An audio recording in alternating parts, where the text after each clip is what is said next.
Hello everyone and welcome back to Crime Stories for Sleep.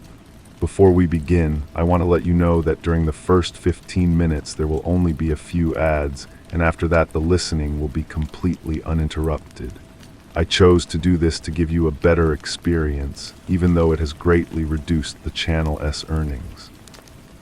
That's why I'd like to ask for a little support. Subscribe, leave a like, and if you like, let me know in the comments where in the world you ray listening from.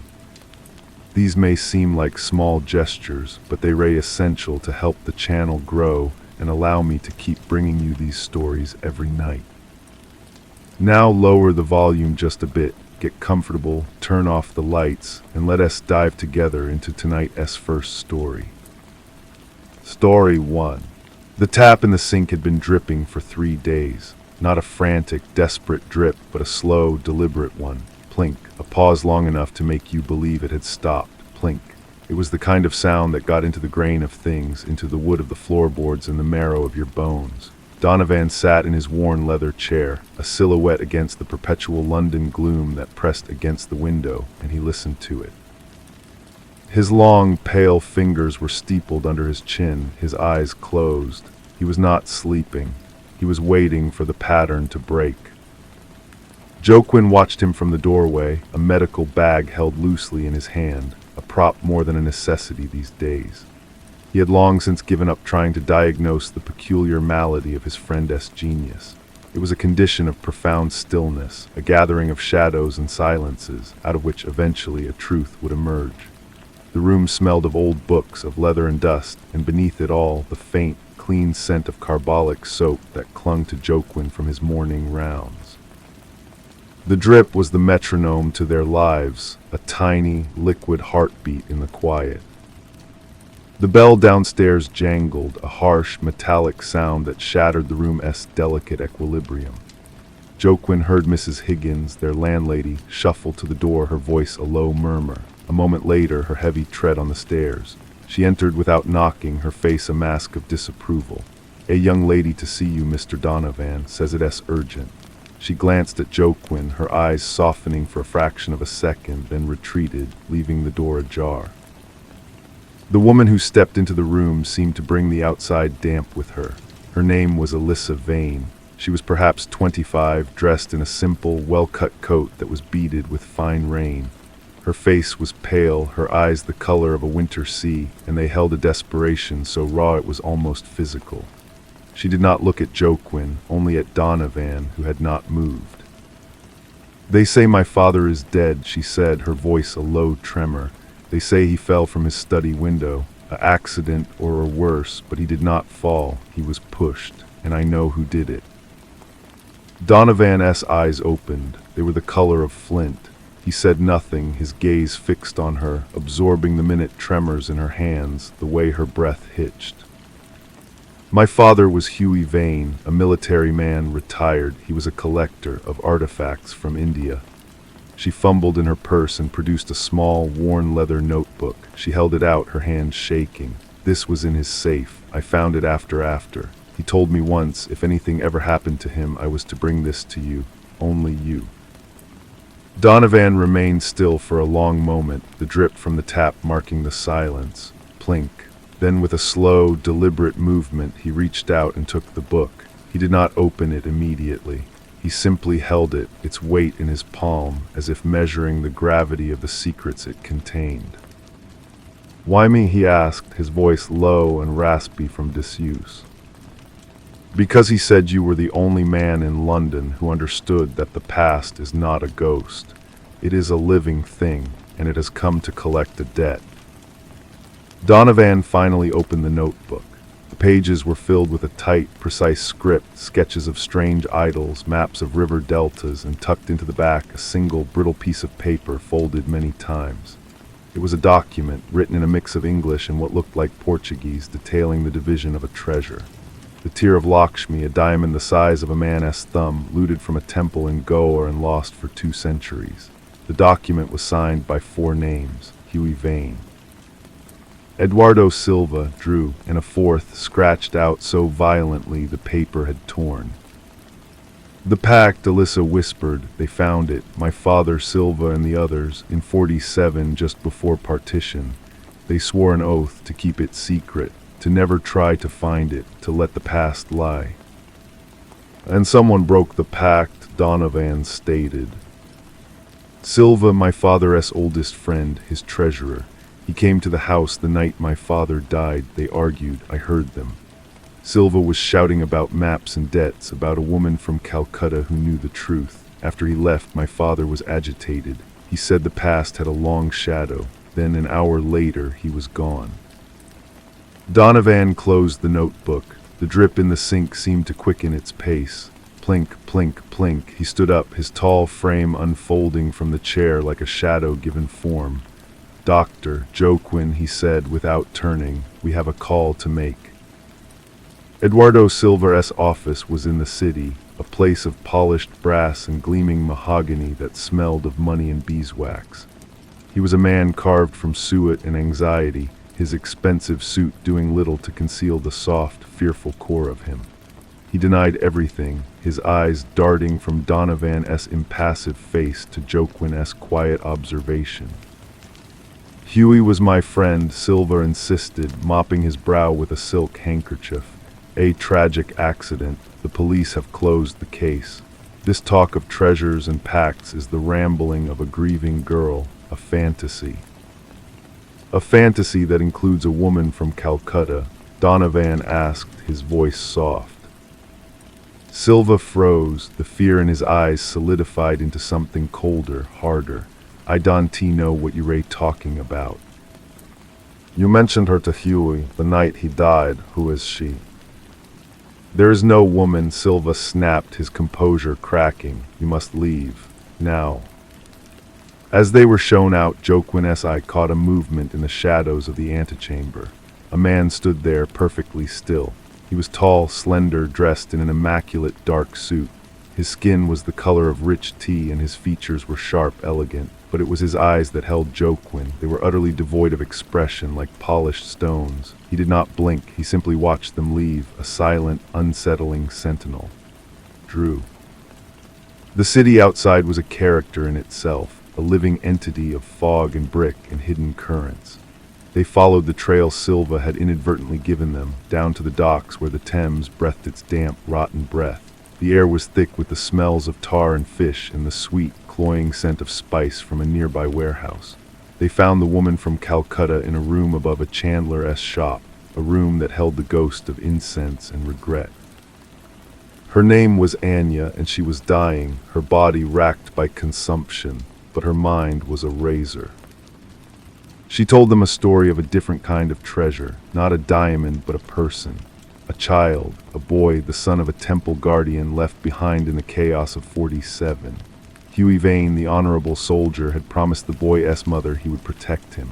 He had taken the tear of Lakshmi not as loot, but as a trust to be sold to provide for the boy's future. The pact was not to hide the treasure, but to protect the child. Eduardo Silva had discovered the truth. He did not want the child protected. He wanted the diamond. The boy, Anya whispered, her breath a ragged thread. He is a man now. He has been searching for a long time. He is here, in London. He calls himself Drew. The revelation landed in the quiet room with the force of a physical blow. The silent accomplice was not an accomplice at all. He was the wronged party. He was the son. He was the revenge, planned for years, patient as a spider. They raced back through the labyrinthine streets, the fog coiling around them like a shroud. The pieces were falling into place with a terrible, inevitable logic. Silva had killed Huey, believing he had hidden the diamond's location. Drew had allowed it, perhaps even engineered it, using Silva's greed as the weapon that would destroy them all. He was not Silva's man. He was his judge. They found Silva's office dark, the polished door locked. Donovan produced a set of fine tools from his pocket and had the lock open in seconds. The office was in disarray, drawers pulled out, papers scattered. And in the center of the room, in a pool of lamplight, sat Eduardo Silva. He was in his chair, his head thrown back, his mouth open in a silent scream. There was no mark on him, no blood, no sign of a struggle. Only a single, perfect droplet of water on his forehead, catching the light like a tiny, liquid diamond. Joaquin moved forward, his medical training taking over. He felt for a pulse, knowing he would find none. The skin was cold. He looked up at Donovan, his own confusion mirrored in the detective's unusually animated face. "Yes, dead, but how?" Donovan did not answer. He was looking past the body at the large window that overlooked the Thames. The fog pressed against it, a swirling gray wall. Taped to the glass, precisely in the center, was a small, faded photograph. It showed a young Indian woman, her eyes dark and beautiful, her hand resting on the shoulder of a small, serious-faced boy. Drew. The official police, led by the perpetually baffled Inspector Croft, arrived and declared it a heart attack. The case, as far as they were concerned, was closed. A tragic coincidence. Donovan said nothing. He simply took Joaquin by the arm and led him from the chaos back out into the consuming fog.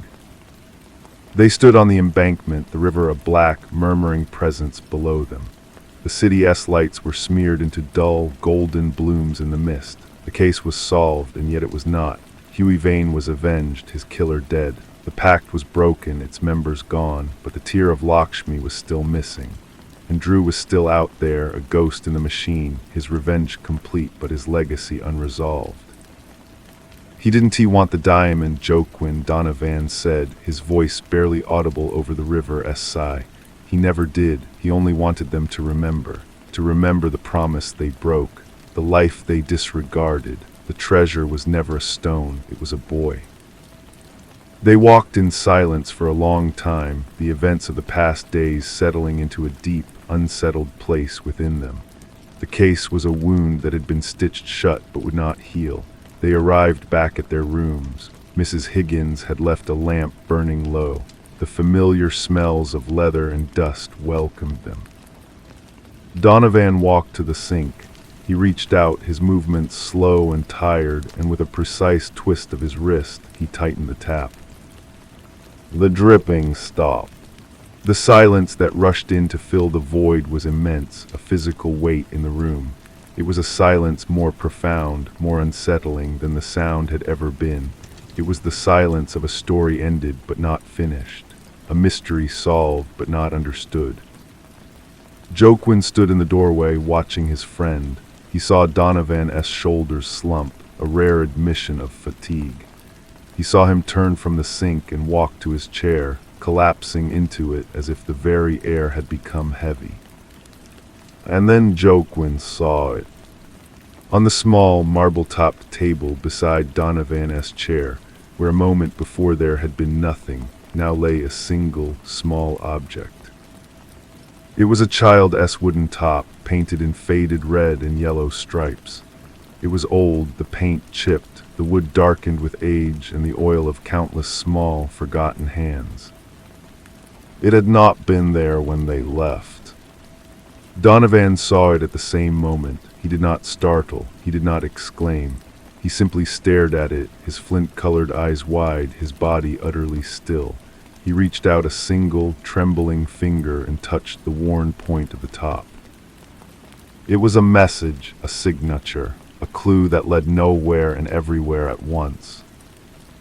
It was the echo of a child's laughter in a temple courtyard, a sound carried across oceans and decades, now resting, silent and absolute in the heart of a London room. A promise and a warning from a shadow that had not yet finished with them. The top sat there, an impossible, quiet fact. Joaquin felt the air grow cold around him. He looked at the locked door, the closed window, the empty room. There was no rational path the object could have taken to that table. Mrs. Higgins would not have left such a thing, and no one else had a key. The silence, which had moments before felt like an ending, now curdled into something else entirely, a held breath waiting to be released. Donovan's hand closed around the top. He did not pick it up immediately. He simply held it as if weighing its history. His face was a careful blank, but Joaquin, who knew every nuance of his friend's stillness, saw the faint pulse beating at his temple. This was not the end of the Vane affair. It was an invitation to another, darker chapter. He was here, Joquin said, his voice hushed. It was not a question. He was, Donovan replied. His thumb traced a deep gouge in the wood. This is not a threat. It is a reminder and a test. A test of what? Of whether we understood his story. Donovan finally lifted the top, holding it to the weak light from the window. He does not see himself as a criminal. He is a restorer of balance. He eliminated the men who betrayed his mother and failed in their sworn duty. But the duty itself remains. The tear of Lakshmi is still out there. The promise to provide for him, the boy, is unfulfilled. And he expects us to fulfill it, Joquin asked, aghast, to find the diamond for him. Donovan's eyes met his, and in their gray depths Joquin saw a terrifying clarity. No, he knows we cannot. He knows we are not part of that old pact, but he has shown us the crime and he has shown us the justice. Now he is showing us the consequence. The diamond is a cursed object, not by superstition, but by human failing. It has now cost 3 men their lives. It will cost more if it remains in the world. He stood up, the top held tightly in his fist, and walked to the fireplace. For a moment, Joquin thought he meant to throw it into the grate to destroy this last, unsettling link. But instead, Donovan placed it on the mantelpiece, positioning it carefully between a clock that had not worked in years and a small, bronze bust of Homer. It looked both entirely out of place and as if it had always belonged there. "What are you doing?" Joquin asked. "Accepting the gift," Donovan said, and acknowledging the message. "The case is not closed, Joquin. It has simply changed shape. Drew is not our enemy. The diamond is. Our task is not to find it, but to ensure it is never found." The following days were spent in a different kind of search. They did not look for a man or a gem. They looked for a ghost, for the trail of a secret that had been buried for decades. They returned to Huey Vane's study, now cold and empty, and with Alyssa's permission, they combed through every book, every paper, every floorboard. They found nothing. They went back to Anya's room by the docks, but she was gone, her few possessions vanished, the room already being let to a ship's carpenter. It was as if Drew were a careful gardener, pulling up the weeds of his operation behind him. It was Joquin, with his methodical, medical mind, who thought of it. He remembered the notebook, the one Alyssa had given them. He remembered the violent scratch, the torn paper where the 4th signatory's name had been. They had assumed it was someone irrelevant, someone long gone, but what if it wasn't T? He found Donovan staring at the top on the mantel, his breakfast tea gone cold beside him. The 4th name, Joquin said without preamble. We never looked for him. Donovan turned, a slow, deliberate motion, because the document was a red herring. The true pact was the promise to the boy's mother. The document was just a piece of theater for the men, a way to bind them with greed instead of honor. But what if the 4th man was different? Joquin pressed. What if he was the one who objected, the one who tried to stop it? The tear in the paper wasn't from anger, it was from a refusal. Drew scratched him out not out of hatred, but out of mercy or respect. The silence in the room deepened. The theory settled between them, fragile but resonating with a certain truth. It explained the ferocity of the erasure. It suggested that not all the men in that room were villains. There was one who perhaps had a shred of conscience. "We need to find him," Donovan said, his voice low with a new energy. "If he is still alive, he is the only one who knows where Huey Vane truly hid the diamond. He is the last thread." The search for the 4th man was a descent into the faded records of the Raj. They spent hours in the dust-choked reading rooms of the British Museum, tracing military dispatches and civilian passenger lists from 1947. The name was a ghost, a void in the record, but they had the other 3 names to triangulate it. They looked for anyone connected to Vane, Silva, and the original Drew who had served in the same regiment or been in Goa at that specific, turbulent time. Days turned into a week. The top on the mantel remained, a silent overseer to their labors. Then in a musty ledger of a disbanded colonial club, Joquin found it, a membership list. Huey Vane, Eduardo Silva, Captain Alistair Drew, and a 4th name listed just above them, his ink a slightly different shade. a name that had been meticulously scraped away in the ledger just as it had been on the document, but the pressure of the original pen had left a faint impression on the page beneath. Joaquin held a candle at a shallow angle, the raking light revealing the ghost letters in the paper. "R. Ashcroft," he breathed. Donovan was at his side in an instant. "Ashcroft," he repeated, tasting the name. "Find him."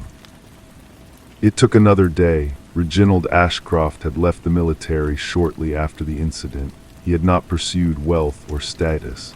He had become a curator of South Asian art at a small, private museum in Canterbury. A quiet life, a life of atonement. They took the first train the next morning, the English countryside rolling past, green and orderly, a world away from the moral chaos they were chasing. The museum was a quiet, sandstone building, smelling of beeswax and old paper. An elderly attendant directed them to the curator's office. Reginald Ashcroft was a thin, frail man with a web of fine lines around his eyes and a posture that suggested a lifetime of carrying a gentle sorrow. He looked up as they entered, and when Donovan said the names Vane and Goa, the man did not flinch or deny. He simply seemed to shrink further into his worn tweed jacket, as if he had been waiting for this moment for 20 years.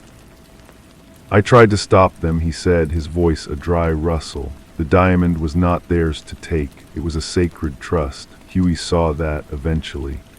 He took it to protect the boy, but the act of taking it was still a sin. The others only saw the wealth." "Where is it, Mr. Ashcroft?" Donovan asked, his voice unusually gentle. Ashcroft looked past them at a small, exquisite painting of Lakshmi on his wall. Huey was a clever man. He knew it could not be kept in a safe or a bank. It had to be put somewhere it could never be sold, never be owned. Somewhere it could be beauty again and not a curse. He told them. The location was so simple, so obvious, and so perfect that Joaquin felt a shudder of understanding. It was a place of public trust, of reverence. A place where a treasure could be hidden in plain sight, its monetary value rendered meaningless, its spiritual essence restored. They left the old man in his quiet office, the weight of his secret finally lifted. On the train back to London, sitting in the smoky compartment, Donovan was silent for a long time. "We will not retrieve it," he stated finally. "It is where it belongs. The debt is paid." Joaquin nodded, looking out at the passing fields. He thought of Drew, of the long shadow of the past. He hoped somehow that the man would know, that the tear of Lakshmi was no longer lost, but had been found a home, that the boy's legacy was not one of vengeance, but of restoration. When they returned to their rooms, the first thing Joaquin looked for was the top on the mantelpiece. It was gone. In its place was a single, fresh white lotus flower, its petals perfect and unblemished. It lay on the marble, a silent, profound benediction. The past had collected its debt, the shadow had receded, and in the quiet of the room the only sound was the profound and welcome silence. The lotus flower held its perfection for a single day before the petals began to curl, browning at the edges. Joaquin watched it, expecting it to be removed, but Donovan left it there. It sat between the bust and the clock, a decaying monument to a closed case. Mrs. Higgins, when she came to dust, gave it a long, curious look but said nothing, for which Joaquin was profoundly grateful. For a week life resumed a semblance of its old rhythm. The newspapers, having exhausted the scandal of Silva's sudden death, moved on to other intrigues. The fog lifted and a pale, tentative sun shone on the city. Joaquin returned to his medical journals and his occasional consultations. Donovan returned to his silence and his chair, though the silence now felt different, less like a fortress and more like a library after a storm, holding the quiet of settled knowledge. It was Joaquin who broke the peace, his mind unable to let go of one final, nagging thread. They were taking a late supper of bread and cheese, the remains of the lotus a dry, papery husk on the mantel. "The boy," Joaquin said, "the original Drew, the captain, what became of him?" Donovan finished chewing a piece of cheese with deliberate slowness. He died in Goa, a fever according to the records I had Alyssa uncover. But the boy took his name. He must have known him, been close to him. A patron, perhaps, Donovan mused, the only one of the Englishmen who showed him kindness. It would fit the pattern. The boy took the name of the man who was good and used it to destroy the men who were not. So it is truly over then, Joquin said, more to himself than to his companion. Is it? Donovan's gaze was on the window, where the lights of the city were beginning to glitter in the deepening blue. A story like that does not end, it merely stops being told. The boy is a man, and the man is a story himself now. He will vanish into the world, and the world will be different for his having passed through it, as are we. The next morning a package arrived. It was a flat, rectangular parcel, wrapped in plain brown paper and tied with a simple string. There was no name, no address, only their room number written in a precise, unfamiliar hand. Mrs. Higgins had found it propped against the door. Donovan carried it to the table and untied the string with his usual economy of motion. Inside was a book. It was an old, leather-bound volume, its cover tooled with an intricate pattern of peacocks and lotus flowers. Joquin recognized it as a style of Indian craftsmanship. Donovan opened it. The pages were filled with dense, beautiful script in a language neither of them could read, but tucked into the middle of the book was a photograph. It was the same one that had been taped to Silva's window, the young woman and the small boy. But this print was not faded. It was sharp and clear, and on the back, in the same precise hand as the parcel, was an inscription. For the keepers of the silence, thank you. There was no signature, none was needed. Donovan closed the book and ran his hand over the peacock on the cover. He did not speak. He simply carried the book to a shelf and slotted it in amongst his other volumes. It looked as if it had always been there. Later that afternoon, Joquin was reading when a sound made him look up. It was a soft, whirring hum. He turned. Donovan was standing by the mantelpiece. He had picked up the wooden top. With a deft, practiced flick of his fingers, he sent it spinning on the marble surface. It whirled, a blur of faded red and yellow, a tiny, vibrant galaxy contained within its form. It hummed a low, steady note, the sound of a forgotten summer, a memory given motion. It spun for a long time, a perfect, balanced thing, and when it finally began to wobble, slowing its dance, Donovan's hand was there to catch it gently before it fell. He placed it back on the mantel, next to the dead flower. Then he returned to his chair and his silence. But this time Joquin thought he understood the silence. It was not empty, it was full. It held the hum of the top, the ghost of a lotus scent, the weight of a story that had been heard and honored and finally allowed to rest. The hum of the top seemed to linger in the air long after the toy itself had gone still. A vibration felt more than heard. Joquin found himself listening for it in the quiet of the room, a new kind of tinnitus that was not unpleasant but persistent. It was the sound of a story that had been told, but was not yet done with its telling. A few days later, Donovan announced he was going for a walk, a simple declaration that carried an unusual weight. He did not invite Joquin, and Joquin did not offer to join him. He simply watched his friend put on his coat and leave, his step lighter than it had been in weeks. Donovan walked for hours, not with any particular destination, but with a sense of release. He crossed bridges and navigated narrow alleys, the city unfolding around him like a familiar, if sometimes grim, old friend. He found himself standing before the small, private museum where the tear of Lakshmi now resided, not as a stolen gem, but as an anonymous donation, a single, brilliant eye in the brow of a stone deity. He did not go inside. He simply stood there, feeling the rightness of it. The circle closed. On his way back, as dusk began to stain the sky, he passed a small park. A group of children were playing, their shouts and laughter a sharp, joyful counterpoint to the city's grumble. One of them, a boy with dark, serious eyes, was spinning a top. It was not as finely made as the one on their mantel, but the motion was the same, the hum a familiar pitch. The boy looked up and caught Donovan's gaze. He did not smile, but he gave a small, almost imperceptible nod before returning his attention to his toy. It was a gesture of acknowledgement, of shared understanding. It lasted only a second, but it was enough. When Donovan returned to their rooms, the lamp was lit and Joaquin was pouring 2 glasses of brandy. He looked at Donovan's face, saw the faint relaxation around the eyes, the slight easing of the perpetual tension in his jaw. "You saw him," Joaquin said, not as a question, but a statement. "I saw a boy with a top," Donovan replied, taking the offered glass. He did not elaborate. He did not need to. He walked to the mantel and looked at the top, the lotus, the silent clock. He did not touch them. They were a tableau, a memorial to a case that had changed the shape of their world.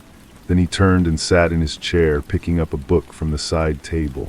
It was not the peacock-covered volume, but a common novel. The act was profoundly ordinary. Joaquin took his own seat, the brandy warm in his hand. The silence that settled over them was the same silence that had always been there, the silence of 2 men who understood each other without words, but it was different now. The dripping tap had been fixed, the ghost had been laid to rest. The silence was no longer a void to be filled, but a space to be inhabited. It was at last their own. The novel in Donovan's hands remained unread. He stared at the same paragraph for nearly 10 minutes, the words failing to cohere into meaning. His mind was not on the page, but on the boy in the park, the serious nod, the whirring top. It was not a coincidence. It was a punctuation mark. He closed the book with a soft snap. "He is still here," Donovan said, his voice low. Joaquin looked up from his medical journal. "Drew." "Not Drew, the story, it has momentum. We closed 1 chapter, but the book remains open." He gestured vaguely toward the window, toward the city. "We were instruments of his resolution. He used us to clean his slate, but a man like that does not simply retire. He has a purpose. And now he is appreciative. That is a dangerous thing." "The book was a thank you," Joaquin said, indicating the peacock volume on the shelf. "It was a receipt," Donovan corrected, acknowledging a transaction. "And in my experience, once a transaction is completed, a new one often begins." A week passed without incident, then 2. The normalcy began to feel less fragile, more earned. Joaquin accepted a teaching position at a small college, a few lectures a week on tropical diseases. It got him out of the rooms, into the world. Donovan began taking long walks again, but with a new direction, often returning with obscure texts on Indian philosophy or colonial history, his curiosity piqued by the echoes of the case. It was on one of these walks that he saw the man. He was standing on the opposite side of the street, looking into the window of a watchmaker's shop. He was tall, well-dressed in a dark, unassuming coat, his posture relaxed but utterly controlled. He did not look at Donovan. He simply stood there, a figure of quiet authority. Donovan felt a cold certainty settle in his gut. This was not Drew. This was someone else. A colleague, perhaps, a lieutenant. He did not alter his pace or turn back. He continued his walk, the feeling of being watched a tangible pressure between his shoulder blades. When he finally risked a glance back, the man was gone. The message, however, had been received. They were being watched, not with malice, but with interest. They were now part of a different kind of ledger. That evening, he told Joaquin. They sat in their usual chairs, the lamp casting a warm pool of light between them. "So we are to be auditioned?" Joaquin asked, his tone a mixture of unease and fascination. "We have been found useful," Donovan said, "and in a world full of the corrupt and the incompetent, usefulness is a rare commodity. He will not force us. He will simply present a situation, a problem that aligns with his sense of balance, and he will watch to see what we do. And if we do nothing, then nothing will happen. The lotus was an ending. This is a potential beginning. The choice will be ours." Joaquin considered this. He thought of the top, the flower, the book. He thought of the quiet, purposeful man who moved through the world like a scalpel, excising what he deemed corrupt. He thought of the alternative, a return to the mundane cases of missing heirlooms and suspicious spouses. The silence in the room was no longer just their own. It was now shared with a third, unseen presence. It was a silence waiting for a knock on the door, a new package, a new name. It was the silence before a story begins. Donovan was right. The silence changed. It became anticipatory. Joaquin found himself listening not for the hum of the top, but for the sound of the mail slot clattering or Mrs. Higgins' footstep on the stair carrying something new. He found his medical lectures both a relief and an irritant. The straightforward world of pathology felt almost simple compared to the moral labyrinth they had entered. The first sign was not a knock, but a clipping. It was from a society page, left neatly folded on the small table by the door where Mrs. Higgins placed the Morning Post. The brief article detailed the upcoming charity gala for the restoration of the Eastminster Hospital wing. The guest of honor was to be Sir Alastair Finch, a prominent industrialist and philanthropist. A photograph showed a man with a bluff, confident face and a smile that did not reach his eyes. Donovan read it, grunted, and left it on the table. The next day, another clipping appeared, this one from the financial section. It mentioned Finch's company, Omnimetals, and its controversial new mining concessions in a small, newly independent West African nation. The details were dry, but the implication of ruthless exploitation hung between the lines. "He is not a subtle man, this Finch," Joaquin observed, picking up the second clipping. "He does not need to be," Donovan replied. "His money and his title are his armor. He operates in plain sight." Third piece of information did not arrive by post. Alyssa came to them in person, her usual cheerful demeanor subdued. She slid a slim folder onto the table. "I didn't dig for this," she said quietly. "It found me, an old contact from my nursing days. She worked at Eastminster. She said the pediatric wing Finch is so proudly restoring was defunded 2 years ago to cover losses from one of his other ventures. Children were turned away. She lost her post for speaking out." Donovan opened the folder.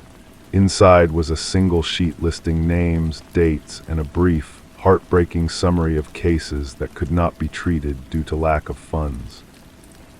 No one had asked them to take the case. There was no client, no fee.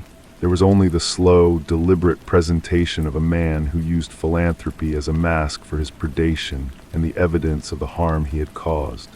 The choice, as Donovan had predicted, was now theirs. Joaquin looked at the names on the list, his doctor's heart clenching. He thought of the tear of Lakshmi, hidden away to become beauty again, not a curse. He thought of the boy in the park, spinning his top, and the man who had thanked them for keeping the silence. "He is testing our alignment," Joaquin said. Donovan nodded, his gaze fixed on Sir Alastair Finch's smiling photograph. "He is. The question is not whether we will act. The question is how. We cannot expose him through conventional means. His armor is too thick. We must find a pressure point." "The mining concessions," Joaquin suggested, "the financial angle." "Perhaps," Donovan said, "but money is abstract. It is the language Finch understands best. We must speak to him in a language he has forgotten, the language of consequence." He stood and went to the shelf, pulling down the peacock-covered book. He did not open it. He simply held it, its weight a reminder of the unseen hand that had guided them here. The story was not over. A new page had been turned, and they were already walking deeper into the text. The silence in the room was no longer waiting. It was planning. The planning took the form of a quiet, methodical study. Donovan sent Alyssa on discreet errands, not to the financial districts, but to the docks and the less reputable shipping offices. He was not interested in stock portfolios. He was interested in cargo manifests and shipping schedules for vessels linked to Omnimetals. Joaquin, using his medical credentials, made visits to the Eastminster Hospital, asking to see the old pediatric wing under the guise of academic interest. He took notes on the dust, the broken equipment, the palpable sense of abandonment that no amount of fresh paint for a gala could ever truly conceal. They worked in parallel, their findings coalescing over their evening brandy. It was Joaquin who found the thread. The head nurse, the one who was dismissed, he said one night, his note spread before him. She mentioned a name, not a patient, a supplier, a man named Croft. He provided the hospital's linens for years. When the wing was defunded, his contract was terminated. He was a small, family-run business. He lost everything. He wrote to Finch, pleading his case. He received a form letter in reply. Donovan listened, his eyes closed, and Croft's brother, Joaquin continued, owns a small, independent printing press. The kind that produces leaflets for unions, for activist groups. The kind that operates on principle, not just profit.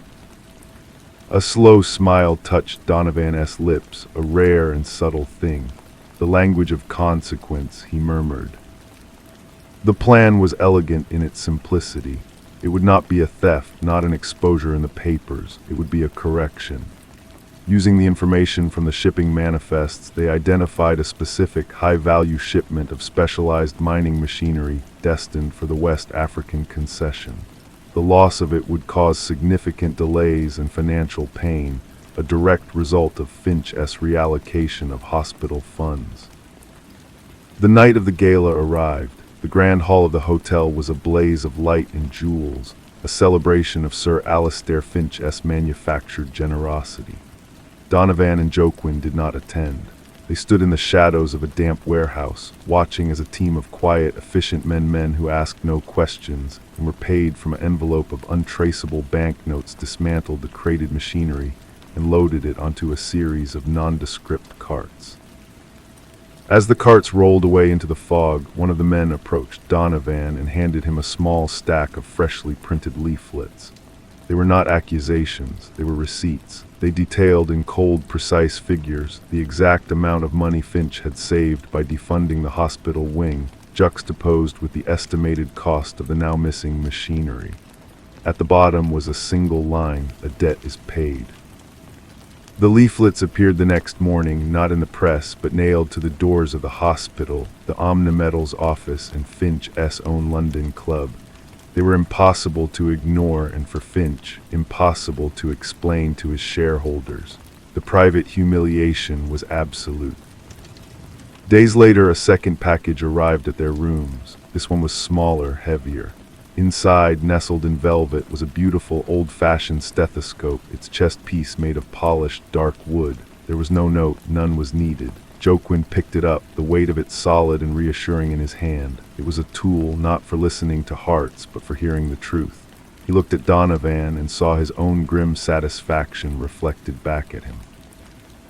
The story was continuing, and they were now, irrevocably, its scribes. The stethoscope felt cool in Joaquin's hands. He lifted it, letting the lamplight gleam on the dark wood of the chest piece.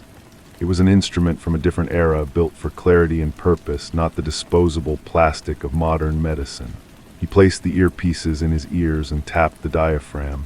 The sound was sharp, definitive, a clean note.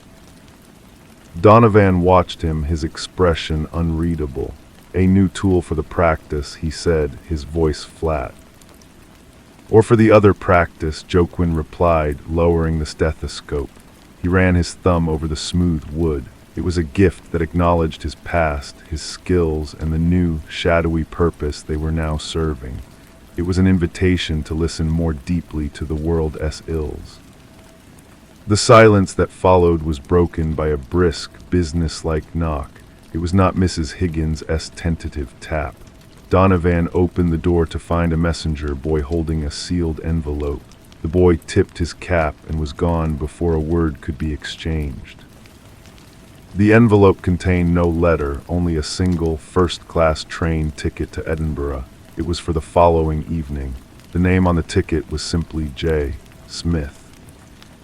Donovan held the ticket up to the light. "The audition is over," he said. "This is a casting call."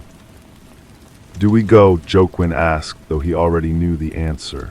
The stethoscope was on the table between them, a tangible answer in itself. "We go," Donovan said. "We have accepted the tools. We must now learn the trade." The journey north was a study in contrasts. They sat in the plush, quiet compartment, the English countryside rolling past in a green blur. It was a world of order and civility, a world that believed men like Sir Alistair Finch were its pillars. Joaquin felt the weight of the stethoscope in his bag, a secret counterweight to that illusion. In Edinburgh, a fog-shrouded city of stone and history, a man was waiting for them on the platform. He was the same tall, well-dressed man Donovan had seen outside the watchmaker's shop. He introduced himself as Mr. Albright. His handshake was firm, his eyes a calm, assessing gray. "Your accommodations are prepared," he said, his tone efficient and devoid of warmth. "The matter is delicate. It requires a certain clinical perspective." He glanced at Joaquin's medical bag. He led them not to a hotel, but to a tall, narrow townhouse in the new town. Inside, it was sparsely but elegantly furnished. On a desk in the study lay a thin file. Albright gestured toward it. The subject is a Professor James Elwood, a historian. He has recently come into possession of a collection of letters that do not belong to him. Their contents are destabilizing to certain narratives. We require their return. Professor Elwood is a recluse, deeply paranoid. He will not respond to threats or offers. He is, however, a hypochondriac. Joaquin understood. He was not here as a detective, but as a physician. His entry would be granted where a thief-s or a blackmailer-s would be barred. The next morning, Joaquin stood on the steps of Professor Elwood's crumbling Georgian house, his bag in hand, the old stethoscope around his neck. He felt a profound dissonance. He was using the trappings of his healing profession as a key for a lock he did not fully understand. He knocked. The man who opened the door was pale, his eyes wide with a perpetual nervous fear. He clutched a handkerchief. Joaquin introduced himself as Dr. Smith, called for a consultation. For a moment, Elwood looked ready to slam the door. Then a coughing fit seized him, a raw, ragged sound. He hesitated, then waved Joaquin inside. The house was a tomb of books and dust. As Joaquin performed a cursory examination, listening to the man's racing heart with the wooden stethoscope, his eyes scanned the cluttered study. He saw it then on the desk, tucked under a geological survey, a bundle of letters tied with a faded ribbon next to a heavy, brass-handled magnifying glass. The return of the letters that evening to Mr. Albright was an anticlimax. Albright took them without a word of thanks, placed them in a briefcase, and handed Donovan a small, heavy pouch. It was not payment, it was a retainer. Back on the train to London, sitting in the same quiet compartment, Joaquin stared at his reflection in the dark window. He saw a doctor who had just violated his oath, not for money, but for a cause he could not fully define. He had soothed a sick man's fears only to betray his trust. Donovan, sensing his turmoil, spoke quietly. "The letters," he said, "they contained first-hand accounts of a colonial massacre. Elwood intended to publish them for fame, not for justice. He would have ignited a political firestorm for his own vanity, getting countless innocents caught in the blaze. We contained it. We were the lesser poison." Joaquin turned from the window, and who decides that? Drew, Albright, us. "We do," Donovan said, his gaze steady. "Every time. That is the burden of the tool. That is the weight of the silence we keep." The train rushed on, carrying them back into the heart of the silence, which was no longer quiet, but loud with the echoes of the choices they had made and the choices yet to come. The pouch contained no coins, but a set of blank, high-quality cards, thick as stock, and a London address written in a precise, unfamiliar hand. The address was for a private library in Bloomsbury. The retainer was not monetary, but informational. They had been granted a key to a room of knowledge. Mrs. Higgins, upon their return, reported no visitors, only a single piece of mail. It was a thin journal, the Botanist's Quarterly, addressed to Joaquin. He did not subscribe. Inside, a single leaf was pressed between the pages, dry and delicate. It was from a species of lotus. "He is meticulous," Donovan observed, placing the journal next to the peacock book. "He curates his reminders." Life did not return to what it was. It settled into a new pattern, a dual existence. Joaquin gave his lectures on parasitic infections to rooms of bored undergraduates, then returned home to study the blank cards, wondering what they were meant to record. Donovan walked to the Bloomsbury address, finding it a legitimate, if exclusive, library. He was granted access without question, his name seemingly on a list. He spent afternoons reading obscure tracts on political theory and the history of secret societies, unsure what he was meant to be learning, but trusting the process. The knock, when it came weeks later, was not from a messenger, but from a frightened woman. Her name was Mrs. O'Malley, and she was the landlady of a building in a modest neighborhood. Her tenant, a quiet man named Leo, had not been seen for 3 days. She had found his rooms locked from the inside, a foul smell seeping from under the door. The police had been useless. A friend, knowing of her distress, had whispered a name, Donovan. It was a mundane missing person case. It was exactly the sort of work they used to do. But as the woman spoke, Joaquin noticed the way Donovan's posture changed, a subtle alertness coming over him. He was listening not just to her words, but to the rhythm of them, the spaces in between. "Why come to us?" Donovan asked, his voice calm. "The police are equipped for such things." The woman twisted her hands in her lap. Leo, he was a good boy, quiet, but he had troubles. He worked as a clerk for a certain kind of import company. He said things sometimes, about the ledgers not matching, about the men he worked for. He was afraid before he disappeared. Donovan gave a slow, almost imperceptible nod. This was not a random case. This was the situation presented, the problem that aligned with a sense of balance. They went with Mrs. O'Malley. The smell in the hallway was unmistakable, death. Donovan produced a set of lock picks from his pocket, a skill Joaquin had never questioned but now saw in a new light. The lock yielded with a soft click. The room was tidy, but the air was thick and foul. Leo was in his bed, the covers pulled up to his chin as if he were asleep, but his skin was waxen, his lips blue. On the bedside table sat a glass of water and a small, empty bottle with no label. Joaquin moved forward, his professional instincts overriding the horror. He examined the body. There were no signs of struggle. He picked up the bottle, sniffing it. A faint, bitter almond scent clung to the glass. Cyanide. "A self-administered poison," Joaquin said softly. "It looks like a suicide." Donovan was not looking at the body. He was looking at the desk. A single sheet of paper lay there, weighted down by a stone. On it, in a shaky hand, was written, "The numbers are in the spine." Donovan went to the small bookshelf. He ran his fingers along the backs of the books, pulling out a thick, outdated legal volume. He opened it. The spine had been hollowed out. Inside, nestled in the cavity, was a small, black accounting ledger. He did not open it there. He slipped it into his coat. They left the room, locking the door behind them. They told Mrs. O'Malley that her tenant was gone and that it was likely a tragic end. They offered no details. She wept, but seemed relieved to have an answer. Back in their rooms under the lamplight, Donovan opened the ledger. It was a record of shipments, but not of goods. It listed dates, amounts, and initials. Next to each entry was a name, a politician, a police inspector, a customs official. The amounts were substantial. "He was not just a clerk," Donovan said, his finger tracing a line of figures. "He was the keeper of the bribe ledger. He knew too much. A suicide is a very clean way to silence a conscience." "And the ledger?" Joaquin asked. Donovan closed the book. "This is not for the police. This is a list of corrupt men. Our patron does not want a scandal. He wants a correction." "So what do we do?" "We return it," Donovan said, "not to the company, to the men listed within. We send each man a copy of his own entry with a note suggesting he reconsider his public service.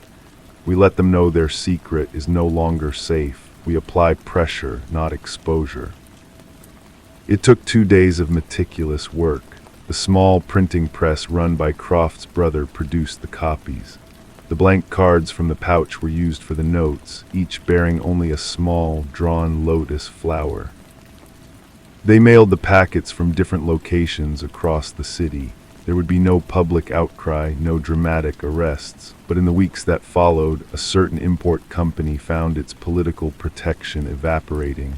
2 officials announced early retirements. A police inspector requested a transfer to a quiet rural post. The silence after this was different. It was not waiting and it was not planning. It was settled. They had passed the test. They had used the tools, followed the path, and delivered the consequence. Joaquin no longer felt like a scribe. He felt like a surgeon cutting away a hidden infection. The weight of the stethoscope around his neck felt less like a betrayal and more like a promise. The next knock, he knew, would not be a test. It would be a summons, and they would be ready. Story 2.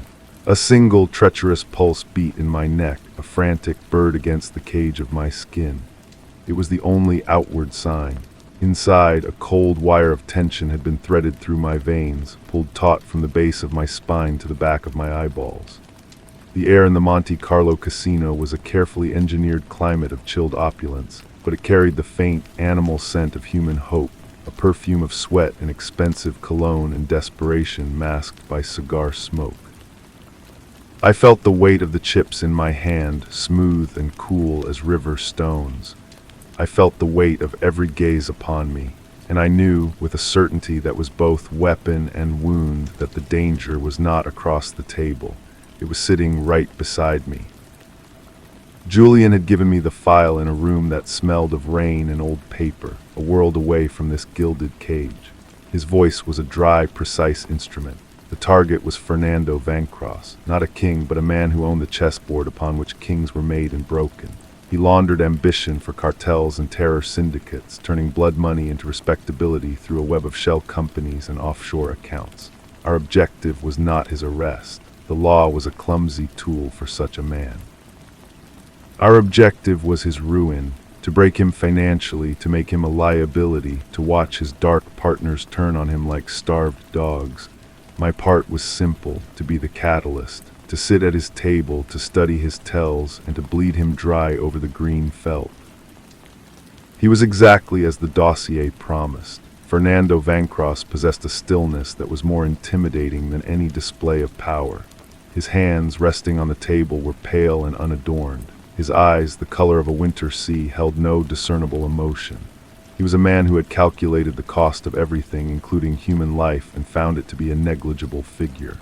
He played baccarat not for the thrill, but for the statistical purity of it, a ritual of controlled chance. And then there was Hope. She was with him, an accessory of breathtaking elegance. Her name, I later learned, was a cruel joke or a profound truth I had not yet decided. She wore a dress the color of a deep bruise, and her presence was a low, resonant note in the room-esque cacophony. She did not simper or cling, she observed. Her eyes, a shade of green that seemed to gather all the light in the room, met mine once, and in that glance I felt a silent, seismic shift. It was not a greeting, it was a recognition. A fellow predator, or perhaps a fellow captive, taking the measure of the bars. The first night was a dance of subtle provocations. I won a little, I lost a little. I let Vancross see a version of myself he would understand, a man of new money, sharp, perhaps a little reckless, flush with ambition and a belief in my own luck. I felt the presence of his accomplices, men with thick necks and empty eyes who stood at the periphery, their stillness a mirror of their master as they were instruments, extensions of his will. On the second night the stakes climbed. The pile of plaques in front of me grew, a miniature city of wealth built on the foundation of Vancross' losses. He showed no irritation. He simply called for more chips, his gaze occasionally flicking to Hope, who sat with the serene patience of a sphinx. It was during a break, as I stood near a marble column feeling the hum of the casino floor vibrate up through the soles of my shoes, that she approached me. Her perfume was something old and complex, jasmine and tobacco.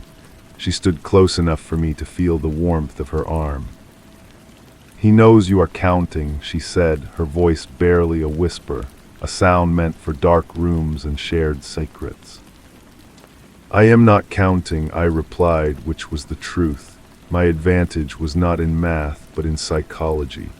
in reading the microscopic tick at the corner of his mouth when he bluffed, the slight dilation of his pupils when he held a winning hand. "He knows you are something," she corrected. She did not look at me. She watched the crowd, a kaleidoscope of fools and fortunes. "Be careful. The house always wins, but Fernando, he owns the house." She moved away, leaving the scent of jasmine and a knot of cold suspicion in my gut. Was it a warning, or a piece of theater, a move in a game I did not yet fully understand? The wire inside me pulled tighter. The final night was a storm contained within four walls. The table was isolated in a private salon, the air thick with silence and the clatter of the roulette wheel from a distant room. The Allied agents were there too, scattered through the crowd. A man from Berlin with a scarred lip, a woman from Lisbon with eyes like chips of flint. We were a network of scattered nerves, all connected to the single, throbbing purpose of my mission. Vancross's composure began to fracture. A fine sheen of sweat appeared on his temple. He had lost a staggering amount. I could see the calculations behind his eyes, the cold fury of a man whose god was logic and who was being defeated by something he could not quantify. My own pulse was a steady, metronomic beat. This was the razor's edge. This was the moment. He pushed a final, monumental stack of chips into the center of the table. It was more than money.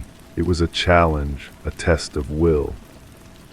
My hand did not shake as I met his bet. The cards were dealt. The turn of his was a 9. The turn of mine was a 8. It all came down to the final draw. The room held its breath. He drew his card, a 3, a terrible, pathetic 3. He had 12. I looked at my face-stone card. I did not need to look. I knew it was a 6. I would have 14. I would win. I reached for it, my fingers hovering over the pristine edge. Hope, who had been a statue all evening, shifted. She uncrossed her legs. It was a small, fluid motion, but in the hyper-focused silence of the room, it was as loud as a gunshot. Her eyes met mine, and in that green depth I saw something I had not seen before. Not warning, not seduction, it was pity. I turned my card. It was not a 6. It was a king. I had bust. A silence so profound it had a physical weight fell over the table. Then a sound from Vancross, not a laugh but a slow exhalation, a sigh of pure, unadulterated victory. The tension shattered. The room erupted in a murmur of disbelief. The mountain of chips was swept toward him. I was numb. The calculation, the certainty, it had been perfect. The king was an impossibility. It was a ghost card. My eyes snapped to hope. She was looking at Vancross, a small, unreadable smile on her lips, and then I understood. The warning, the proximity, the pity. She had not been a potential ally. She had been the instrument of my destruction. She had switched the card, a flick of the wrist, a magician-esque grace in that single, deliberate movement. She was his final, most devastating accomplice. The mission was over. I had failed. The cold wire inside me snapped, and a void opened up, a silence more terrible than any sound. I did not wait for the aftermath. I walked out of the salon, through the gilded halls, and into the pre-dawn chill of the Riviera. The Mediterranean lay below, a sheet of black silk under a fading moon. I found a payphone, my fingers clumsy with a tremor I could no longer suppress. Julian answered on the first ring. I told him everything. The near victory, the impossible card, the woman. There was a long silence on the other end of the line, filled only with the hiss of the international connection. I could hear him breathing. "Hudson," he said, and his voice was different. Stripped of its precision, it was just tired, old. The mission was a success. The world tilted. The salt-scented air turned to glass in my lungs. "What?" "Vancross is finished. The funds he lost tonight, they were not his. They were a consolidated reserve from his partners. He was operating on borrowed trust. You broke him, publicly, irrevocably." I leaned my forehead against the cold metal of the phone booth. The pieces spun, refusing to lock into place, but I lost. The card. "The card was always going to be a king," Julian said, his voice flat. Hope was one of ours, a deep cover asset placed with him 2 years ago. Her primary objective was not to help you win. It was to ensure you lost in that specific, spectacular fashion. A loss so catastrophic it would humiliate him, prove his fallibility to the wolves circling him. Your role was not to be the victor, it was to be the sacrifice. The lamb led to the slaughter to prove a point. The betrayal was not Hope S, it was Julian S. He had sent me in blind. He had let me believe in my own agency, my own skill, all the while knowing I was a pawn being moved toward a predetermined checkmate. The intimacy of the deception was a violation deeper than any physical wound. He had used my pride, my confidence, as the very tool of my destruction. The trust I had placed in him, in the mission, in my own perception, was the real thing he had bankrupted. I did not say another word. I hung up the phone. The receiver felt heavy and dead in my hand. I never went back. I vanished from the service, from the world of Julians and Fernandos and Hopes. They had taken my name, my purpose, and my understanding of the game. All that was left was the man, hollowed out and haunted. Months later, I found myself on a remote stretch of the Northumbrian coast. The wind was a constant, keening lament, whipping salt spray against my face. The sky was the color of lead, and the sea was a churning, gray expanse of fury. I stood on the cliff top, the cold seeping through my coat, and I watched the waves. They crashed against the rocks below with a sound like an endless, rolling detonation. Each wave rose, a towering wall of dark water and white foam, hung for a moment against the sky and then fell, shattering itself into a million fragments against the unyielding stone. The violence was immense, ancient, and utterly impersonal. I thought of Fernando Vancross, whose empire of shadows had been erased by a single, calculated loss. I thought of Hope, whose loyalty was a weapon aimed at the heart of the man sitting beside her, and the man sent to destroy him. I thought of Julian, for whom I was a variable in a larger equation, a number to be spent. And I thought of the King of Hearts, a piece of painted cardboard that had unmade me. The wind tore at my clothes, the sea roared its vacant truth. There were no more missions, no more betrayals, no more elegant lies whispered in perfumed rooms. There was only this elemental chaos, this eternal, mindless erasure. The waves kept coming, one after another, scouring the rock, washing everything clean. They left no trace of the violence they inflicted.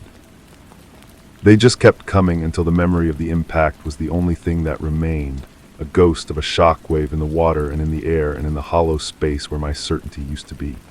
The gray water, the white foam, the endless pounding sound. I do not know how long I stood there. It could have been minutes, it could have been hours. Time had lost its meaning, stretched thin and brittle by the wind. The cold was no longer an external sensation, but an internal state, a final, glacial equilibrium.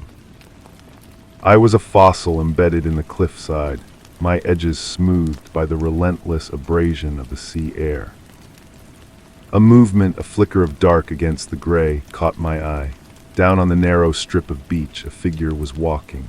A woman. Her coat was a deep charcoal gray, and it streamed behind her like a banner. Even at this distance, with the salt haze blurring her features, I knew the way she moved. It was a walk that belonged to carpeted halls and the hushed reverence of art galleries, not this wild, forsaken shore. It was Hope. The recognition was not a shock. It felt inevitable, like the tide. She was a loose thread from a life I had tried to burn, and now she had found me. She stopped and looked up, her face a pale oval turned toward me. She did not wave, she simply stood, waiting. I did not ask myself how she had found me. Julian S. network was vast, and I had made no real effort to hide. Hiding required a purpose, a future to protect. I had none. I turned from the cliff edge and began the slow, careful descent down the slippery path to the beach. The roar of the sea grew louder, a physical pressure against my eardrums. The pebbles crunched under my shoes. She watched me approach, her expression unreadable. The wind whipped strands of her dark hair across her face. When I was close enough to see the fine lines of fatigue around her eyes, she spoke. Her voice was carried away on the gale, and I had to step closer to hear. "Julian is dead," she said. The words were simple, factual. They should have meant something. A chapter closed, a score settled, but they landed in the void inside me and vanished without an echo. I know, I said. My own voice was a rasp, unused for days. A flicker of surprise in her green eyes. How?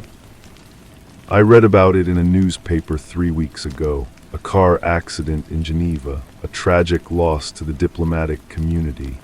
I looked past her at the churning water. It wasn't an accident. No, she agreed, it was Vancross, a final gesture. He has gone, too. The dogs turned just as Julian said they would. It's over. We stood in silence for a moment, two ghosts on a barren beach, the beneficiaries of a war we had not chosen to fight. Why are you here? I asked. She hugged herself against the cold. I came to tell you it was over, and to see you. Why? Because you were the only one who didn't know, she said, her gaze direct and unsettling. Julian knew the plan, I knew the plan. Bancross knew he was in a fight, even if he didn't know the specifics. But you were the only true thing in that room. Your tension, your focus, your belief in the game, it was real. It had to be for the deception to work. I needed you to see the pity in my eyes and believe it was for your loss. I needed you to feel the sting of that king. It was the most real thing I've done in years. I looked at her, truly looked at her. The elegant mask was still there, but it was frayed. The woman beneath was as weathered as the cliffs.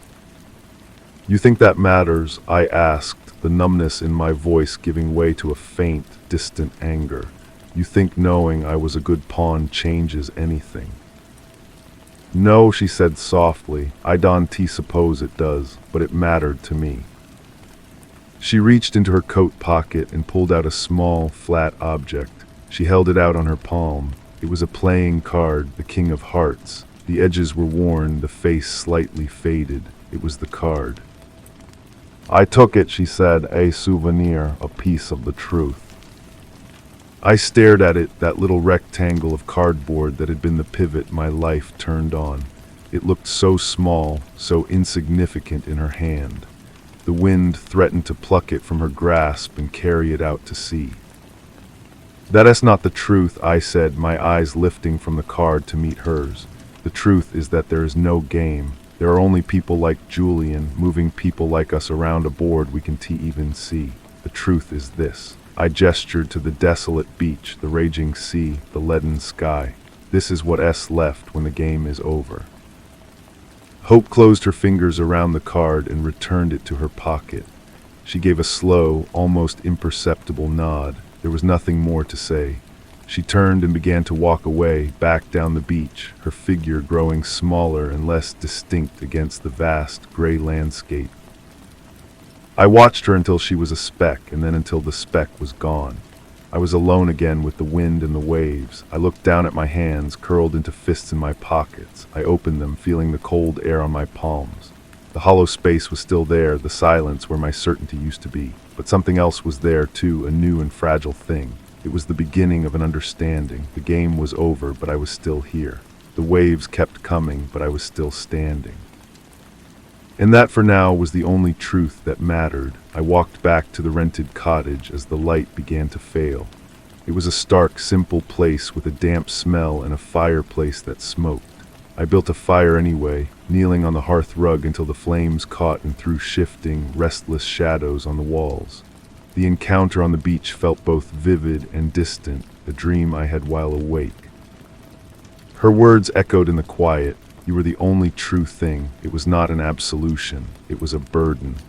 To have been the unwitting carrier of that authenticity, to have my genuine skill and focus used as a lure, felt like a deeper violation than if I had been a knowing participant. My reality had been a prop. In the days that followed, the gray rhythm of the coast became my own. I walked the cliffs. I watched the sea. I ate simple food from the village shop. The numbness began to recede, not into peace, but into a raw, pervasive clarity. I was not a former agent. I was not a ruined man. I was a man on a windy coast, living in a cottage that smelled of peat smoke and salt. One morning, a week after Hope's visit, I found a small, thick envelope that had been slipped under my door. There was no name, no address. Inside was a stack of Swiss francs and a single key attached to a fob of brushed steel. No note, the meaning was clear, a severance package, a final closing of the books from the world of Julian. The money was a message, you are paid off, your silence is purchased. The key was a question. I held it in my hand, it was cold and heavy. It could open a safety deposit box in Zurich, a storage locker in Marseille, a car left at an airport. It was a thread, one that led back into the labyrinth. I walked down to the shore, the key clenched in my fist. The tide was out, leaving a vast, smooth expanse of wet sand that reflected the flat, white sky. I looked at the key, then at the sea. I could heave it into the water, watch it vanish into the murk. I could walk into the village and use the money to buy a ticket to somewhere else, somewhere with a different color sky. But I did neither. I put the key and the money in my pocket. The game was over, Julian had said, but he was wrong. There was always another game. The only choice was whether to play or to be a piece moved by someone else. The hollow space inside me was no longer an emptiness. It was a capacity. It could hold a new purpose, or it could hold this new, waiting silence. I turned my back on the water and started the walk up to the cottage. The decision, I knew, would not be made today, but it would be mine. The key felt like a lead weight in my pocket for the next 3 days. I did not touch the money. I left the envelope on the small wooden table by the door, a silent guest in the already cramped room.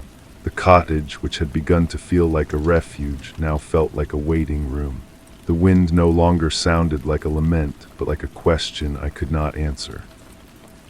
On the 4th day, I took the bus into the nearest town, a place of gray stone in a single, quiet high street. I found a small stationer's shop and bought a map of Europe. I spread it out on the floor of the cottage, its corners held down by a book, a mug, and my shoes. I stared at the network of lines and borders, the names of cities I had known in another life. Paris, Geneva, Lisbon. They were just words now, locations of a story that was finished. The key was not.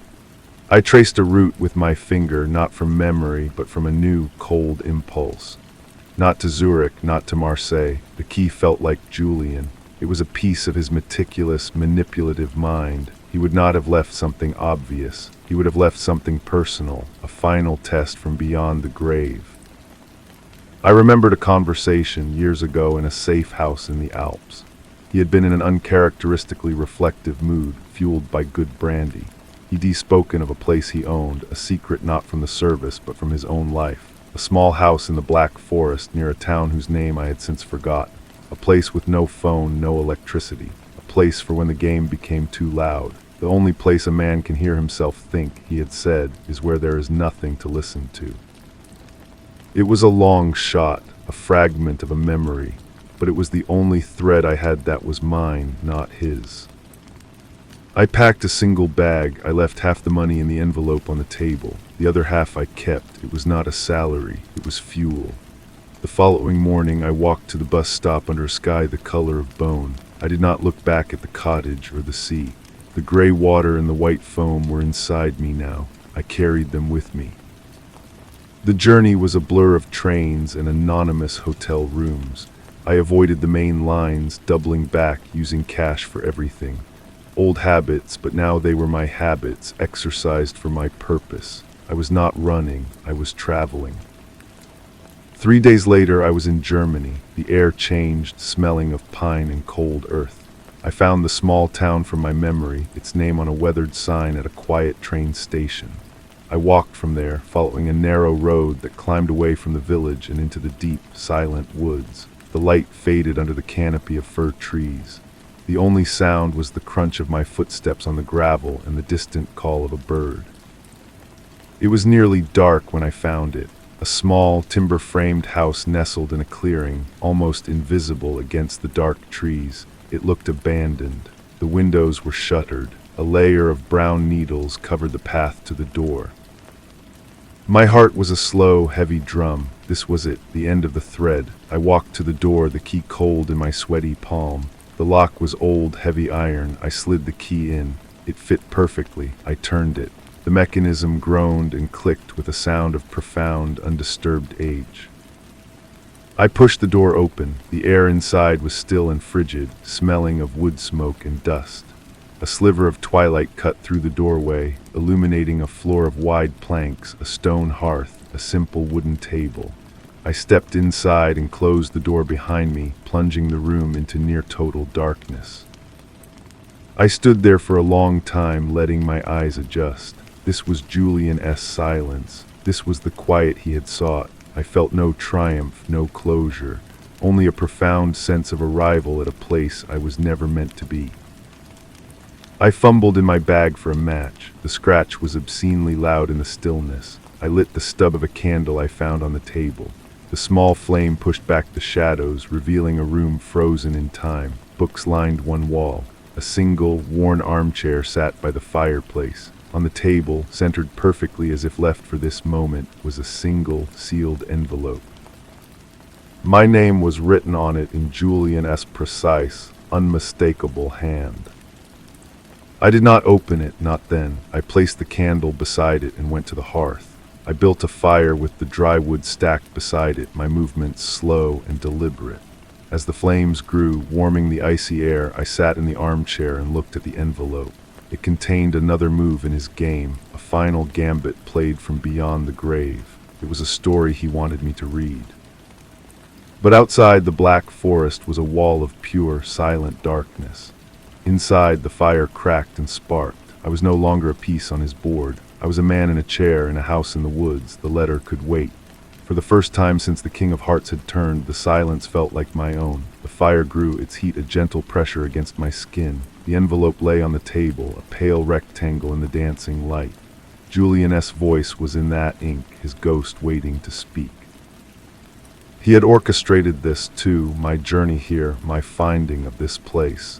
He had probably even calculated the weariness that would keep me from tearing it open immediately.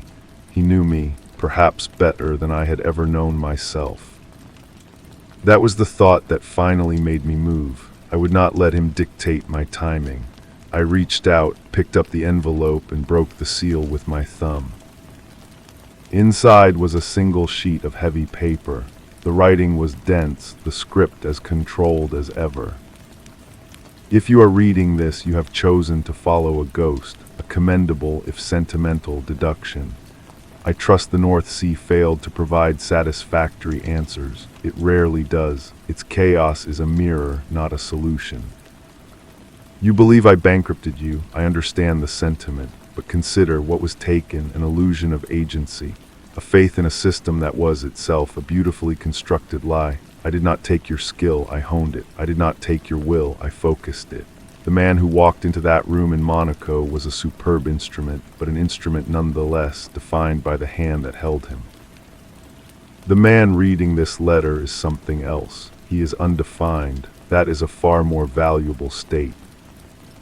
The service is a cage with gilded bars. I offered you a key. The destruction you experienced was not your end, but your graduation. Vancross was a tumor. He required excision. You were the scalpel. A scalpel does not question the surgeon.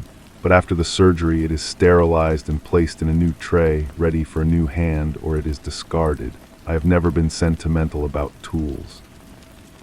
I am not offering you a job. I am offering you a choice. The world is full of games, larger and more complex than the petty intrigues of intelligence services. The key you hold opens more than this door. It is a symbol of access. There is a group, a loose association of individuals who understand that true influence lies not in governments, but in the currents that move them.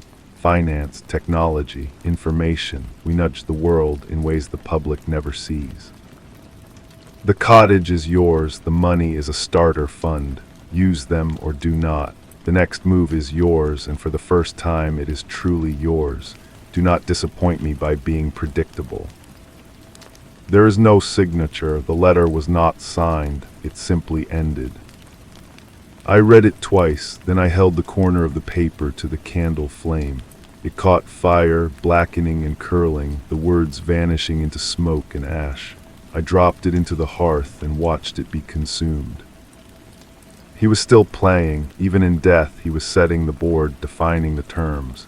A loose association of individuals, a new cage with invisible bars, a new hand to hold the scalpel. The fire began to die down again. The room was warm now, the deep cold of the forest held at bay. I looked around at the simple, sturdy furniture, the shelves of books, the silence. He was wrong. This was not a cage. It was a tool shed, and a tool could choose its own purpose. I stood up and walked to the window, pushing open the heavy shutter. The moon had risen, casting a silver light over the clearing and the dark ranks of the trees. The air was sharp and clean. In the distance, an owl called. I would stay for a while. I would read the books. I would walk in the forest. I would let the silence do its work, and when I was ready, I would leave. Not because a ghost had summoned me, but because I had decided to. The key was in my pocket. It was just a key. It could open a door, or it could be thrown into the deepest part of the river I would eventually find. The choice was mine. The game was mine. I closed the shutter, latched it, and went to sleep.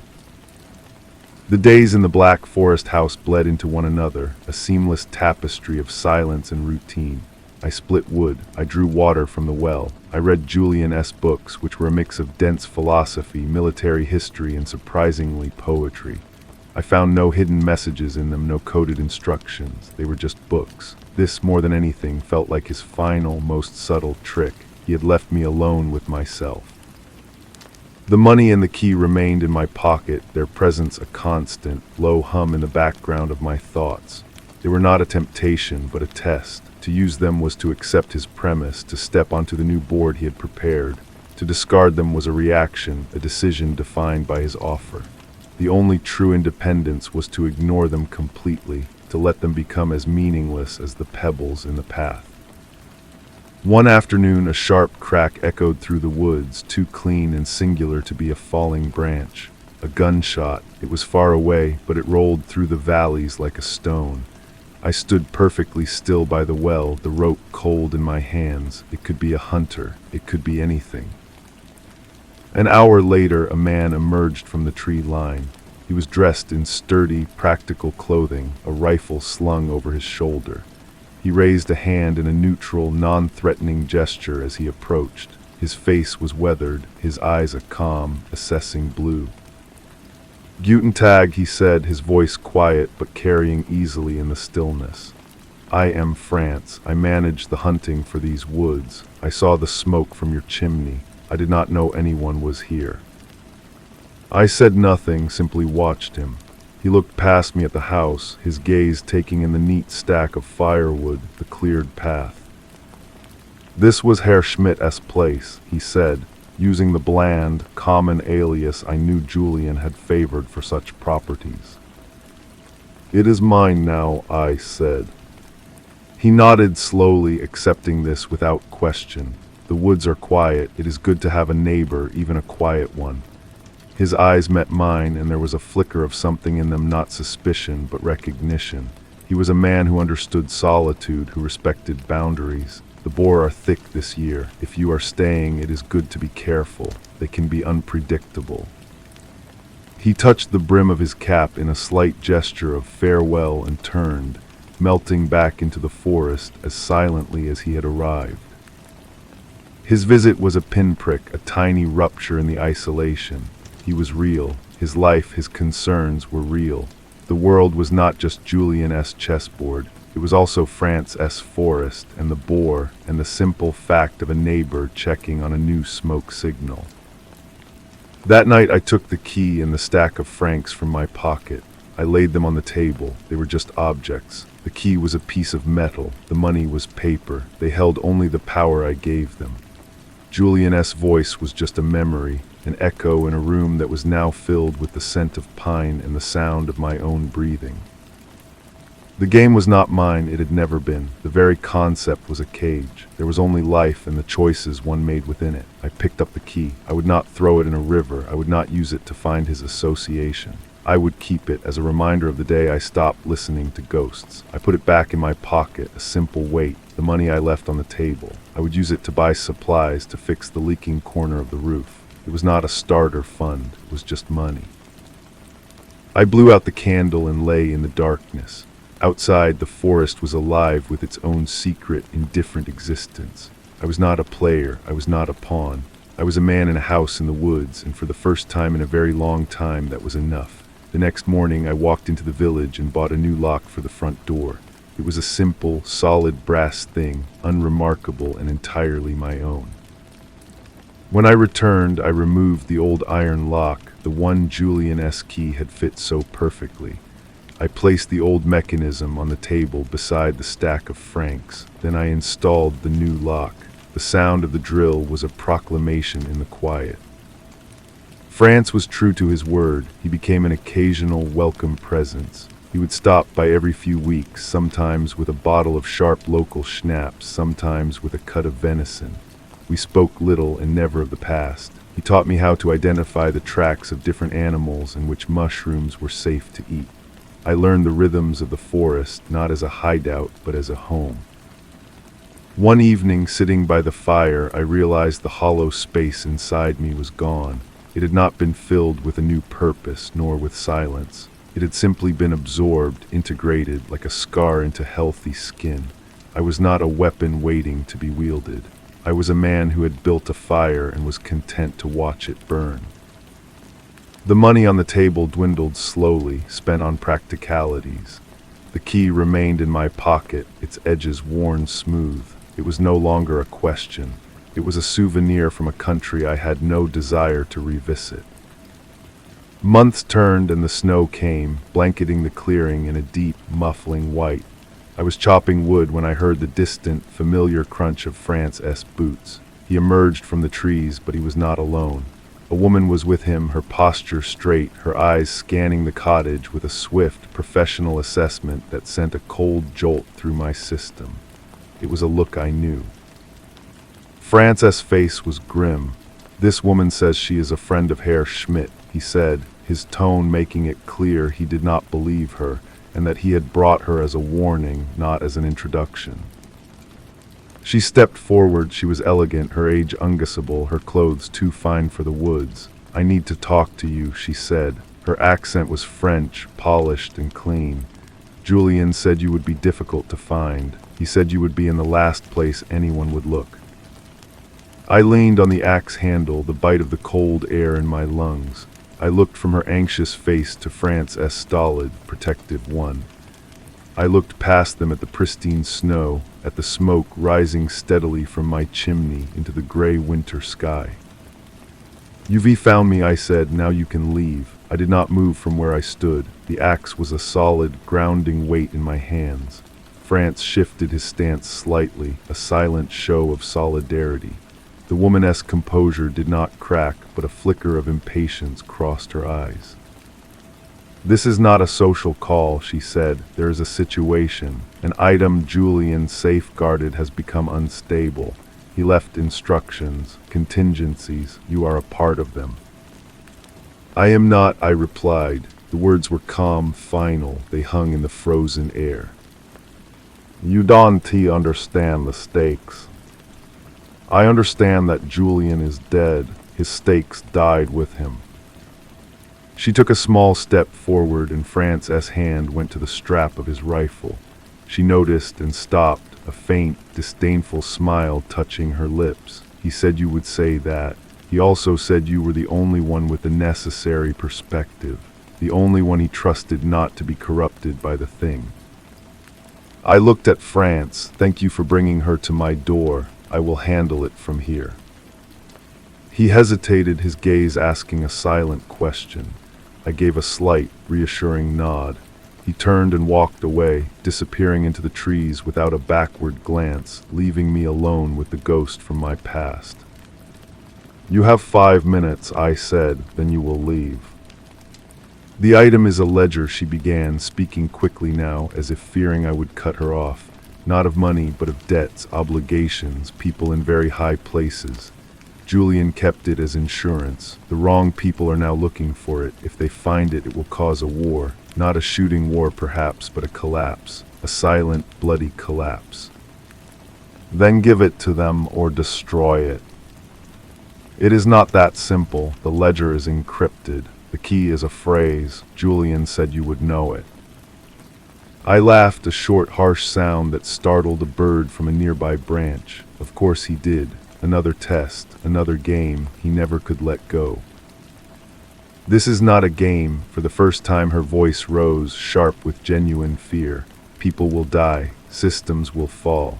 The world you have hidden from will come crashing down, and this forest will not be deep enough to protect you. I looked at the cottage, at the wood smoke blending into the low clouds. I thought of the simple rhythm of my days, of the weight of the key in my pocket that had finally become meaningless. She was offering me a chance to be a hero, a savior, to step back onto the board. It was the most seductive trap of all. I do not know the phrase I said, it was the truth. I had no idea. Julian had taken that secret with him. Her shoulders slumped, the elegant posture deflated into something tired and defeated. He was wrong, she whispered, more to herself than to me. He was so sure. He was wrong about a great many things, I said. Now your 5 minutes are up. She looked at me for a long moment, her eyes searching for some sign of deception or relenting. She found none. Without another word, she turned and walked back down the path, her footprints a dark, lonely line in the snow.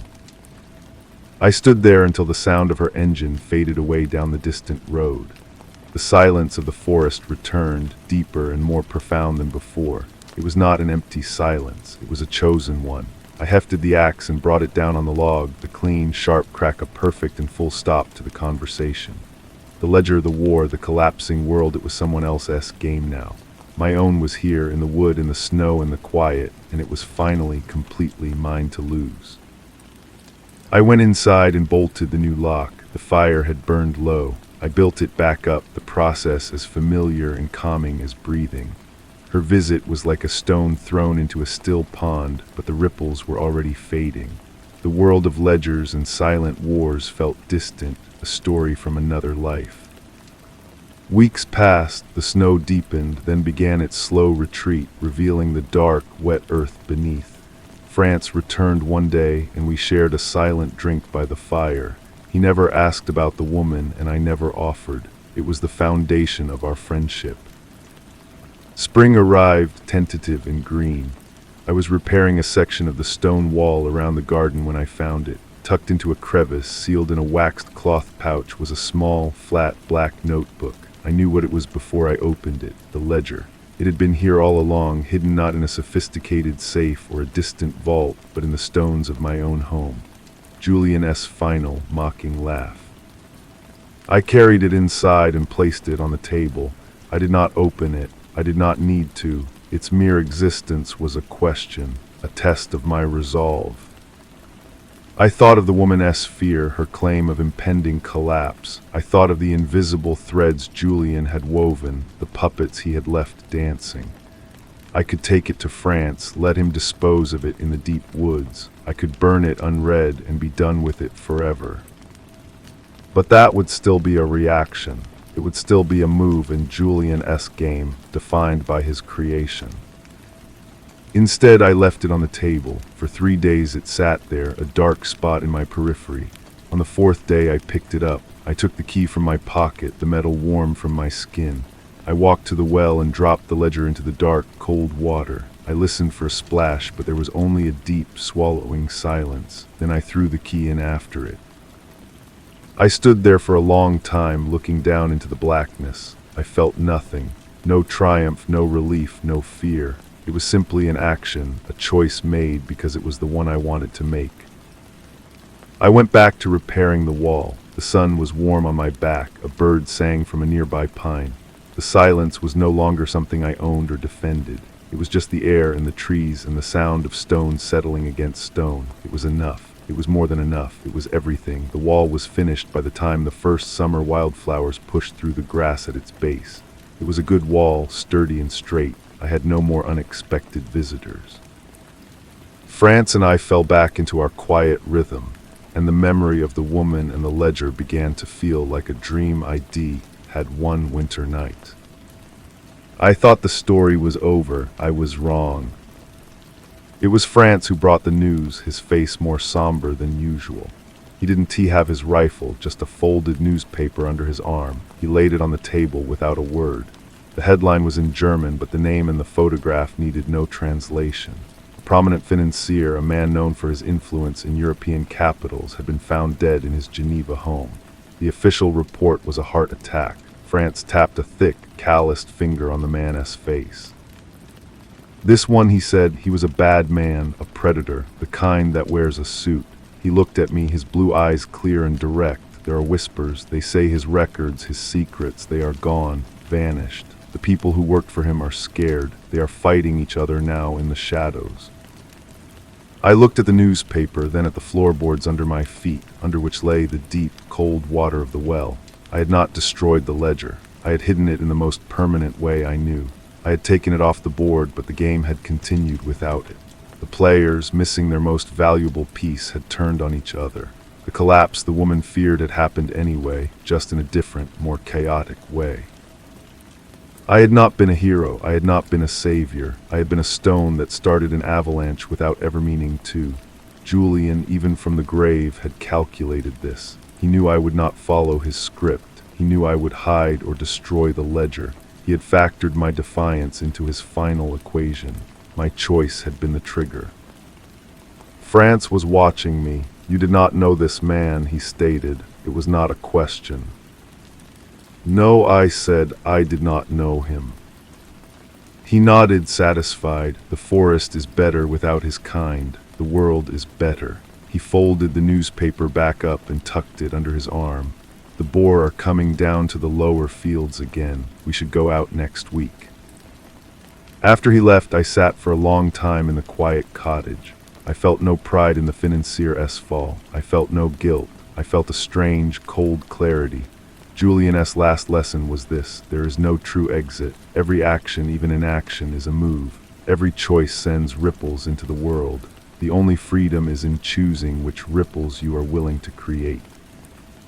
I was not a pawn, I was not a player. I was a force of nature, like the winter snow or the spring thaw. I had thrown a stone into a pond I could not see, and the waves had reached a shore I had never visited. I stood up and went outside. The evening air was soft. I looked at the well, a silent stone mouth holding its secrets. I had sought a silence without consequence, but that was the one thing the world could not provide. The key and the ledger were gone, but their absence had written a story of its own. I would stay. I would walk with France and watch for the boar. I would tend my garden and repair my roof, but I would no longer pretend I was just a man in the woods. I was a man who had once been a scalpel, and though I had left the surgeon's hand, the sharpness remained.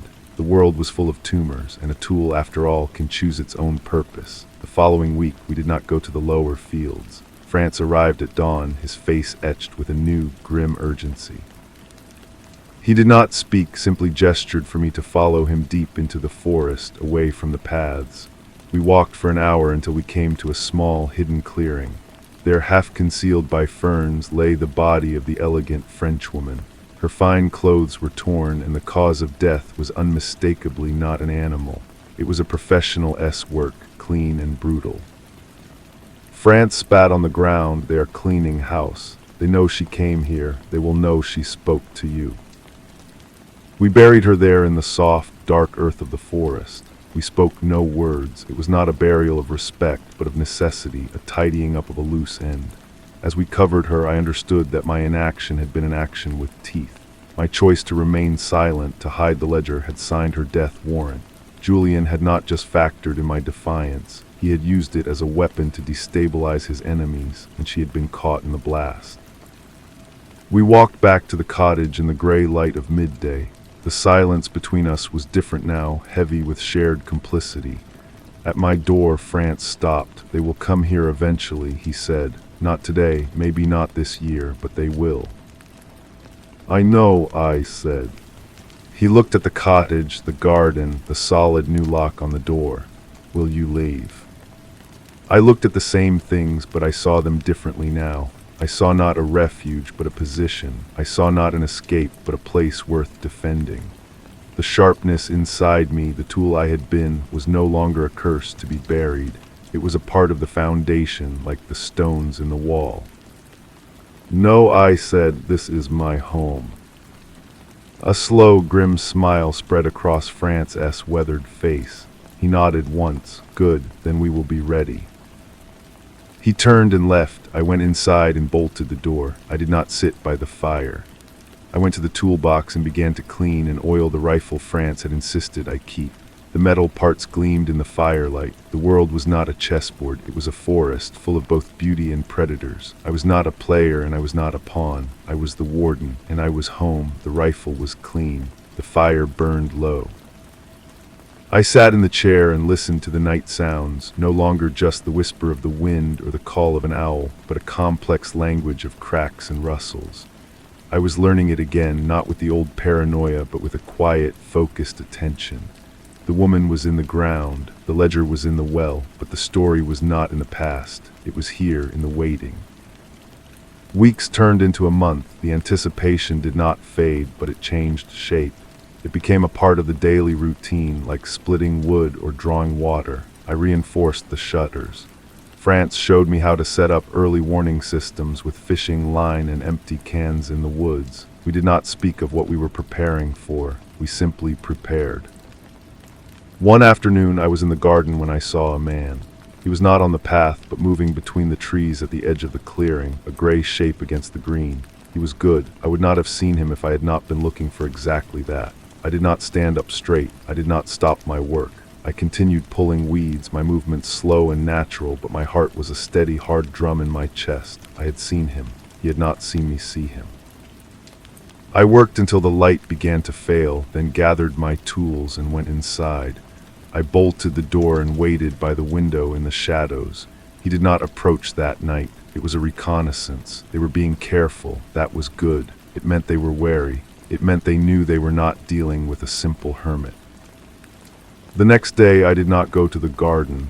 I told France, who had come to check the lines. He merely grunted. Tonight, then, he said, and melted back into the forest to take his own position. The moon was a sliver, offering little light, the perfect kind of night. I sat in the dark cottage, the rifle across my knees. I did not want to use it. The sound would tear the sacred silence of the forest to pieces, but I would if I had to. The choice was theirs. It was past midnight when the soft scuff of a boot on stone came from outside the front door. A faint, metallic scratch followed as a tool probed the new lock. They would find it resistant. I remained still, breathing slowly. Let them work, let them commit. There was a low, sharp crack as the lock was forced. The door swung inward, a rectangle of deeper darkness. A figure filled the space, silhouetted against the faint starlight. He took a step inside. I did not speak, I did not give a warning. I simply stood up from the chair. The man froze, sensing the movement in the blackness. He was professional enough not to fumble for a light. He raised the weapon in his hand. "He is not here," I said, my voice low and calm in the confined space. The man started, swinging his weapon toward the sound. "What?"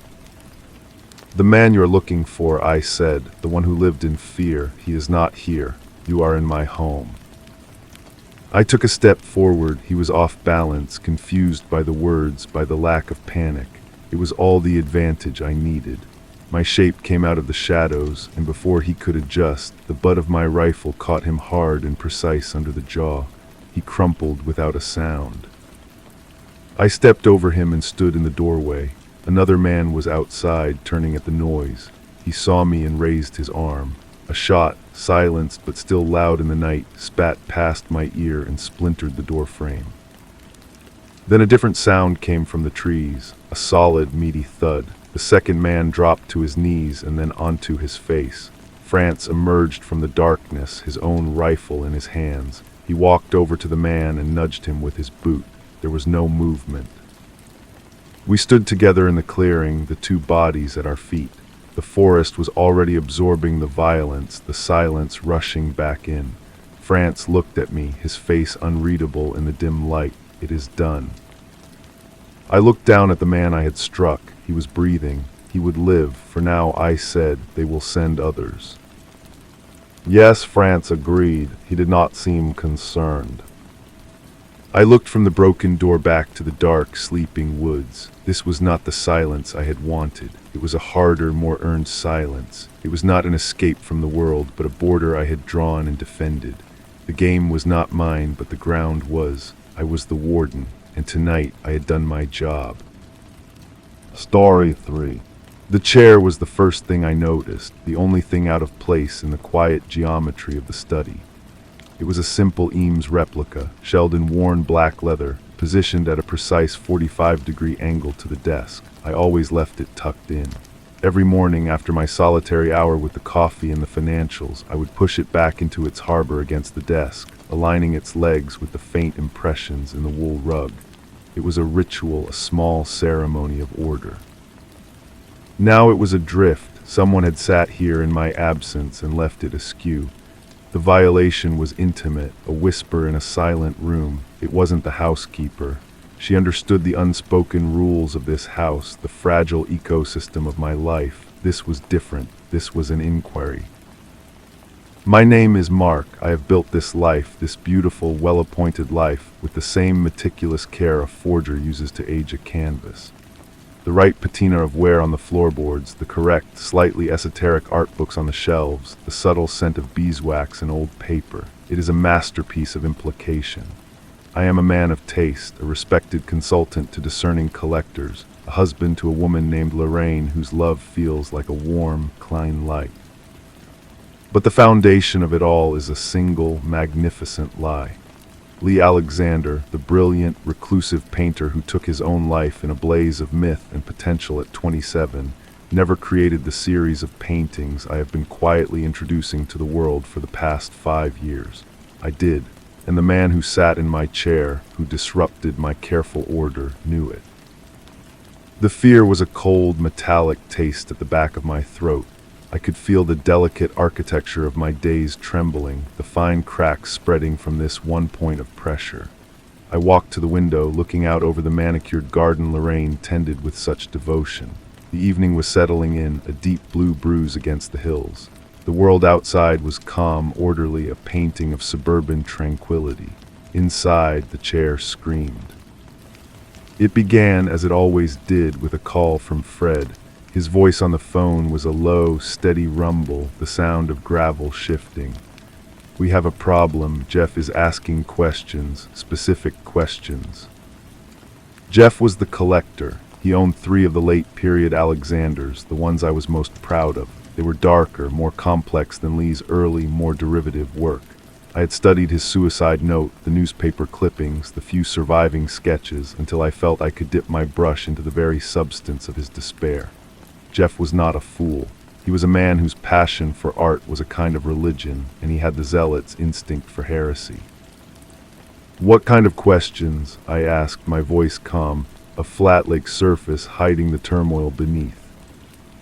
"He wants to see the provenance for Nocturne in Silver. He says he's found a discrepancy in the gallery records from the 80s. He's talking about bringing in a materials analyst." The air in my study grew thick, difficult to breathe.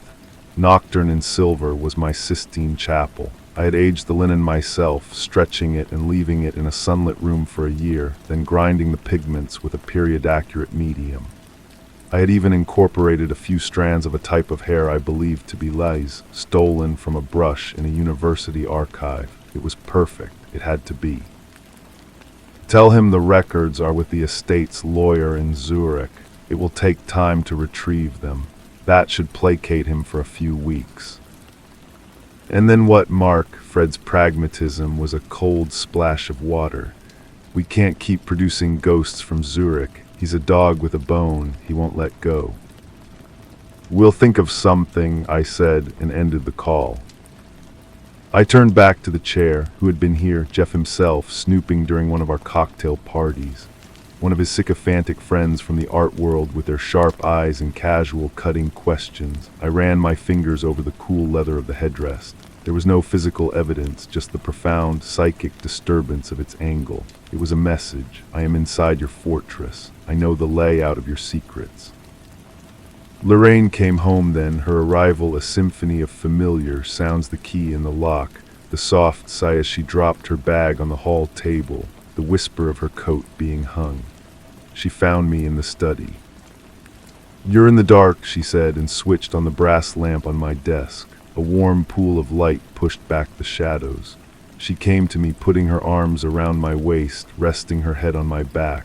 I could feel the steady, trusting rhythm of her heartbeat through my shirt. Everything okay? Just thinking about a difficult client, I said, turning to kiss her forehead. Her skin smelled of cold air and her familiar jasmine perfume. She was the one true thing in this entire fabrication, the original masterpiece around which I had built my museum of forgeries. The thought of her ever knowing, of seeing the light in her eyes dim into disillusionment, was a more potent terror than any prison sentence. "Jeff Barnum?" she asked, her brow furrowing with a wife's concern. "He was so intense at the gallery opening last week. He cornered me for 10 minutes asking about your research process. He said you had an uncanny insight into Lee Alexander's psyche." The chill returned, sharper this time. He was circling, probing the edges of my life, looking for a seam. "He's just passionate," I said, steering her out of the study, away from the accusing presence of the chair. "It's what makes him a great collector." I did not push the chair back into place. I left it as it was, a monument to my unease. That night, lying next to Lorraine's sleeping form, I planned. Fred was right. Placation was no longer a viable strategy. Jeff was a threat that needed to be neutralized. The problem with a beautiful lie is that it requires constant, vigilant maintenance. Sometimes that maintenance becomes messy. The following week, I went to see Jeff at his home, a stark, modernist structure of glass and steel cantilevered over a canyon. It was a fortress of authenticity, filled with genuine masterpieces. He greeted me with a collector's eager handshake, his eyes alight with a fervor that was close to madness. "Mark, so good of you to come. I have something extraordinary to show you." He led me through the vast, open-plan living area to his study, a room even more meticulously ordered than my own. On an easel covered by a black cloth was a painting. I acquired it privately. A very early Alexander, predates anything in the official catalog. He pulled the cloth away with a flourish. My heart stopped. It was a small canvas, a study of a dead bird on a windowsill. The style was raw, unformed, but the talent was undeniable, and it was real. I knew it with a sickening certainty that settled in my gut like a stone. I had seen a photograph of this piece in Lee's childhood sketchbook, a relic I had assumed was lost to time. "It's remarkable," I said, my voice a carefully controlled instrument. "The palette is so youthful. Where did you find it?" "A source," he said, a sly smile playing on his lips. "The provenance is a bit murky, which is why I wanted your opinion, as the leading authority on Alexander." He paused, letting the title hang in the air between us. "You see, my source tells me a fascinating story. He says Lee gave this to a childhood friend, and that friend swears there was another painting from the same period, a portrait of his sister, but it's not listed anywhere. It's as if it vanished."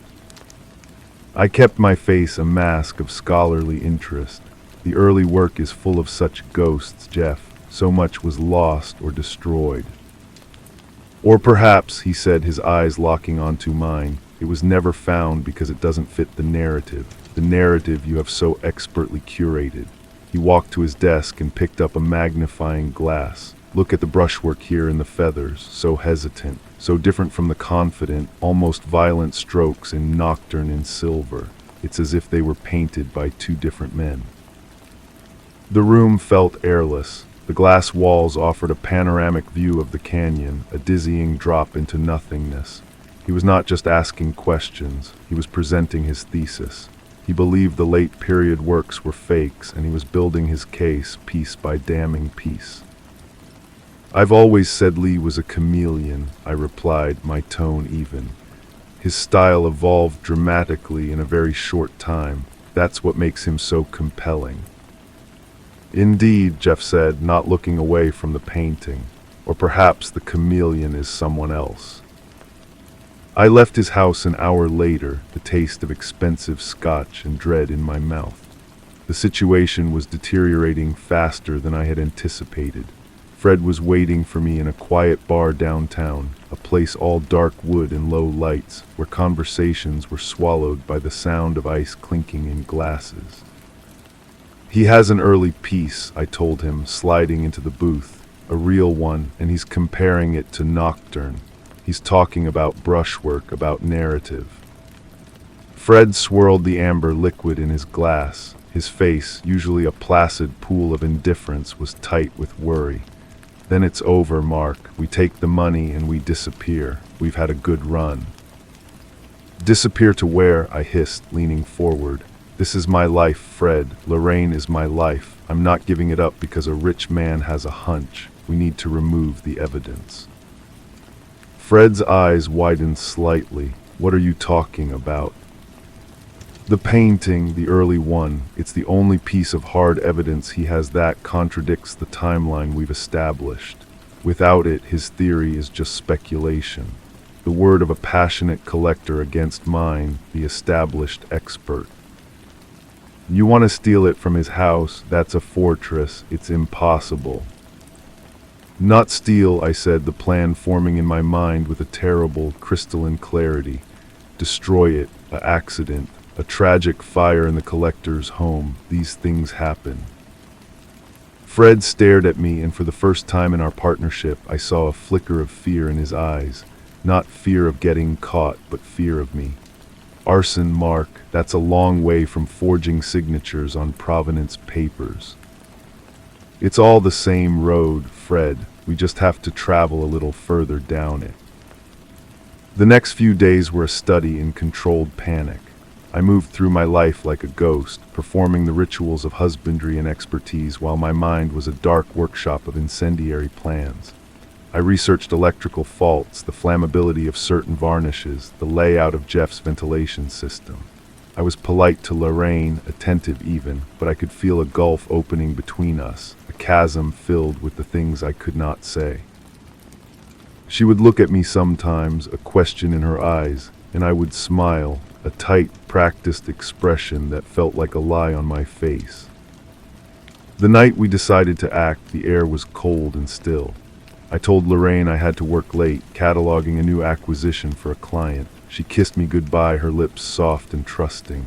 The guilt was a physical weight in my chest. Fred picked me up 2 blocks from my house. He didn't speak. The car was filled with the smell of his nervous sweat and the faint, oily scent of the gasoline in the can on the backseat. We parked a mile from Jeff's house and approached through the canyon, our footsteps muffled by the soft earth. The house was a constellation of lights in the darkness. From our vantage point, we could see into the study. Jeff was there, standing before the easel, admiring his newfound treasure, the painting that was about to cost him everything. "This is insane," Fred whispered, his voice trembling. "It's necessary," I said, and my own voice sounded strange to me, cold and detached, the voice of the man I had pretended to be for so long that he had finally become real.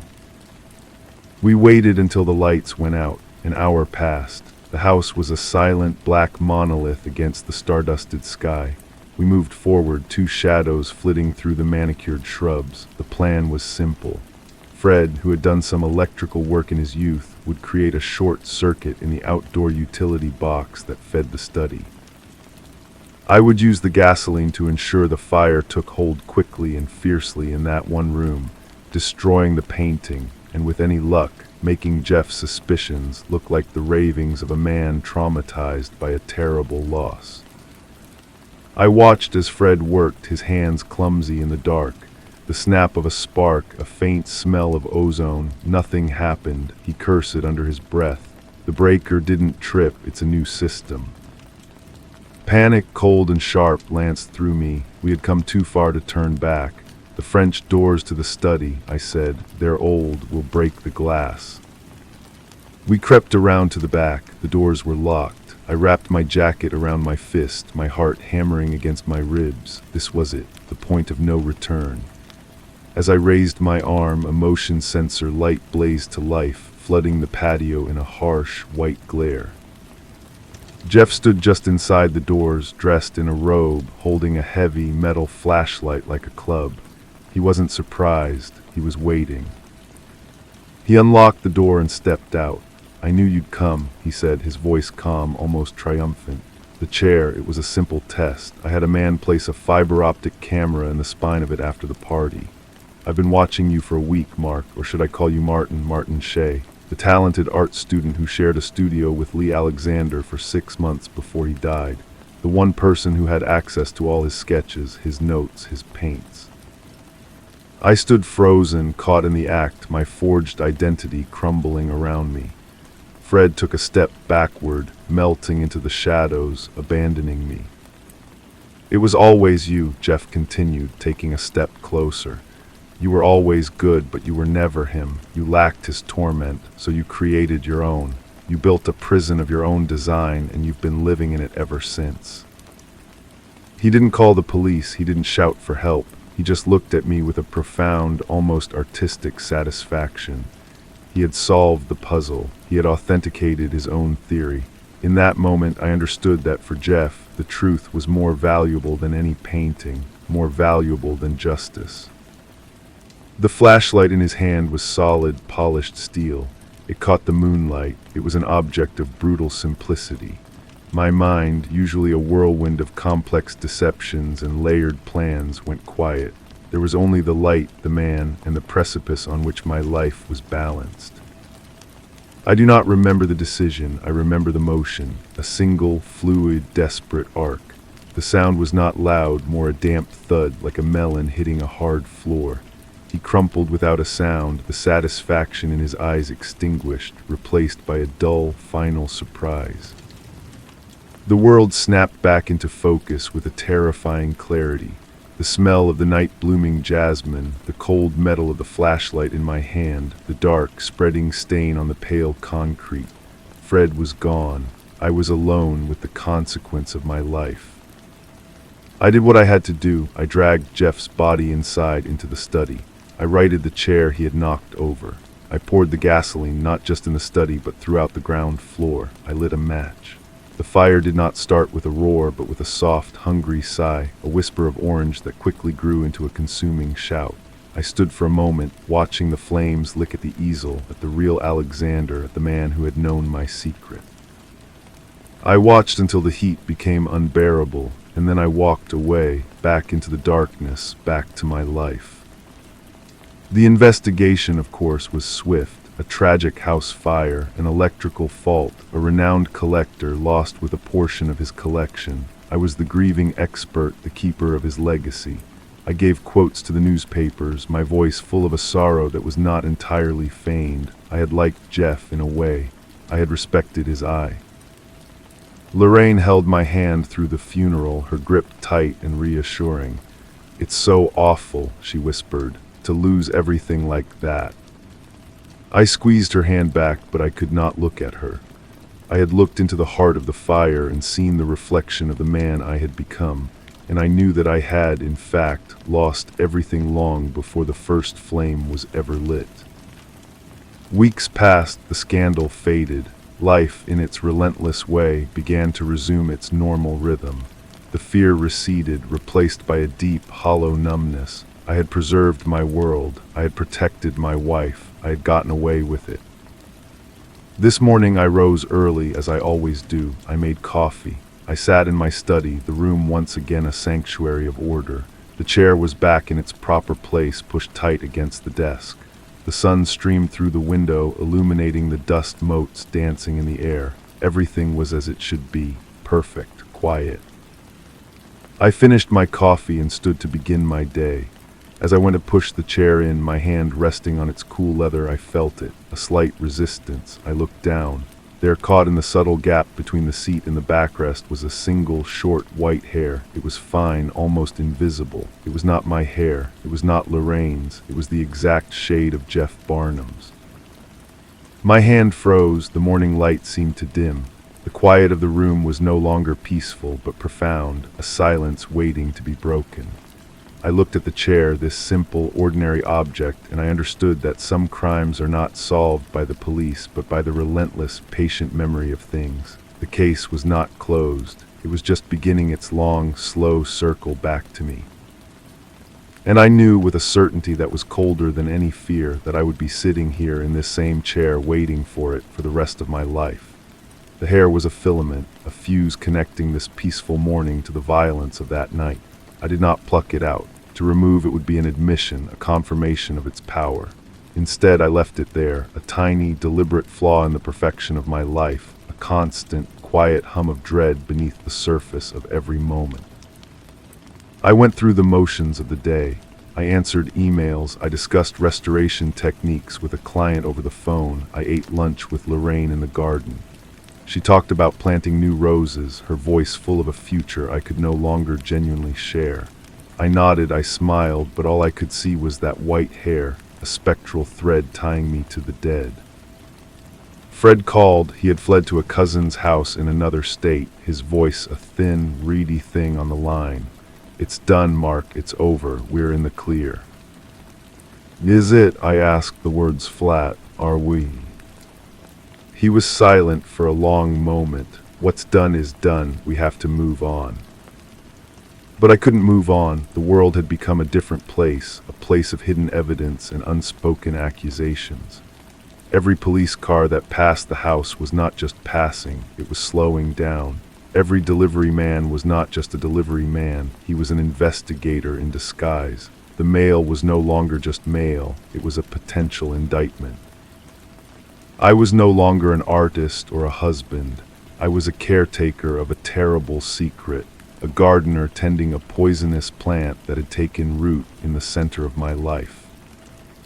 I began to clean, not the casual tidying of a homeowner, but a deep, frantic scrubbing. I took apart the plumbing under the sinks to check for traces of gasoline. I vacuumed the car's interior 3 times, then took a brush to the footwells. I laundered the clothes I had worn that night, even though I had already burned them in the fireplace days ago.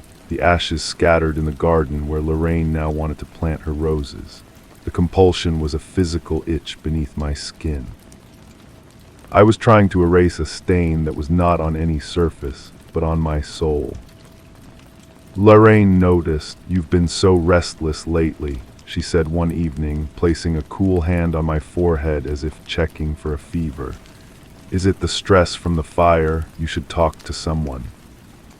"I'm fine," I said, catching her hand and kissing it, the lie of familiar, bitter taste. "Just a lot of work."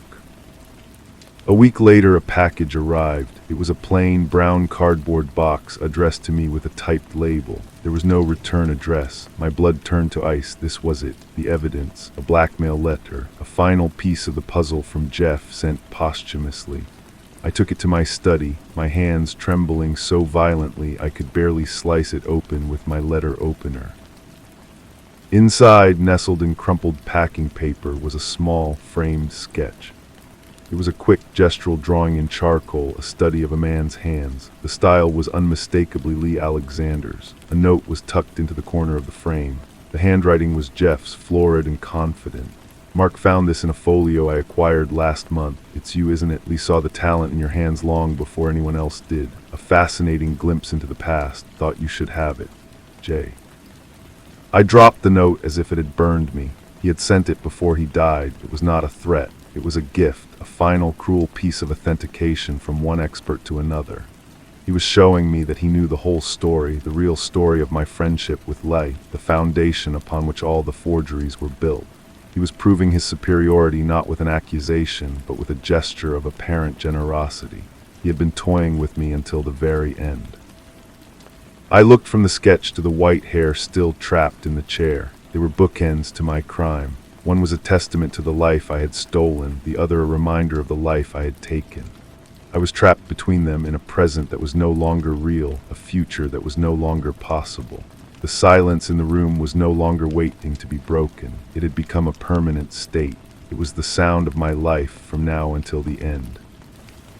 I placed the framed sketch on the shelf, the glass covering the charcoal hands seeming to reflect the entire sordid truth. I could not destroy it. To do so would be another act of violence, another layer of guilt. It had to remain, a monument to my crime, just like the hair in the chair. Days bled into weeks. The cleaning stopped. The frantic energy that had consumed me evaporated, leaving behind a heavy, leaden acceptance. I was a man serving a life sentence in a prison of my own exquisite design.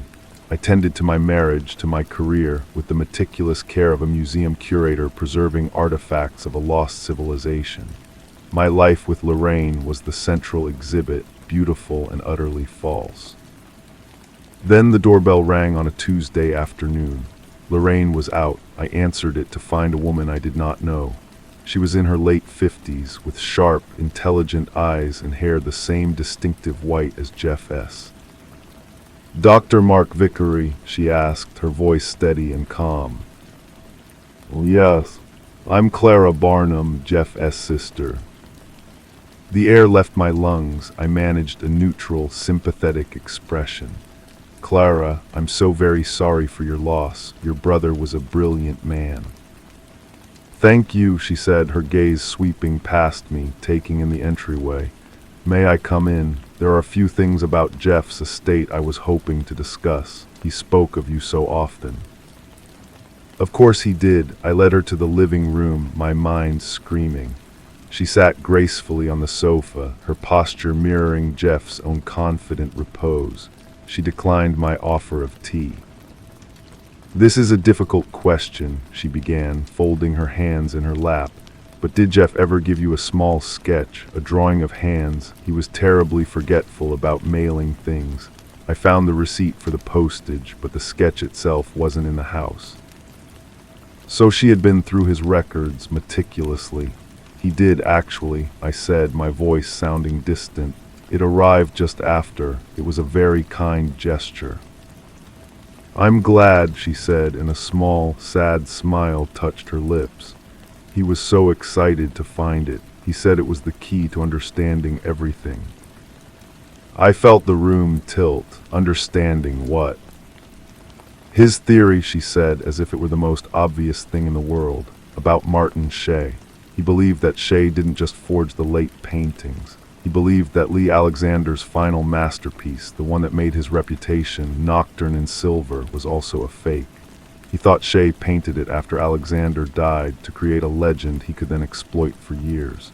A spectacular, audacious lie from the very beginning." I could not speak. I could only stare at her, at the living, breathing evidence of how deeply Jeff had seen into the dark heart of my creation. He had not just uncovered the forgeries, he had unraveled the entire myth, the myth I had lived inside for 15 years. "He told me he was close to proving it," Clara continued, her eyes now fixed on mine, clear and unblinking. "He said he had one final piece of evidence, something he kept separate from the house for safety, a journal. He didn't tell me where. I was hoping, as his colleague and friend, you might have an idea. He trusted you." The silence in the room was absolute. I looked at Clara Barnum, at her white hair, and I knew that the circle was complete. The investigation was not over. It had simply changed investigators. She was not the police. She was something far more dangerous. She was family, and she would never, ever stop looking. "I'm sorry," I finally said, my voice a dry whisper. "He never mentioned a journal to me." She held my gaze for a moment longer, then nodded slowly, accepting the lie. She stood to leave. At the door, she turned back. "It's a funny thing," she said. "The fire destroyed almost everything, but the investigators found a piece of melted metal in the study. They identified it as a high-grade titanium flashlight. Jeff hated modern tools. He only ever used a heavy, old steel one. It was a family heirloom. I have no idea what that was doing there." Then she turned and walked away down the path, leaving me standing in the open doorway. I did not move until her car had disappeared from view. Then I closed the door, the soft click of the latch echoing like a verdict in the silent house. I walked back to my study. I looked at the sketch of my hands, drawn by a dead man. I looked at the white hair in the chair from another dead man. And I knew that Clara Barnum, with her quiet questions and her sharp eyes, would be the one to finally turn the key. There was no escape, there was only the waiting. I walked to the shelf and took down the sketch. The charcoal lines of my own younger hands seemed to mock me, a testament to the original sin. I carried it to the fireplace, this gift from the grave, but I couldn't do it. The act of destruction felt like another confession, another frantic attempt to erase a past that was now rising up to claim me. I returned it to the shelf, the glass now feeling like the lens of a microscope focused directly on my guilt. Lorraine noticed the change in me. The careful curator was slipping. I would lose my train of thought in the middle of a sentence. I jumped at the sound of the telephone.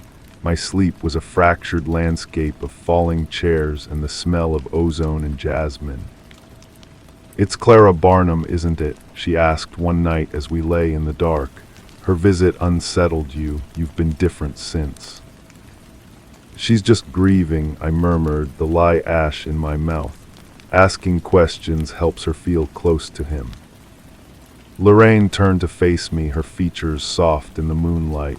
"You can talk to me, Mark, whatever it is. We can face it together." The purity of her faith was a knife twisting in a wound she didn't know existed. I had built this life for her, to protect her from the grubby reality of my ambition, and in doing so, I had made it impossible for her to ever truly know me. The greatest forgery was not a painting, it was our marriage. I began to follow Clara. It was a reckless, stupid impulse, but the compulsion was stronger than fear. I saw her meeting with a man in a neat, dark suit outside a cafe. He handed her a thick envelope, a private investigator, of course. She was not relying on hope or memory, she was building a case. A few days later, I came home to find Lorraine in the living room, her face pale. She held a single sheet of paper. "This was in the mail," she said, her voice thin. It was addressed to me. It was a photocopy of a page from a city directory, 15 years old. It listed the tenants of a warehouse studio building. One listing was circled in red ink, Lee Alexander, Martin Shea. "Who is Martin Shea?" Lorraine asked, her eyes wide with a dawning, terrible confusion. Why would someone send this to me? I looked at the paper, then at my wife's face, and I felt the last supporting wall of my fabricated world begin to crack and splinter. Jeff's journal wasn't a book of written clues. It was a trail of breadcrumbs he had left for his sister, a trail of documents and connections designed to be found if anything happened to him. And the first crumb had just been laid at my wife's feet. The police had closed the case. But Clara was just beginning her own inquest, and she was doing it the way her brother would have, with meticulous, patient, devastating precision.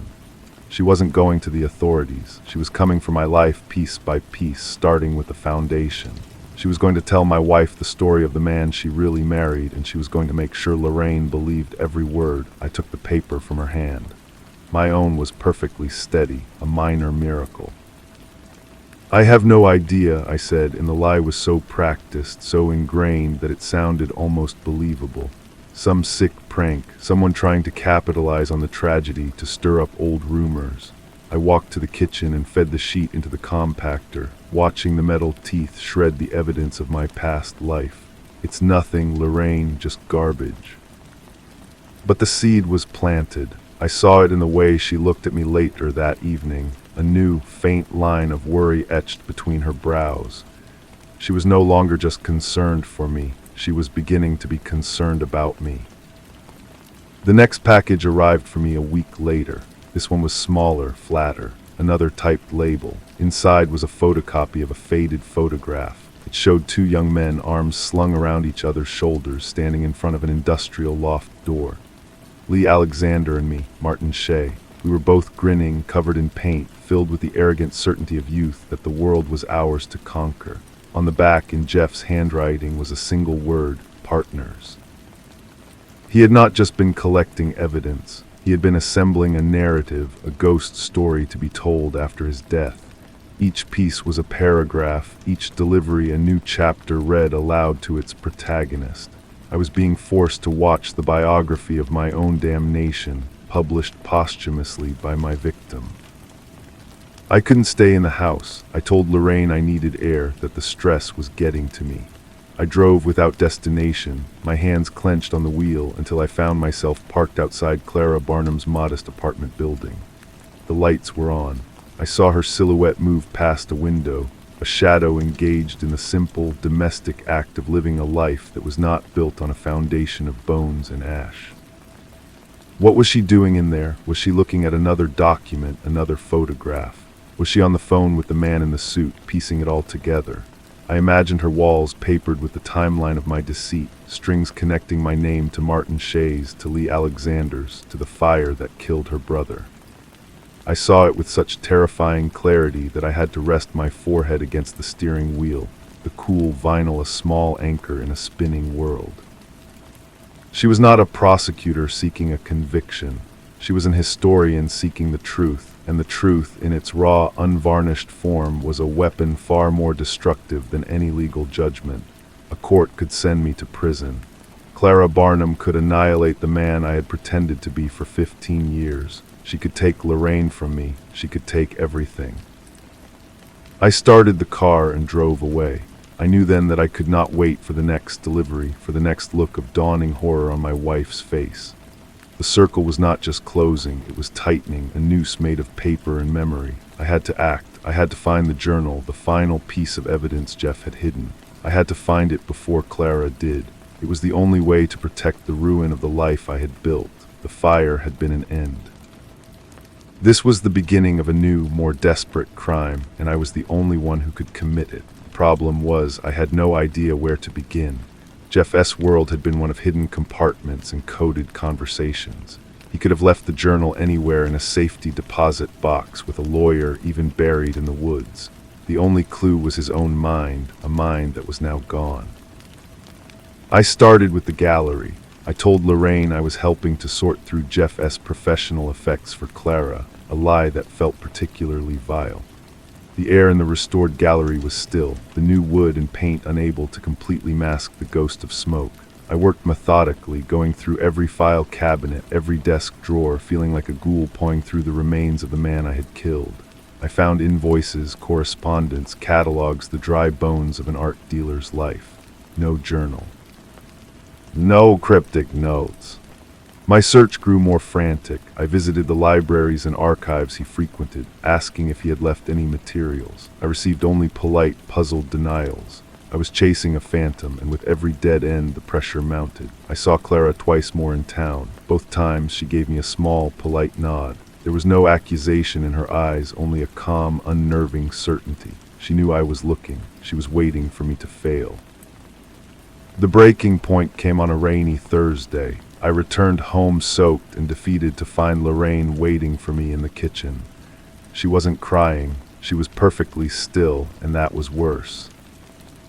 "A man came to the door today," she said, her voice hollow. He said his name was Martin Shay. The name hung in the air between us, a dead thing suddenly resurrected. I felt the floor drop away. "He asked for you," she continued, her eyes fixed on mine. He was an older man, rough-looking. He said he'd been out of the country for a long time. He said he heard about the fire, and he heard you were living here now. He said to tell you that the past has a long memory. I could not form a word. Martin Shay was a ghost I had created, a name I had buried with lay. It was impossible. "What did you tell him?" I finally managed to croak. "I told him he was mistaken," she whispered. "I told him to leave, but Mark, who was he?" I had no answer. The forgery was collapsing, not from the outside in, but from the inside out. Someone else knew. Someone else was playing Jeff's game, or perhaps this was a new, more dangerous player entirely. The real world, the one I had tried so hard to wall out, was breaking through. It wasn't just Clara and her quiet investigation anymore.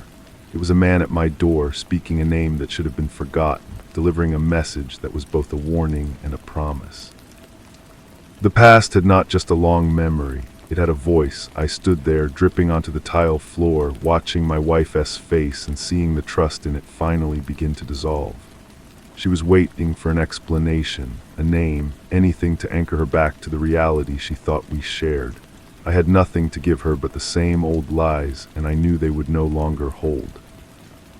"A crank," I said, the word tasting like dust, someone from the old days trying to cause trouble.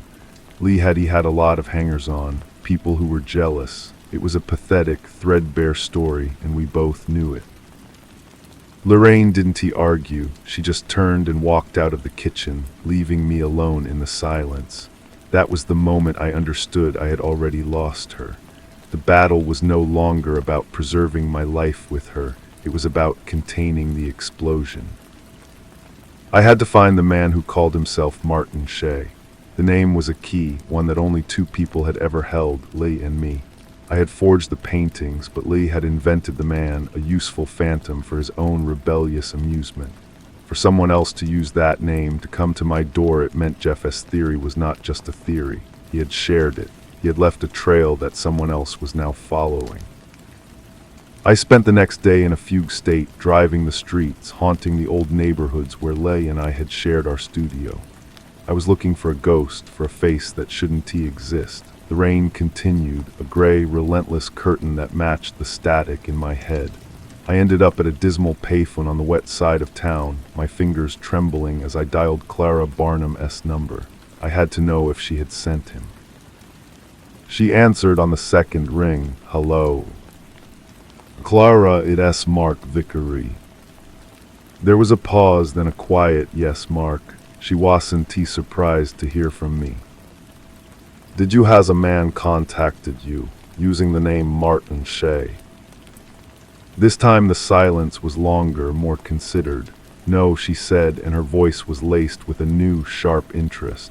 Why has he contacted you?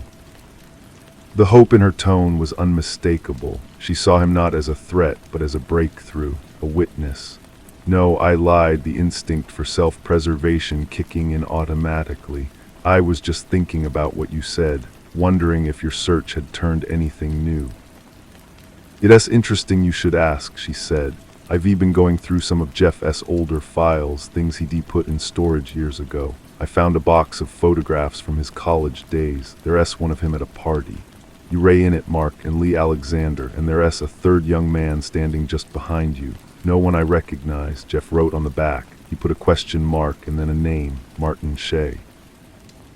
The world narrowed to the sound of her voice and the drumming of the rain on the payphone's metal hood. He had a face. Jeff had seen his face. He had been real. All these years I had thought Lai and I were the only ones who knew the secret, but there had been a third, and he was here. I hung up without saying goodbye, the receiver clattering into the cradle. I leaned my head against the cool, wet glass of the phone booth. The man at my door was not an imposter. He was the original. Lee had lied to me. Our partnership, the foundation of everything, had been a lie from the very start. And now the forgotten third man had returned, not with a demand for money or for credit, but with a simple, devastating message. The past had a long memory, and it was here to collect. The rain soaked through my coat as I left the phone booth, but I barely felt it. The cold was inside me now, a core of ice that had nothing to do with the weather. Lee had lied. The entire mythology of our partnership, the sacred story I had built my life upon and then destroyed, was a fraud. There had always been a third, and he had been there at the beginning watching us. He knew everything. I drove to the old studio district, the place I had haunted the day before, but now with a new, terrible purpose. I wasn't just looking for a ghost. I was looking for the architect of my ruin. The warehouses were mostly converted to expensive lofts now, but a few derelict buildings remained, holding out against the tide of gentrification. One in particular, a crumbling brick structure at the end of a dead-end street, had been a known flophouse for artists and addicts for decades. It was the kind of place a ghost would hide. I parked a block away and walked, the rain masking the sound of my footsteps.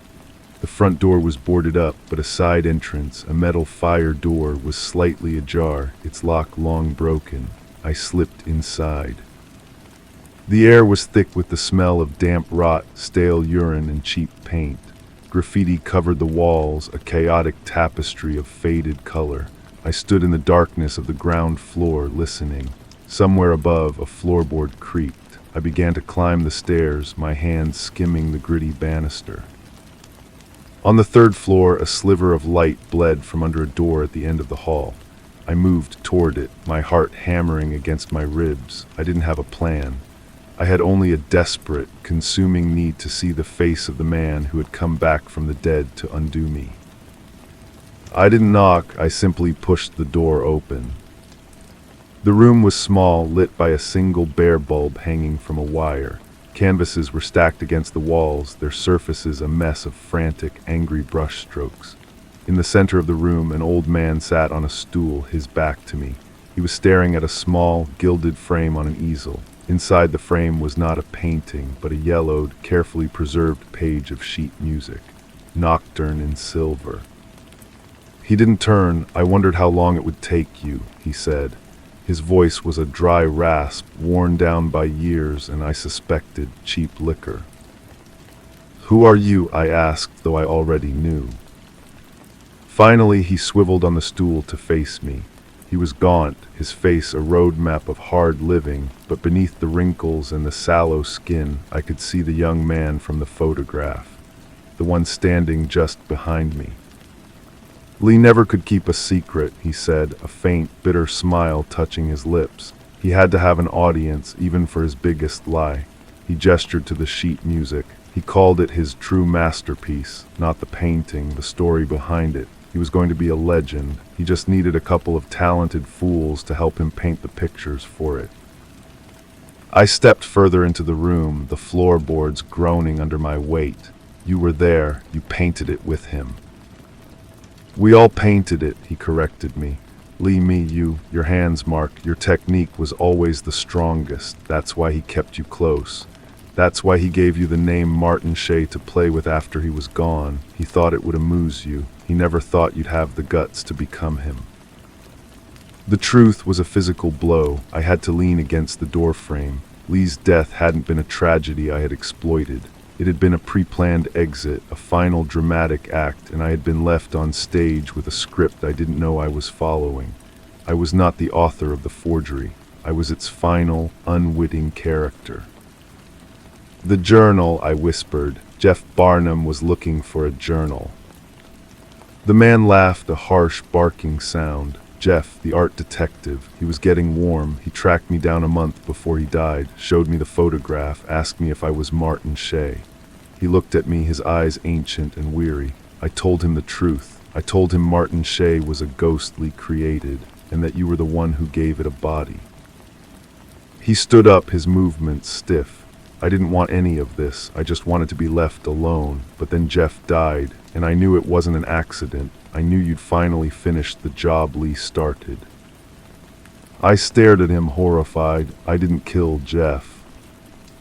Didn't you? He asked, his voice dropping to a whisper. You created the lie that killed him. You lit the match, Mark, maybe not that night, but years ago. He picked up the framed sheet music and held it out to me. He wanted you to have this, Lee. He said you were the only one who would understand the joke. I didn't take it. I just stood there looking at the man who was the living proof of my own delusion. He was not a threat, he was a mirror. And in his eyes I saw the reflection of the man I truly was, not a brilliant forger, not a grieving friend, not a loving husband, just a fool who had spent his life perfecting another man's lie until it consumed everything, including me. The investigation was over. The verdict was in. And the sentence was the rest of my life, to be lived inside the hollow shell of the man named Mark Vickery. I turned and walked out of the room. I descended the stairs and left the building, the rain washing over me as if it could cleanse the filth of that truth from my skin. But it was under the skin. It was in the bone. I drove home on autopilot, the streets a blur of light and water. Lorraine was gone. It wasn't a surprise, and yet the finality of it was a physical vacuum, sucking the air from my lungs and the strength from my legs. The house was silent, a museum of a life that had never truly existed. A single note lay on the kitchen counter, weighed down by her car keys. It wasn't long. It didn't need to be. It just said she knew, and that she couldn't breathe here anymore. She didn't even sign her name. I stood in the center of the living room, the man who was once Mark Vickery, and waited to feel something.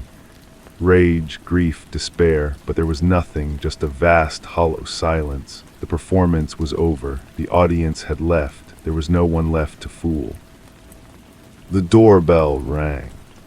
I didn't move. It rang again, persistent. I knew who it was. It was the only person it could be. I walked to the door and opened it. Clara Barnum stood on my porch, her coat dark with rain. She held a simple, black-bound notebook in her hands. She didn't look triumphant. She looked tired and profoundly sad. He mailed it to me the week before he died, she said, her voice quiet, with instructions not to open it unless something happened to him. She held it out. I think you should have it. I took the journal. It was heavier than it looked. I didn't open it. I didn't need to. I knew what was inside. It was the final chapter, the one Jeff had written for me. He wasn't trying to destroy you, Mark, Clara said. Not at first. He was just trying to understand. He admired your talent. He thought you were a victim of Lay's manipulation, just like he was. He thought if he could prove the forgeries, he could free you from it. But then he realized you weren't a prisoner. You were the warden. She looked past me into the empty house. I am sorry about Lorraine. I nodded, unable to speak. I am not going to the police, she said. What would be the point? You've already lost everything the law could ever take from you. This is between you and my brother now. She turned and walked down the path to her car. I closed the door and leaned against it, the journal pressed against my chest. I was alone with the truth. It was not a weapon or a key or a secret. It was just a fact, a simple, unbearable fact. I had built my life on a story, and now the story was over. All that was left was to live in the empty space after the final sentence. I did not open the journal that night. I placed it on the coffee table, a dark rectangle in the twilight of the living room, and I sat in the chair opposite it. I watched it as the rain stopped and the moon emerged, casting long, skeletal shadows through the windows.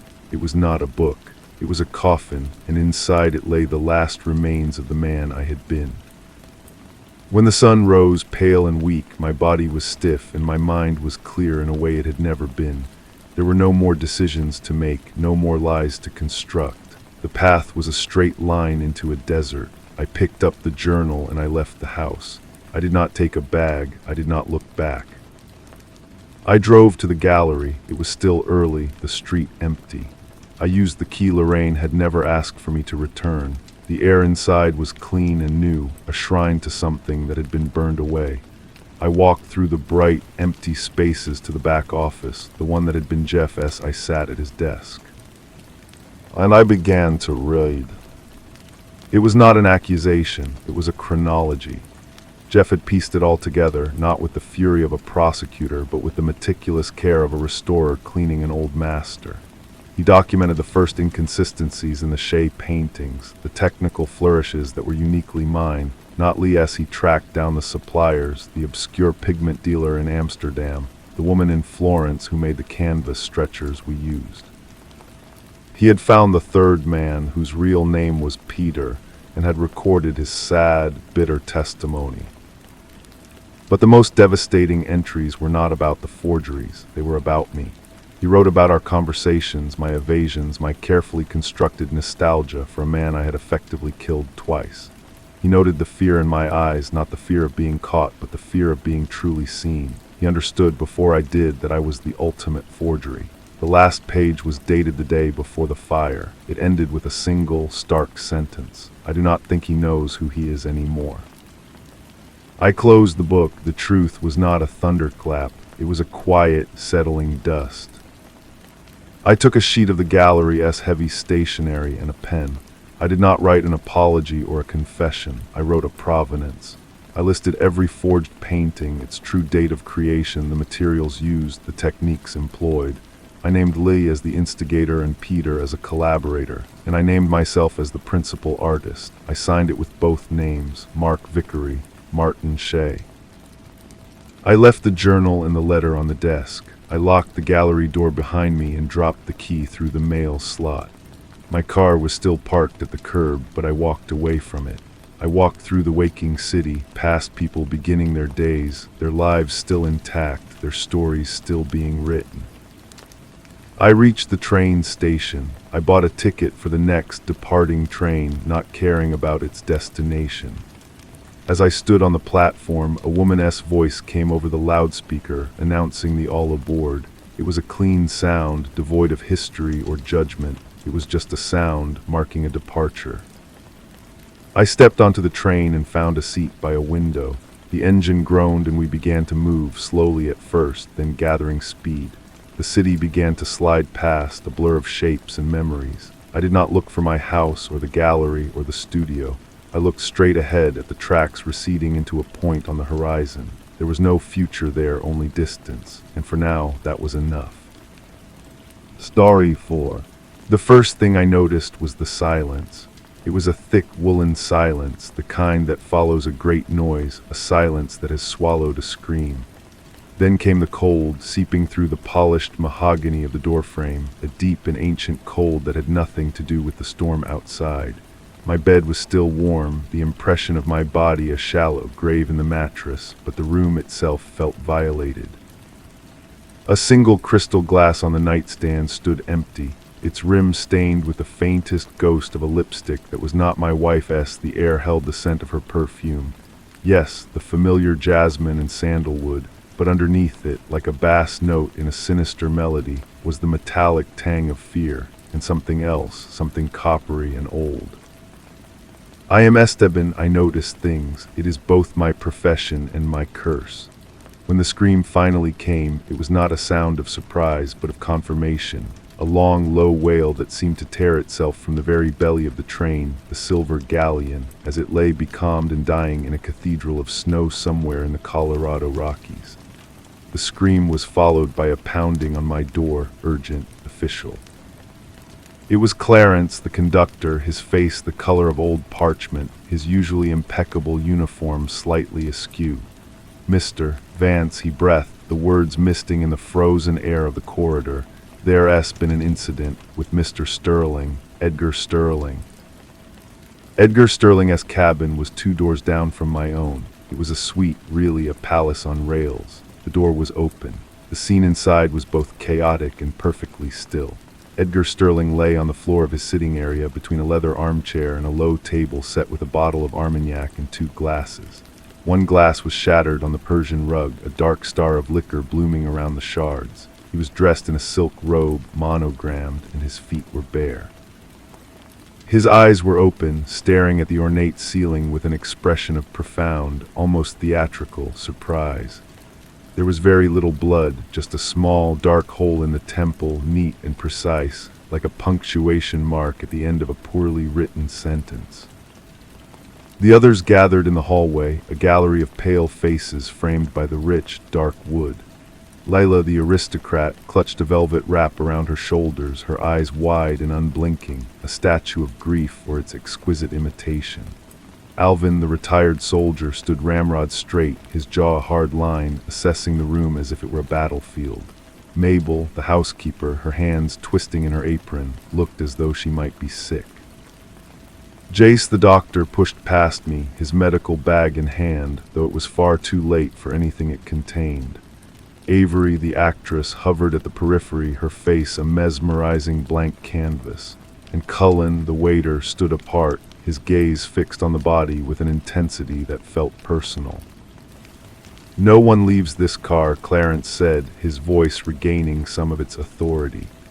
"The storm has severed the communications line. We are completely cut off, and we have a murderer among us." The investigation began not with questions, but with atmospheres. The train itself was a character, a long, narrow world of gleaming brass and polished wood, now trapped in a frozen white hell. The wind howled outside, a constant, demented chorus. The carriages groaned and shifted, settling deeper into their snowy tomb. The light was a perpetual twilight, the electric sconces casting long, dancing shadows that made ghosts of the living. I started with the room. The scent of gunpowder was faint, almost entirely masked by the Armagnac and Edgar Sterling's expensive cologne. The gun, a small, pearl-handled revolver, lay near his outstretched hand. Too near, it looked placed, not dropped. There were no signs of a struggle. His watch, a Patek Philippe, was still on his wrist, its hands frozen at 2:17 a.m. The second glass, the unbroken one, had a faint smudge, but no clear print. I knelt, my knees pressing into the thick pile of the rug, and looked. Beneath the table, almost invisible, was a single, long, auburn hair. Leela's hair was the color of polished chestnut. Avery's was a brilliant, impossible gold. Mabel's was mousy brown, streaked with gray. I interviewed them in the dining car, which Clarence had converted into a makeshift interrogation room. The silver gleamed on the sideboards, a cruel parody of a normal journey. Leela sat with a preternatural stillness, her hands folded in her lap. Edgar was a complicated man, she said, her voice a low, cultured murmur. We moved in the same circles for years. There was a time long ago when he was different, before the money hardened him. She looked out the window at the swirling snow. He ruined my family, you know, not directly. It was just business, he would have said, but businesses are made of people. My father was one of those people. She did not look at me when she said this. She looked at her own reflection in the dark glass, as if confessing to a ghost.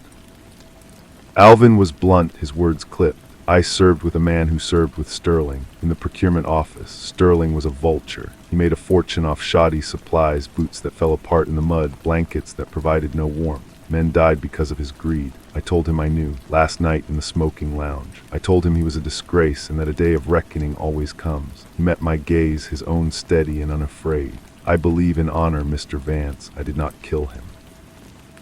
But I will not mourn him. Mabel was a nervous bird, her eyes darting everywhere. I just cleaned the rooms, sir. I don't know anything, but her hands, when she poured water, trembled. She had access to every cabin. She knew secrets that were vacuumed into carpets and wiped from mirrors. When I pressed her, she finally broke, a quiet, desperate crumbling. He recognized me from before.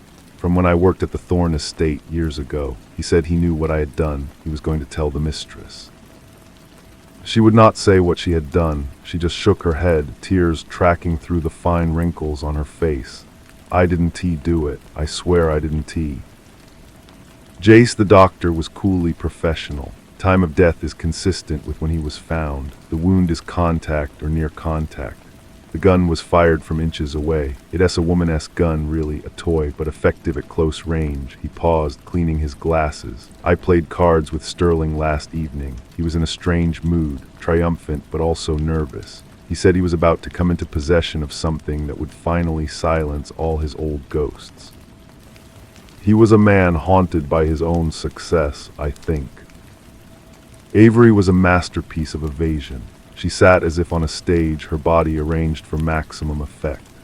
Darling Edgar, she sighed, a cloud of smoke from her cigarette wreathing her head. He was a patron of the arts, a passionate man. We were close. Last night he was full of grand plans. He said he was going to leave his old life behind, start anew. He said he had a ticket to a world without pasts. She smiled, a slow, enigmatic curve of her lips. He was a fantasist. I found it endearing. We all have our roles to play, Don Tiwi, Mr. Vance. His was the titan of industry. Mine is the beautiful illusion. Who is to say which is more real? Her gaze drifted toward Cullen, who was refilling a water carafe at the far end of the car, his movements fluid and silent. Cullen was the most difficult to read. He was a man of shadows and silence. His presence felt only in the perfection of his service. Mr. Sterling was a demanding guest, he said, his voice barely a whisper, but a generous one. His eyes, when they finally met mine, were deep and sorrowful. He had many visitors last night. I could not say who was the last, but then he added, almost as an afterthought, he asked for a second bottle of Armagnac at 1 a.m, for 2. The pieces were there, but they refused to form a picture.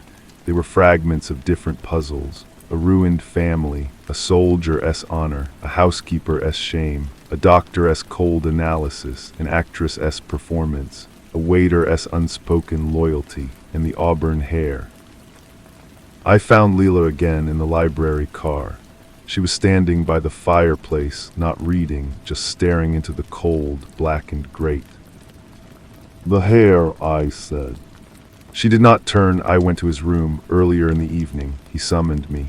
He wanted to gloat. He showed me a document, a deed to my family's old estate. He had bought it from the bank for a pittance. He said he was going to tear the house down and build a hunting lodge. I begged him. I may have pulled his hair in our struggle. It was undignified. I left, that was all. It was plausible. It was almost too plausible. The storm raged for another day. The world outside was a formless white, and the train became our entire universe, a pressure cooker of fear and suspicion. The passengers turned on each other, accusations flying in hushed tones in the corridors. Alvin and Jace nearly came to blows over a misplaced comment about military honor. Avery seemed to be enjoying the drama, her performance becoming more heightened, more theatrical. Mabel jumped at every sound. Cullen moved among us like a phantom, his face a mask of polite neutrality.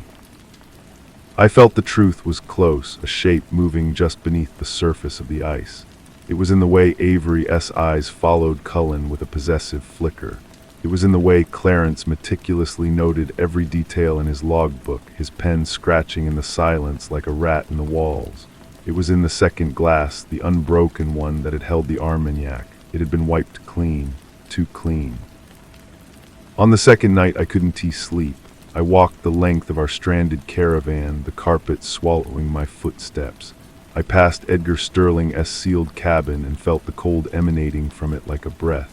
I saw a sliver of light under the door of Avery's room, and I heard voices, a man's and a woman's, low, urgent.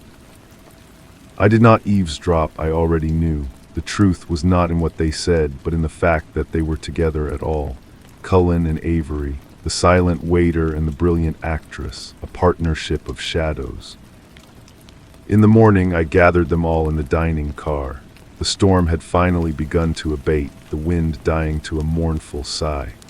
Pale, weak sunlight filtered through the grime-caked windows. Edgar Sterling was not killed by a stranger, I began, my voice flat in the tense air. He was killed by someone he knew, someone he had invited into his room for a late-night drink. The gun was small, easily concealed in a robe pocket or a clutch purse. It was an intimate killing. I looked at each of them in turn. Layla, pale but composed, Alvin grimly satisfied, Mabel terrified, Jace professionally curious, Avery a slight, knowing smile on her lips, Cullen his head bowed.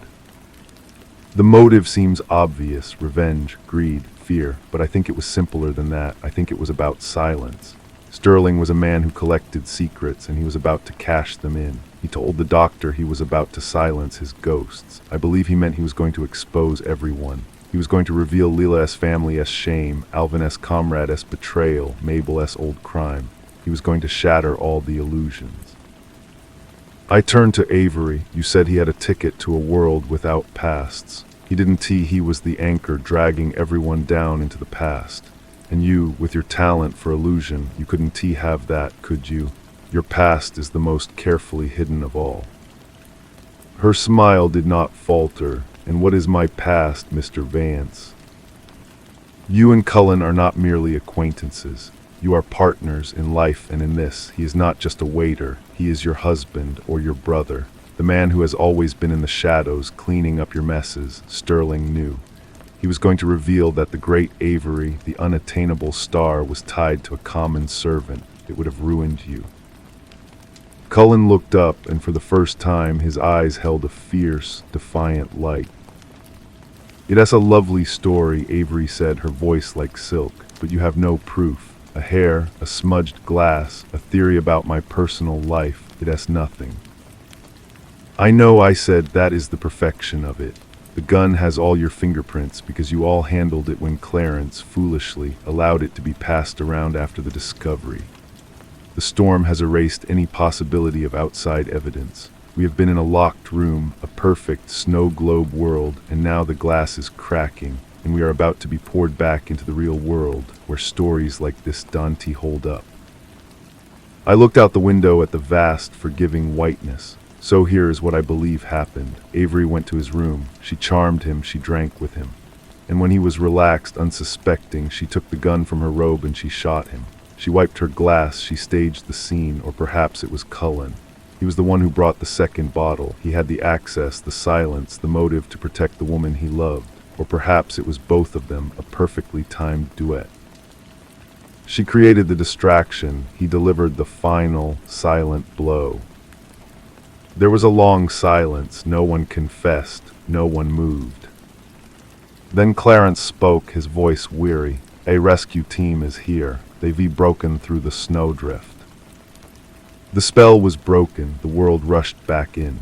There were officials, questions, chaos. The passengers were led away one by one into the blinding white light. I stood on the platform of the train, the cold air stinging my lungs. I watched Avery, wrapped in furs, being escorted to a waiting snowcat. She turned and looked back at me, and for a single, unguarded moment, the actress was gone, and I saw only a tired, frightened woman. Then the mask slipped back into place, and she was gone. Cullen was taken separately. He did not look back. In the official report, it was ruled a suicide. The pressures of business, the isolation, the gun in his hand. It was the cleanest, simplest answer, the one that caused the least trouble. The auburn hair was from a brush in his suitcase. The wiped glass was from a fastidious waiter. The threats were the ramblings of a dying man. I never learned what Mabel had done at the Thorne estate. I never learned what document Jace had truly seen. I never learned if Alvin S. Honor was satisfied. The case was closed.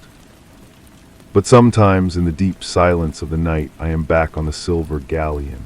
I feel the train shudder under me, a metal coffin in the snow. I see the gallery of faces, each one a locked door. I smell the jasmine and the armagnac and the cold, metallic scent of the truth that got away.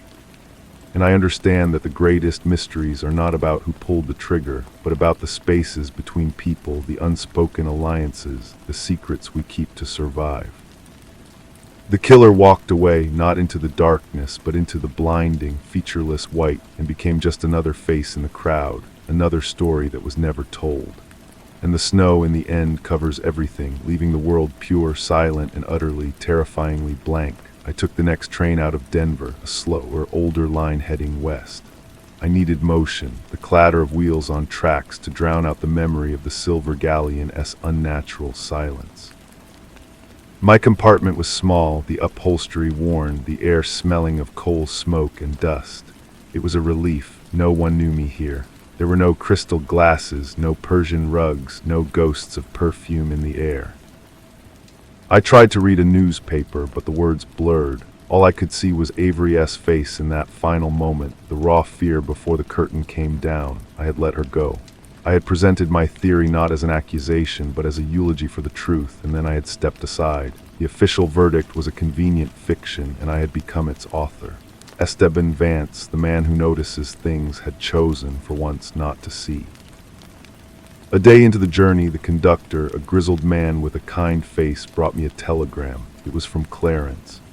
The message was brief, a professional courtesy that crossed into the personal. The company has settled the matter. The galleon will run again after repairs. I am retiring to my sister's in Tucson. I find I have lost my taste for snow. There was a pause, then a final telling sentence. The waiter Cullen was released this morning. Lack of evidence. He has vanished.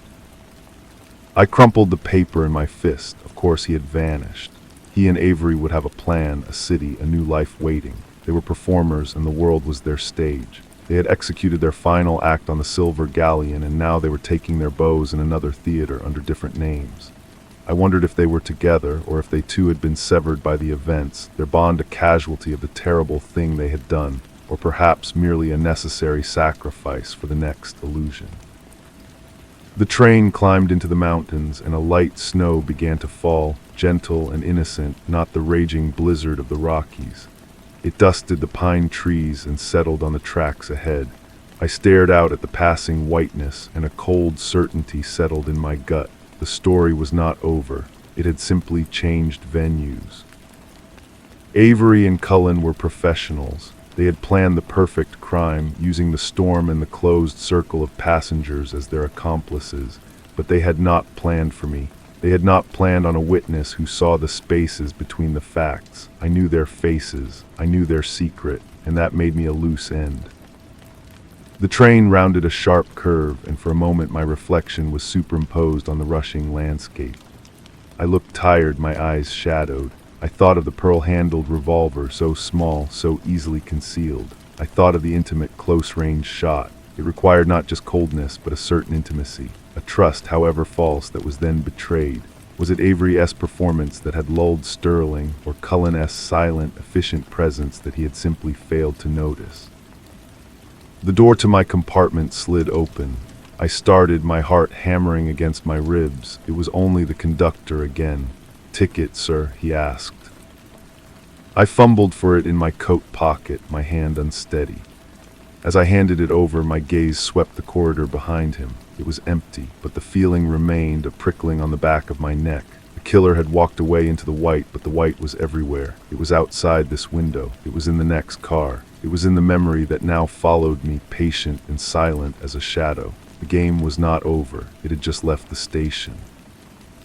He punched my ticket with a dull clack, his eyes lingering on my face a moment too long. "Rough night, sir?" he asked, his tone casually sympathetic. "Something like that," I murmured, taking the ticket back. My fingers brushed his, and I felt a jolt, an electric sense of exposure. Did he know? Was he part of it? The paranoia was a poison, and it was already in my blood. I was seeing conspiracies in the weary eyes of a railroad man. After he left, I locked the compartment door. The simple brass bolt seemed a flimsy defense against the unease that had taken root in me. I sat in the worn velvet seat and forced myself to think, to piece it together one more time, not for justice, but for survival. The second glass wiped clean. Clarence had noted it, but we had all assumed it was Sterling's own fastidiousness, or perhaps the killer covering their tracks. But what if it was never used? What if Cullen brought the second bottle, as he said, but for only one person, himself? He poured a drink for Sterling and a drink for himself. They drank, they talked, a waiter and a titan, an unlikely late-night confidant. Then when the moment was right, Cullen leaned in, perhaps to refill the glass, and pressed the small, cold muzzle to Sterling's temple. No struggle, no broken glass, just the quiet efficiency of a man used to serving, used to being invisible.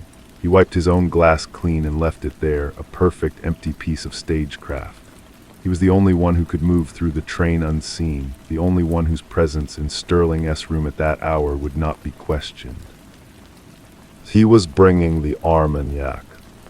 Avery was the smoke screen. Her performance, her hinted-at relationship with Sterling, her dramatic pronouncements, it was all misdirection. She was there to draw the eye, to be the obvious, complicated suspect, while her partner, the ghost, did the work. She had pulled me aside, she had confessed just enough. She had made sure I saw the connection between her and Cullen, knowing I would interpret it as a romantic conspiracy. But what if it was simpler, colder? What if they were just business partners, and Sterling was a shared problem they eliminated with clinical precision? The train whistle screamed, a long, lonely sound that echoed through the mountain passes. Night was falling, turning the snow outside to a deep, luminous blue. I turned off the lamp in my compartment, plunging it into darkness. I wanted to see out, but I didn't want to be seen. I was a silhouette against the glass, a target. I must have dozed, the rhythmic clacking of the wheels a lullaby against my will. A sound jolted me awake, a soft, metallic scrape at the door, not the conductor. This was furtive, a testing of the lock. I held my breath, my hand closing around the heavy, glass ashtray on the table beside me. It was a pathetic weapon, but it was all I had. The scraping stopped, silence returned, thick and heavy. I waited for minutes, my muscles coiled, listening for a retreating footstep. There was nothing, only the endless, mocking rhythm of the train. Had I imagined it, the wind, a shifting of the car on the tracks, I didn't believe it. I knew with a certainty that chilled me more than the mountain air that I was not alone in my fear. Someone else on this train was remembering the silver galleon, and they knew I was here. Game was indeed still in play, and the next move was theirs. I stayed in the darkness for what felt like hours, the ashtray a cold, hard weight in my palm. Every rattle of the carriage, every distant cough from another compartment was a threat made audible. The initial intellectual satisfaction of having solved the puzzle on the galleon had evaporated, leaving only the raw animal fear of being prey. I had not merely observed the tiger, I had poked it with a stick, and now it was following my scent. When the first gray light of dawn diluted the black outside the window, I finally moved. My body was stiff, my eyes gritty with exhaustion. I had to get off this train. The original plan to lose myself in the anonymous bustle of San Francisco now seemed naive. They would expect that. I needed to disappear somewhere they would not think to look. At the next stop, a dusty little town called Silver Fork nestled in a high valley, I gathered my single bag and stepped onto the platform. The air was thin and sharp, smelling of pine and coal smoke. I watched the train pull away, its cars snaking around the mountain bend until it was gone, taking its secrets and its threats with it. For a moment, I felt a profound relief. It was short-lived. I took a room at a boarding house near the station, a place with thin walls and the constant smell of boiled cabbage. For 2 days, I did nothing but sit by the window, watching the townspeople go about their lives. I jumped at every knock on the door, every raised voice in the street below. On the 3rd day, driven by a need for news and a connection to the world I had left behind, I bought a stack of newspapers from the general store. I spread them out on the rough wooden table in my room. The story was there, buried on page 6 of a Denver broadsheet. Industrialist S. death on luxury liner ruled suicide. It was a short, dry article, just as Clarence S. telegram had implied. It mentioned the storm, the isolation, the gun found in Sterling S. hand. There was no mention of auburn hair, of wiped glasses, or of a waiter named Cullen. The Silver Galleon was being scrubbed clean, its dark story whitewashed by the railroad company's efficient PR machine. But then in the society pages of a San Francisco paper, I found a different item. A small announcement easily missed. The renowned actress Miss Avery is to take a prolonged sabbatical from the stage, citing exhaustion following her recent travels. Her understudy will assume the role of Ophelia for the remainder of the celebrated run at the Alcazar Theater. My blood ran cold. A sabbatical. She was free. She had walked out of the snow and back into the spotlight, her alibi cemented by a doctor's note in public sympathy. It was the perfect next act, and Cullen, he had vanished, as Clarence said. He was the shadow again, and I had no doubt he was moving, even now, to tidy up the one remaining complication, me. I knew then that I could not stay in Silver Fork. It was too close to the rail line, too obvious a place for a man to hide. I needed to go where trains did not run, where the world was not made of tracks leading from one point to another. I sold my watch and my good coat for a fraction of their value, bought a heavy workman-esque jacket and a pair of stout boots, and hired a taciturn old man with a wagon to take me deeper into the mountains, to a logging camp he knew that was always hungry for men who could handle a ledger. As the wagon lurched up a narrow, muddy track into the vast, silent forest, I looked back only once. The town was a smudge of smoke in the vastness. I was leaving Esteban Vance behind. The man who noticed things had noticed one thing too many, and it had cost him his life, or at least the life he knew. The only identity left to me now was that of the loose end, a single, frayed thread in the elegant tapestry of their crime. And I knew with a certainty that sat like a stone in my chest that the weavers were still out there, and they had scissors. The logging camp was a raw scar on the side of the mountain, a collection of rough-hewn cabins huddled around a sea of churned-up mud and sawdust. The air was thick with the scent of pine resin and the relentless shriek of the sawmill. I took a job in the office, a drafty shack where I kept track of board feet and payroll under the name Ed Vance. I kept my head down, my hands busy, and my stories to myself. The men were a hard, closed-off bunch, their pasts as buried as the tree stumps in the forest. It was the perfect place to be no one. Weeks bled into months. The sharp fear that had driven me from the train slowly dulled into a constant, low-grade hum of vigilance. I started to believe I had outrun it. The world of the Silver Galleon, with its crystal and perfume, began to feel like a fever dream. Then one afternoon, a supply wagon arrived from town. Along with the usual sacks of flour and crates of dynamite, the driver handed me a bundle of mail. It was mostly orders and trade circulars for the camp foreman, but among them was a single, cream-colored envelope. It was addressed to Mr. Esteban Vance. My heart stopped. The name was a ghost, a slap from a past I had tried to bury. The envelope was of high-quality stock, the handwriting a precise, elegant cursive I did not recognize. There was no return address. My hands trembled as I tore it open. Inside was not a letter, but a single, carefully clipped newspaper article. It was a review from a Boston newspaper, dated a month prior. It praised a stunning new stage production of Macbeth, lauding the visionary direction and the breathtaking set design. The director, it noted, was a brilliant newcomer to the American theater scene, a man named Julian Croft. The article included a small, grainy photograph of the director standing in the shadows backstage. He was tall, lean, his face partially obscured, but the posture, the quiet intensity, was unmistakable. It was Cullen. My eyes scanned the text again, frantically, and there it was near the end. The reviewer offhandedly mentioned that the production's lead actress, a magnificent Lady Macbeth, had been a last-minute replacement, a European star who had taken the role under a pseudonym. Her performance, the review gushed, was one of terrifying, intimate power. They were together. They had not vanished. They had reinvented themselves, climbing to even greater heights on the foundation of their crime. They were not hiding in the shadows. They were standing in a new, more brilliant spotlight. This was not a threat, it was a message, a boast. It was Avery and Cullen showing me that they had won completely and absolutely.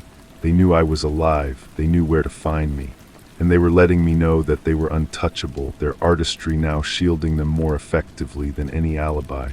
They had woven their violence into their art, and the world was applauding. I walked out of the office and into the biting mountain air. I looked at the towering ancient trees, at the men swinging their axes, at the simple, brutal reality of the life I had built. And I saw it for what it was, a fragile illusion. I had been hiding while they had been thriving. The snow had not covered their tracks, it had merely provided a clean canvas for their next masterpiece. I stood there for a long time, the clipping crumpled in my fist, understanding that the terror was not in being found, but in knowing that I was forever a captive audience to their performance, a silent witness to a perfect crime that would never, ever end. The crumpled review felt like a live coal in my hand. I should have burned it, tossed it into the sawmill-esque furnace, and watched it turn to ash, but I didn't. I smoothed it out on the rough plank of my desk and read it again, each word a deliberate needle prick. Julian Croft. The name was a masterstroke, bland yet aristocratic, perfectly suited for a man who directed shadows. And the European star, the magnificent Lady Macbeth, of course. She had always been too big for the Alcazar Theater. This was her true comeback, a role that required a depth of understanding about ambition and its bloody consequences. They were not just safe, they were celebrated. My silence had purchased their fame. The truth I had buried was the manure in which their new careers were flourishing. Every accolade, every glowing review was a monument to my cowardice. I had thought I was choosing survival, but I had only chosen a different kind of death. The death of Esteban Vance, the man who sought truth, and the birth of Ed Vance, the man who cowered from it. Days turned into a gray blur.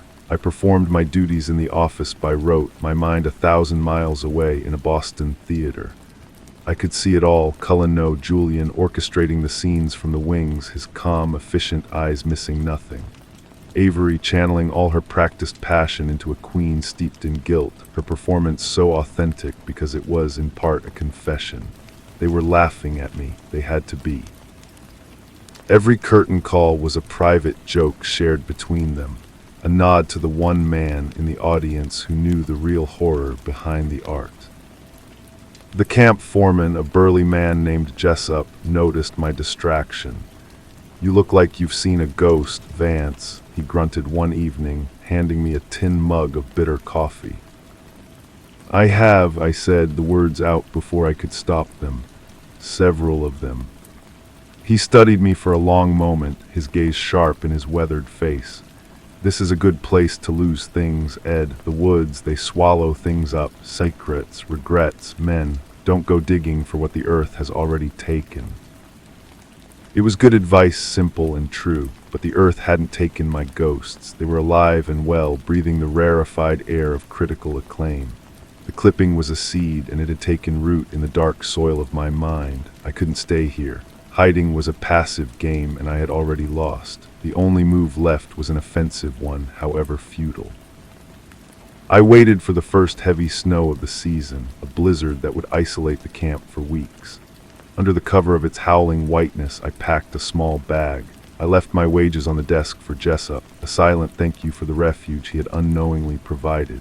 Then I walked away from the camp, following the frozen river downstream toward the distant lights of a railhead I knew lay 50 miles east. I was not Esteban Vance, and I was not Ed Vance. I was a purpose, cold and single-minded. I was going to Boston. I was going to watch the play. I was going to look my ghosts in the eye and let them see that their silent witness was no longer content to sit in the dark. The final act was not yet written. The journey east was a study in grim endurance. I used the last of my hidden money to buy a third-class ticket, huddling in a corner of a crowded, rattling car that smelled of unwashed bodies and coal dust. This was a world away from the plush silence of the silver galleon, and I found a perverse comfort in its honest squalor. No one here was pretending to be anything they were not. Boston, when I finally reached it, was a shock of noise and granite and hurried crowds. I found a flophouse near the docks, paying for a week in advance with coins that felt warm and heavy with purpose. My first stop was a public library, where I found a larger, clearer photograph of Julian Croft in a theatrical magazine. It was him, without a doubt. The same lean frame, the same composed stillness I remembered from the dining car. The article spoke of his meticulous nature, his ability to draw breathtaking performances from his actors. It made me feel sick. That evening I stood across the street from the theater. It was a grand, ornate building, its marquee blazing with the name Macbeth. I watched the well-dressed patrons stream up the steps, their laughter and anticipation hanging in the cold air. They were coming to be entertained by murder expertly staged. The irony was a physical ache. I didn't go in, not that night. It was too soon. I needed a plan, not a confrontation. I needed to understand the rhythm of their new lives. For a week I became a student of the theater. I learned the times the stage door opened and closed. I saw Cullen, now Croft, arrive each afternoon, always alone, always carrying a worn leather portfolio. I saw Avery emerge after the performances, swathed in furs, accepting the adulation of a small crowd of admirers. She looked older, her beauty hardened into something more severe and commanding. She was a star, and she carried the part effortlessly. On the 8th night I bought a ticket, the cheapest seat, high in the balcony, shrouded in shadow. The play was, as the reviews had promised, a masterpiece. A chilling and intimate portrait of a marriage corroded by ambition. When Avery, as Lady Macbeth, walked in her sleep, trying to wash the phantom blood from her hands, the entire audience held its breath. Her torment was so visceral, so real. I knew why. She was not acting a fiction. She was reenacting a memory. She was confessing on stage, and they were giving her a standing ovation for it. My eyes were not on her, though. They were fixed on the shadows of the wings, and I saw him. Cullen. He stood perfectly still, watching his creation unfold. His gaze was not on the audience, nor entirely on the actress. It was on the machinery of the play itself, the precise movement of every light and prop. He was a conductor, and this was his symphony of guilt. As the curtain fell and the thunderous applause began, I did not clap. I stood and made my way down the cramped stairs out into the cold night. I did not head back to my lodgings. Instead, I walked to the alley beside the stage door. I waited. The crowd of admirers eventually dispersed. Avery emerged, gave a final, regal wave, and was ushered into a waiting motor car. Then he appeared, Cullen. He stood for a moment under the bare bulb above the door, lighting a cigarette. The flame illuminated his calm, composed features. This was my moment. I could step forward. I could say his real name. I could watch for the flicker of recognition, of fear. But I didn't. I remained in the deep shadow of the alley, my own breath pluming in the air. What would it accomplish? A moment of satisfaction, followed by his certain, efficient response. He would deny it. He would have me removed. He would win. As he turned to walk away, a woman stepped out of a doorway further down the street to meet him. It was not Avery. It was a younger woman, her face eager and earnest. She carried a notebook, a journalist perhaps, or an aspiring director. She began speaking to him, her hands moving animatedly. Cullen listened, his head tilted, a faint, encouraging smile on his lips. He was building again, cultivating his next acolyte, his next narrative. I understood then that I could not break them by shouting the truth. The truth was what they made it. They were artists, and their greatest work was the lives they had constructed from the ruins of the one they had destroyed. To expose them, I would need a different kind of performance. I would need to become a character in their world, a critic, a benefactor, a new face in the crowd. I would need to learn their new script so thoroughly that I could rewrite the ending. He turned the corner and was gone. I stood in the alley for a long time, the cold seeping through my thin coat. The game was not over. It had simply moved to a new stage. And this time I would not be a witness in the shadows. I would be a player. The next morning I went to a second-hand clothier and used a portion of my dwindling funds to purchase a suit that, while not fashionable, was presentable and clean. I then visited a public bath, scrubbing away the grime of the flop house and the journey. Looking in the steamed mirror, I saw a stranger, a man with a purpose that had honed his features into something sharper, harder. Ed Vance was receding again, making way for a new persona, one who could move in their world.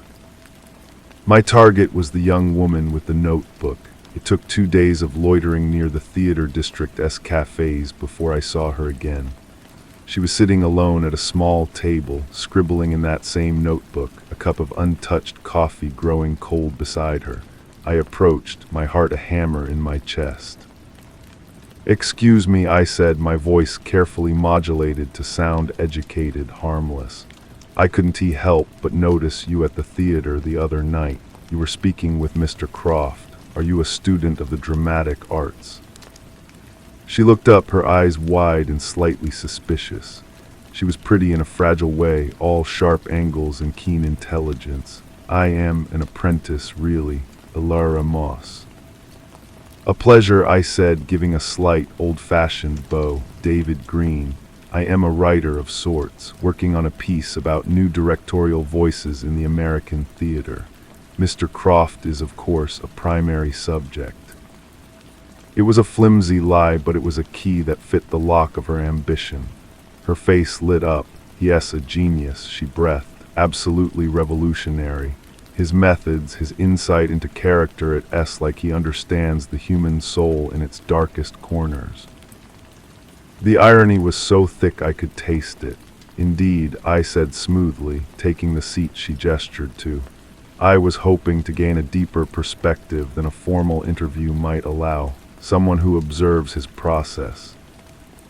And so I was in. Elara, eager to impress a supposed writer, became my unwitting guide. She talked for an hour, detailing Croft's meticulous nature, his quiet authority, his partnership with the brilliant actress who was his Lady Macbeth. "They have a symbiosis," she said, searching for the word. "It's like they share a secret language. It's what makes the production so electric." I nodded, making notes in a small book of my own to maintain the facade. I was learning the topography of their new kingdom. Cullen was careful, revered, and slightly distant. Avery was the brilliant, tempestuous star. They were protected by a wall of admiration. A week later, Elara secured me a pass to watch a rehearsal. I stood in the back of the dark, empty theater, the ghost of a past audience still lingering in the dusty air. On stage, under the harsh work lights, they were running the banquet scene. Avery, in a simple rehearsal dress, was a vortex of controlled panic as she tried to calm her husband, who was shaken by the ghost of Banquo. And Cullen Croft was there. His voice, when he spoke, was calm and precise, carrying easily through the cavernous space. "Lydia, your fear is brilliant, but it is still yours. It needs to be hers. It needs to be colder. You are not afraid of the ghost. You are afraid of the crack in your husband's resolve. That is the true threat." He walked onto the stage and stood before her, his back to me. He didn't touch her, but his proximity was intimate, commanding. "Look at me," he said, his voice dropping, becoming almost hypnotic. "Remember the weight of it, the irrevocable step, the silence that comes after. Let that fill you. That is the fear you use." I felt a chill that had nothing to do with the drafty theater. He was not just directing her, he was reminding her. He was weaving their shared secret into the performance, refining it, making it stronger. This was how they survived. They didn't bury the memory. They performed it night after night, using the horror to fuel their art. They were not haunted by it. They were empowered by it. As I watched them, a plan began to form in my mind, fragile and dangerous. I could not attack them from the outside. Their fortress of reputation was too strong. I would have to get inside. I would have to become a part of their production, a trusted member of their company. I needed to find a crack in their perfect performance, a moment of unscripted truth. And to do that, I needed to offer them something they needed. I needed to make myself indispensable to Julian Croft. The writer, David Green, would have to become a collaborator.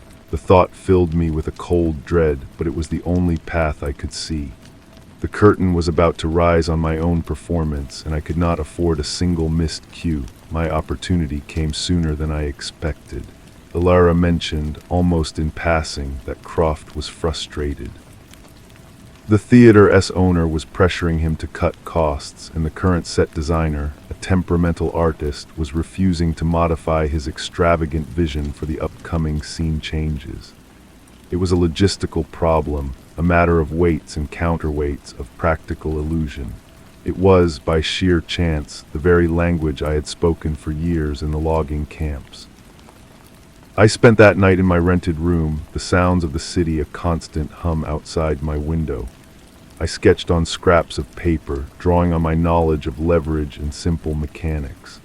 I designed a system of pulleys and pivots, elegant in its efficiency, that would allow for the swift, silent scene transitions the script demanded, using a fraction of the manpower and materials. The next day I presented the sketches to Ilara not as David Green the writer, but as a man with a practical past. My family was in lumber. I lied easily.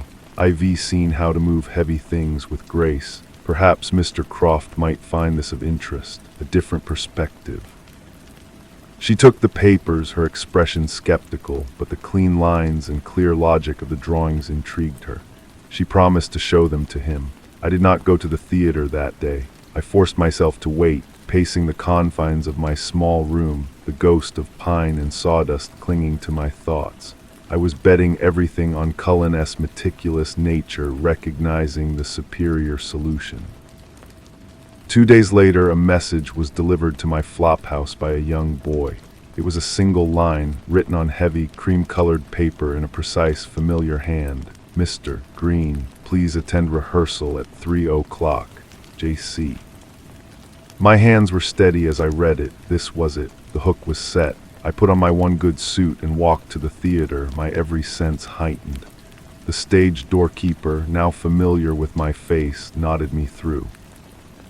The rehearsal was in a state of suspended animation. The cast stood about on stage, murmuring amongst themselves. Cullen was in the center of the orchestra pit, my sketches spread out on a makeshift table before him. He looked up as I approached, his gaze analytical, devoid of any personal recognition. He saw a useful tool, not a ghost from the past. Your designs, he said, tapping the paper, they are unorthodox but effective. You understand the poetry of mechanics. I understand that a heavy backdrop should be a silent partner to the actor, not a noisy distraction, I replied, keeping my voice even. He studied me for a long moment, and I met his gaze without flinching. I was David Green now. I had to be. The scene changed for the English court, he said. The current design is too slow. It kills the momentum. Can your system handle it? Easily, I said. I can show you. For the next hour, I was no longer a fugitive or an avenger. I was a problem solver. I used ropes and sandbags from the fly system, demonstrating the principles to the stagehands under Cullen's watchful eye. He observed in silence, his arms crossed, his head tilted. When the mocked-up backdrop glided smoothly and silently into place, a faint, approving smile touched his lips. It was the same smile I had seen him give a perfectly prepared dish on the silver galleon. Excellent, he said, and the single word felt like a victory. He turned to his stage manager. Dismiss the cast for the day. Mr. Green and I have work to do. As the actors drifted away, Avery descended from the stage. She walked over to us, her rehearsal coat draped over her shoulders. She looked from the modified rigging to me, her expression one of cool curiosity. Julian, what is this? Have you found a new wizard? She asked, her voice that same low, melodious instrument that had once discussed poetry with me over a glass of wine. "This is David Green," Cullen said. "He has a pragmatic sort of genius. He is solving our little problem with the scenery." She offered me a slender hand. "Lydia Vale," she said, using her stage name. Her grip was firm, her eyes searching mine. There was nothing there, no flicker of remembrance, only the assessing look of a star evaluating a new member of the crew. Well, anyone who can make Julian this happy before a technical rehearsal is a treasure indeed. She moved away, joining a group of actors leaving through the stage door. I watched her go, my heart a cold, hard stone in my chest. I was inside. I had made myself useful to the master, and the mistress had acknowledged my existence. I was now a part of the machinery of their masterpiece, a cog in the very clockwork of their lie. The next phase of my performance had begun. I would help them build their world piece by piece until I found the one piece that could make it all collapse. The following days were a blur of work and forced camaraderie. I was given a small, cluttered space backstage as a workshop, and I spent my hours there refining the pulley systems and training the stagehands on their operation. Julian Croft was a demanding but fair taskmaster. He visited me often, his presence a constant, low-grade hum of tension in my spine. He would stand and watch me work, asking precise questions about load-bearing capacities and friction coefficients. Our conversations were a careful dance of technicalities, but I began to sense a genuine, almost artistic appreciation in him for the elegance of the solutions I provided. He was, I realized, a man who respected competence above all else. It was the same quality that had made him such a flawless head waiter. He understood systems, and I had proven myself a master of this new one. One afternoon, as we were reviewing the plans for the final act, he paused, looking at my hands, which were calloused and scarred from a life of physical labor. "You are an unusual man, Mr. Green," he remarked, his tone conversational but his eyes sharp.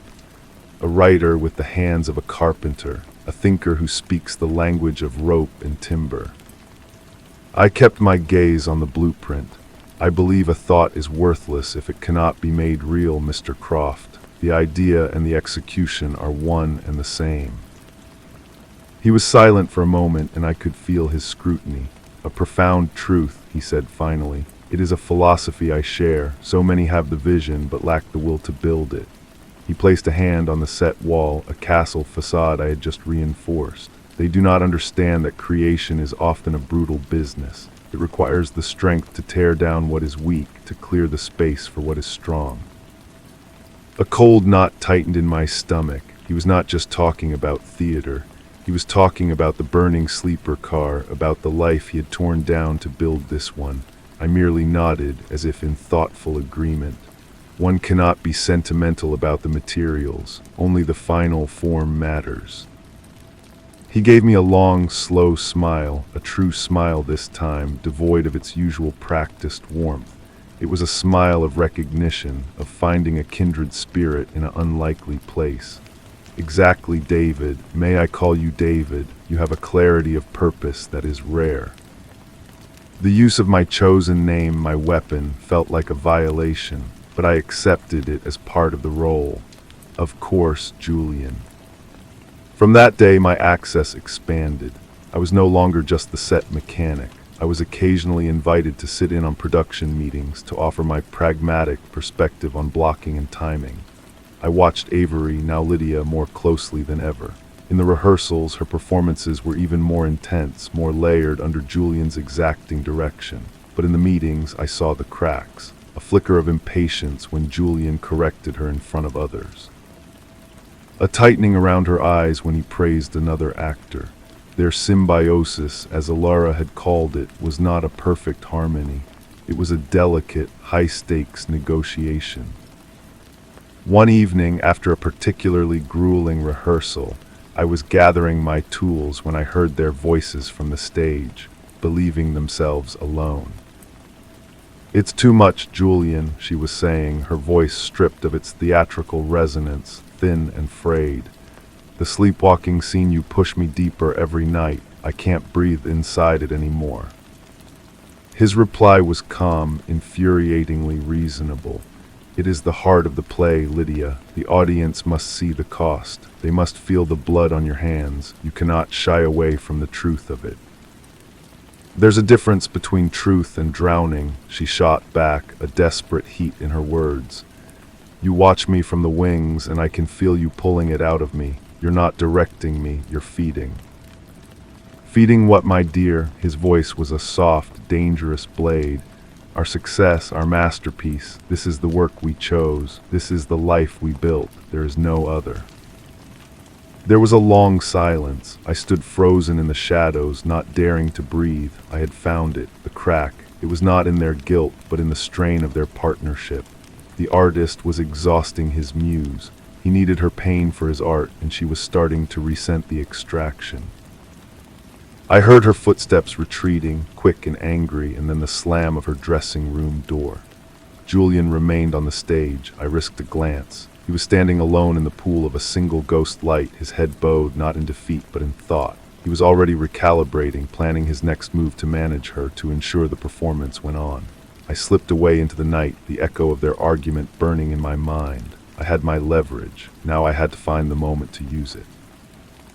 The play was not the only thing heading toward its climax. Story 5. The steady metronomic clacking of the typewriter stopped. It was not a pause for thought, not a moment to consider a turn of phrase. It was an abrupt cessation, as if the machine itself had been strangled. The silence that rushed in to fill the void was thick and heavy, a physical presence in the dimly lit office. Clinton, the prosecutor, sat with his fingers still poised over the keys, listening. The only sound now was the slow, deliberate drip of water from a leaky faucet in the adjacent washroom, each drop a tiny explosion in the quiet. He was not alone. He could feel it, a shift in the air pressure, the faint, almost imperceptible scent of cold earth and something else, something coppery, that had followed him home from the evidence room. It was the smell of the Orpheus Grove. That was the name the papers had given them, a poetic, misleading name for a group of young people who had, under the guidance of a man named Jedediah, committed a series of murders so brutal and seemingly random that they had fractured the city's sense of reality. Clinton was the man tasked with piecing those fragments back into a picture a jury could understand. He was assembling the monster, bone by bone, from the testimony of the broken. The case file lay open beside the typewriter, a sprawling chaos of photographs, witness statements, and forensic reports. He looked at the top photograph, the one that had started it all, not chronologically, but in terms of sheer, visceral impact. A state senator, a man of power and privilege, found in his own garden, arranged not as a victim of a crime, but as an offering. The press had called it a ritual, and they were not wrong. It was the first footprint of the beast, a deep, ugly print in the soft soil of a complacent world. The investigation had been a slow, painstaking excavation, not of places, but of minds. The followers, when they were finally caught, were not the feral monsters the public imagined. They were clean-cut, quiet. Their eyes, though, held a flat, distant look, as if they were watching a film of their own lives from a great and unreachable distance. Clinton had interviewed the first one, a girl named Lily. She was 22, with hair the color of wheat and a voice so soft he had to lean in to hear her. He asked her why the senator, why the knife, the specific, almost surgical cuts. She looked through him, her gaze fixed on some point in the memory of a California redwood grove where Jedediah had held his first gatherings. He was a sun-bleached man, she explained, not with words of adoration, but with the simple, declarative tone of one stating a fact of physics. The sun rose in the east, water was wet, and Jedediah saw the truth of the world. He said the world was a sick animal, bloated and greedy. It needed to be purified, it needed a shock to the system. The famous, the powerful, they were the symbols of the sickness. Their deaths were not murders, she said, her voice never wavering. They were corrections. Clinton had written down her words, the typewriter keys striking the paper like little hammers. Correction. He knew then that this was not a simple case of murder for gain or passion. This was a war of ideology, fought with knives in the dark. Jedediah from his jail cell was still fighting it. He was a handsome man, his charisma not diminished by the orange jumpsuit. His eyes were the color of a summer sky and just as empty. He never confessed, never showed remorse. He spoke in riddles and parables, a magnetic, manipulative man who treated the courtroom as his new pulpit. The trial became a circus, a battlefield of law and morality played out under the hot, unforgiving lights of the media. The public was divided, a collective chorus of fascination and terror. Some saw Jedediah as a prophet, a rebel against a corrupt system. Others saw only the devil, and they looked at the young, vacant-faced followers in the dock and saw their own children, lost to a delusional ideology. Clinton would walk home through the city streets at night, feeling the fear like a humidity in the air. People locked their doors a little earlier, looked over their shoulders a little more often. The city had developed a nervous tic. The evidence mounted, a terrible tapestry. A beloved philanthropist drowned in her own swimming pool, tiny river stones placed over her eyes. A school teacher left in a public library with pages from obscure texts tucked into his clothing. Each victim, famous or ordinary, was a symbol in Jedediah's grand, insane design. The investigators, good and weary men, brought Clinton the links one by one, a fingerprint on a library book. A fiber from a distinctive homespun shirt found near the senator's body. A credit card receipt for gasoline purchased near the Grove. But the most damning evidence came from the followers themselves, slowly turning on each other in the pressure cooker of the legal process. One of the young men, a boy named Mark who had been a promising chemistry student, broke. He described the nights of chanting, the fasting, the way Jedediah's voice would weave through the trees and into their very bones.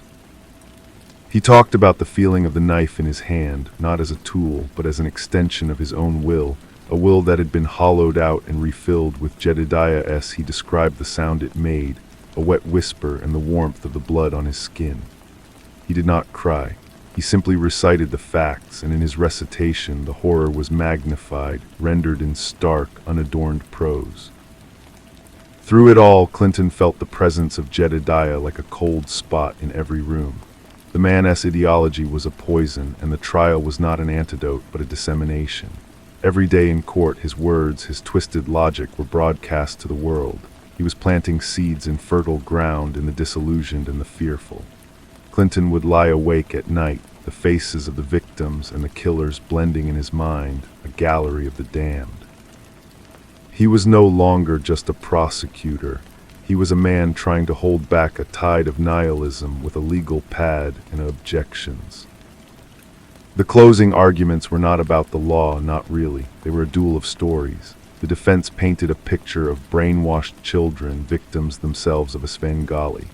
Clinton stood before the jury, feeling the weight of the city's fear, the ghostly breath of the dead on his neck. He did not talk about fingerprints or fibers. He talked about choice. He talked about the moment when a hand picks up a knife. He talked about the senator, not as a symbol, but as a man who loved his garden.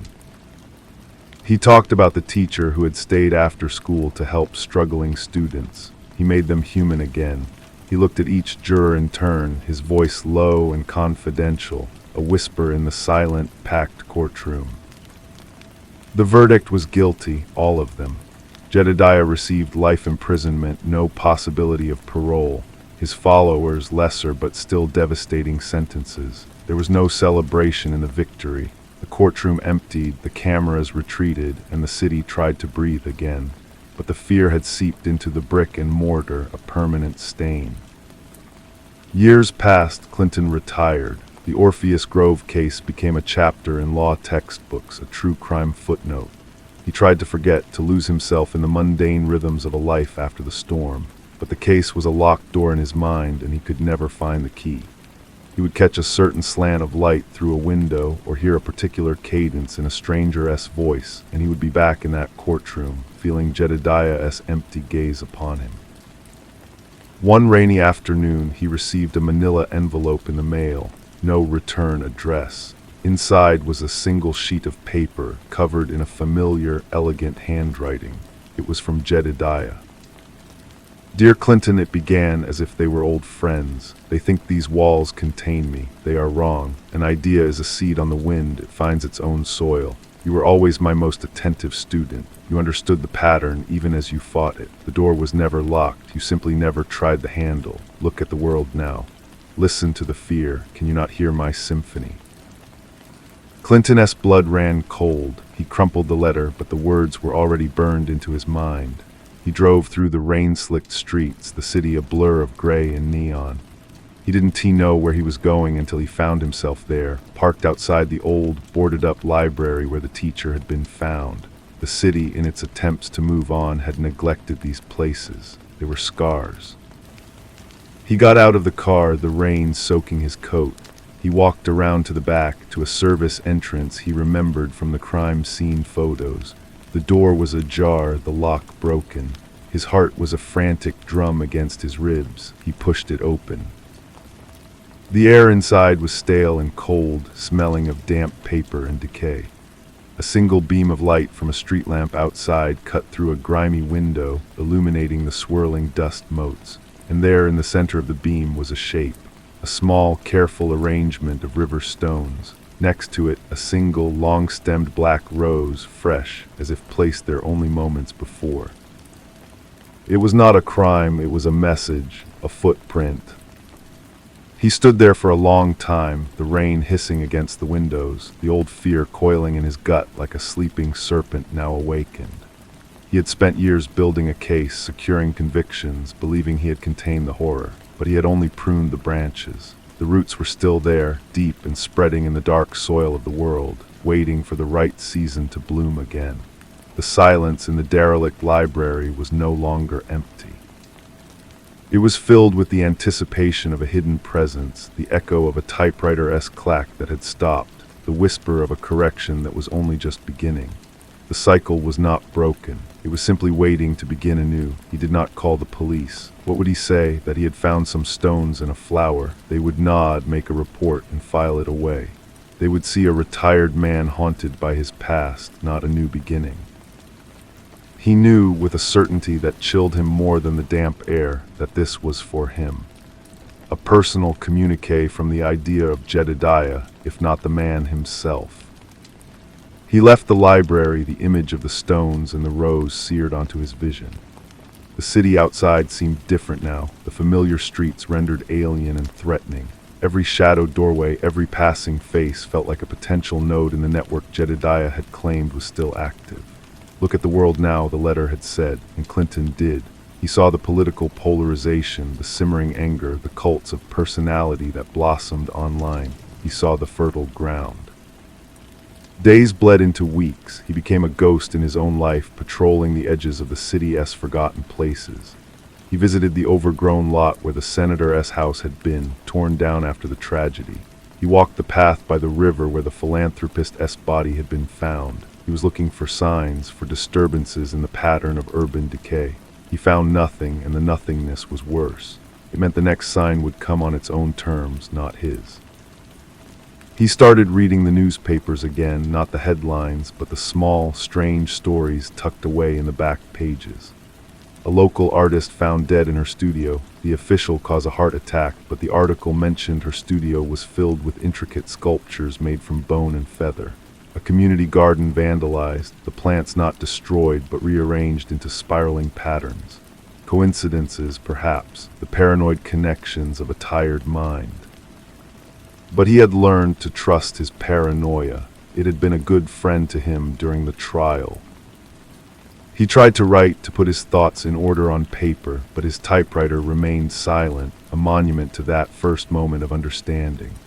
The words would not come. Instead, he found himself at the public library, scrolling through microfiche records of old newspapers, looking for anything that predated the Orpheus Grove, any unsolved deaths that fit the pattern. He was building a new case, a secret one, for an audience of one. It was in a newspaper from 15 years before the senator's death that he found it. A short article about a university professor, a specialist in comparative mythology, who had been found dead in his campus office. A brain aneurysm, the report said, but the description of the scene mentioned a curious detail. On his desk, next to his open notebook, was a small, perfect circle of white quartz stones. The notebook was filled with dense writing about Orphic cults and the descent into the underworld. Clinton sat back, the hum of the microfiche reader loud in the quiet room. The footprint was older, much older than anyone had known. Jedediah was not the source, he was a symptom, a particularly virulent and charismatic flare-up of something that had been dormant for a long, long time. The ideology wasn't his creation, he was just a recent, effective vessel. The realization was a profound and terrifying relief. It meant the fight was bigger than one man. It also meant it was endless. He thought of Lily, of Mark, there was hollowed out and refilled. He thought of the new faces he passed on the street, the ones with that same distant look in their eyes, the ones listening to a symphony of fear he could not yet hear. The door was not locked. Jedediah was right. Clinton had simply never tried the handle. Now he had, and he saw the corridor beyond, stretching back into the depths of history and forward into an uncertain future. He had spent his life believing in the solidity of facts, of evidence, of law. Now he saw that he had been building his house on a foundation of sand, and the tide was coming in.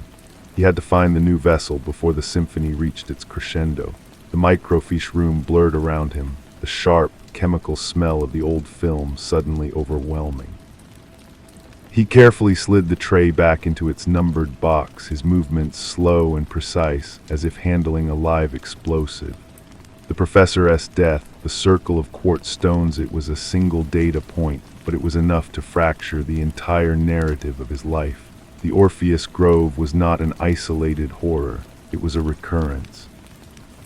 He walked home through the gathering dusk, the city's noises, the blare of horns, the fragments of conversation seeming to layer over a deeper, more persistent signal.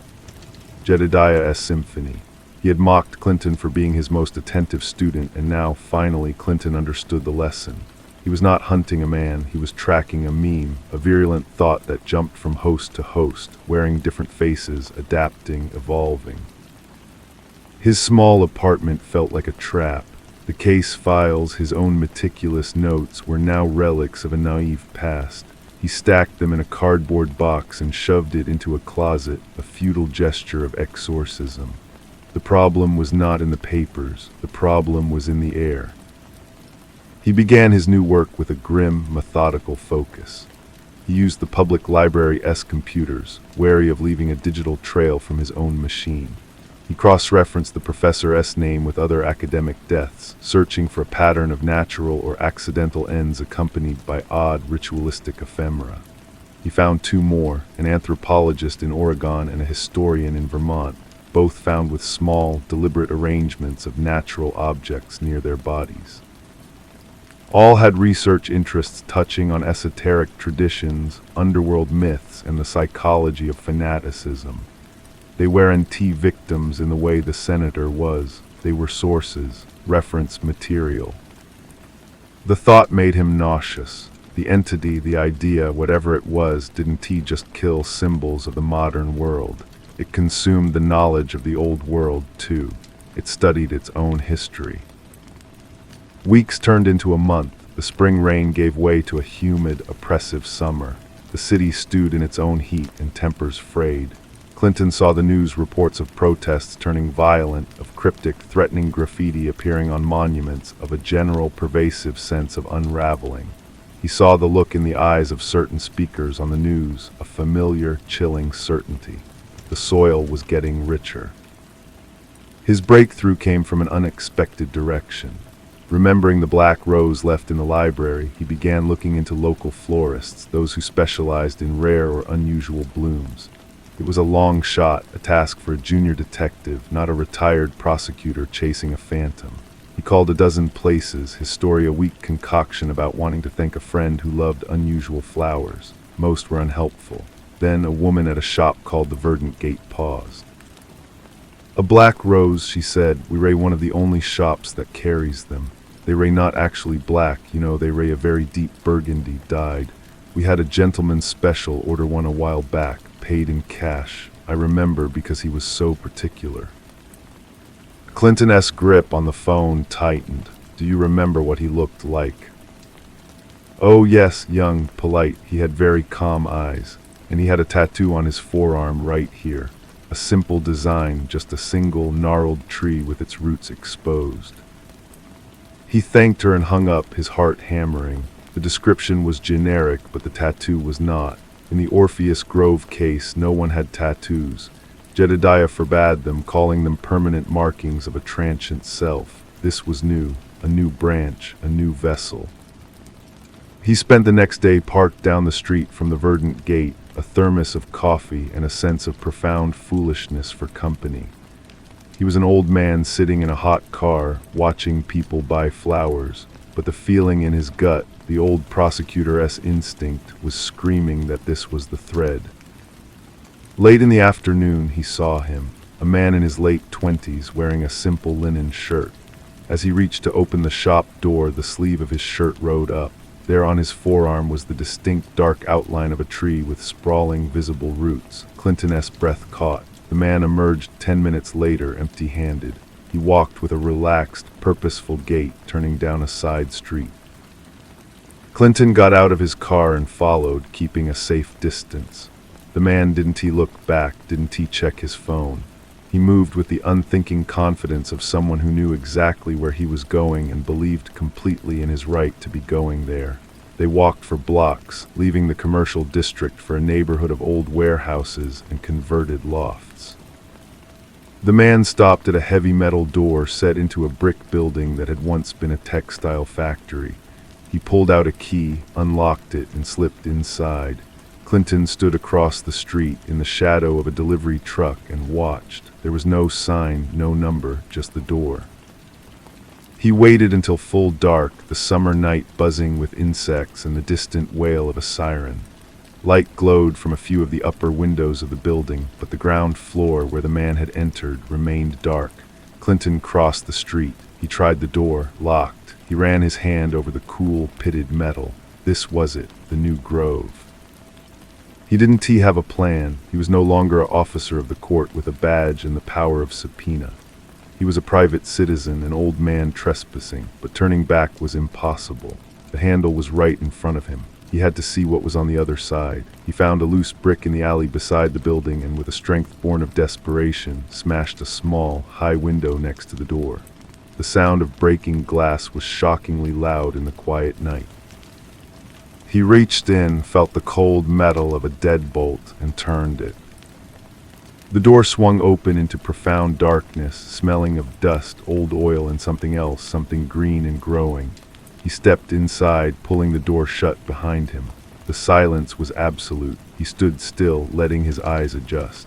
A sliver of moonlight from the broken window revealed a vast, open space, and in the center of that space, something took shape. It was not a meeting place, it was a map. A huge, intricate model constructed on the concrete floor, made of soil, moss, stone, and twigs. It was a representation of the city, but not as it was. Key landmarks were there: the courthouse, the library, the senator's old property, but they were connected by meandering lines of white sand like roots or rivers. And at the center of this web, where the city park should have been, was a miniature version of the gnarled tree from the man's tattoo. Its twisted branches made of dark, polished wood, its roots dug deep into the model. It was a plan, a blueprint for the correction. A soft voice spoke from the shadows behind him, calm and utterly devoid of surprise. "We wondered when you would arrive, Mr. Clinton. Jedediah said you would. He said you were the only one who truly understood the architecture." Clinton turned slowly. The young man from the florist stood there, not with a weapon, but with his hands relaxed at his sides. His calm eyes reflected the faint light. "It's not about the killing, is it?" Clinton heard himself say, his voice a dry rasp. "It never was." The young man smiled, a gentle, knowing expression.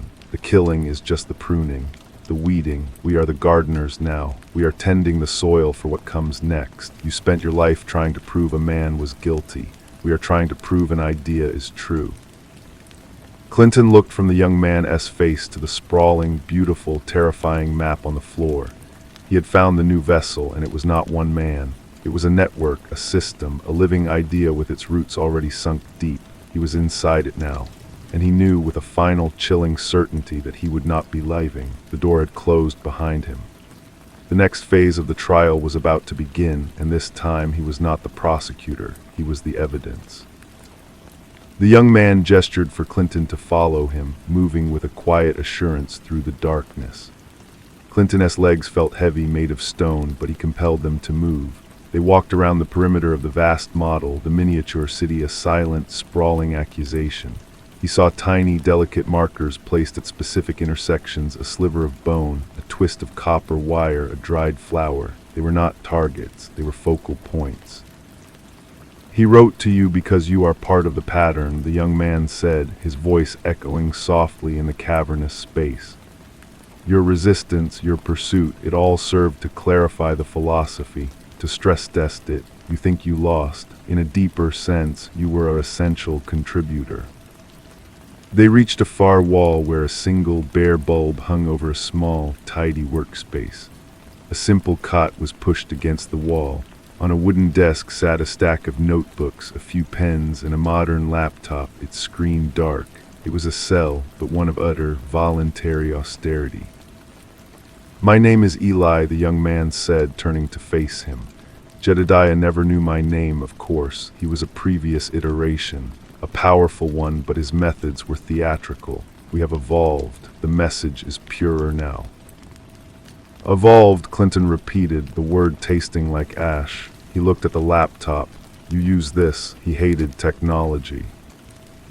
He saw it as a corrupting influence. We see it as a tool, a delivery system. The fear you hear on the news, the anger in the streets, it has chaos. We don't create the chaos, we simply guide it, we give it a shape, a purpose. We are the composers, and the world's fear is our orchestra. Eli picked up one of the notebooks and offered it to Clinton. After a moment's hesitation, Clinton took it. He opened it. The pages were not filled with ranting prophecies, but with clean, precise diagrams, social network maps, psychological profiles, mimetic theory. It was a cold, analytical blueprint for societal breakdown and rebirth. It was far more terrifying than Jedediah's poetic madness. "You can stop a thought, Mr. Clinton," Ellie said. "You can only try to replace it with a better one, or a stronger one. We are planting a better one." Clinton's eyes fell on a single sentence, neatly underlined on a page. "The final correction is not an act of violence, but an act of consensus." He looked up at the model city, at the roots of white sand connecting every landmark. It wasn't a plan for a series of murders. It was a plan for a silent, bloodless coup of the human spirit. They were building a new mythology, and they were using the tools of the modern world to do it. "Why show me this?" Clinton asked, his voice hollow. "Why not just kill me?" Eli's calm eyes held his. "Because you are the witness. Your conviction, your certainty in your old world gives our new one its validity. Your despair is the final piece of the proof. When you leave here, and you will leave, you will carry this knowledge with you. You will look at your city, at your world, and you will see our design everywhere. You will know we have already won, and that your life's work was merely a prologue to our beginning." The truth of it crashed down on Clinton. He was not evidence for a court. He was a carrier, a vector. His purpose was to understand the depth of his own defeat so completely that it would become a silent testament to their victory. Killing him would be a waste of a perfect, polished tool.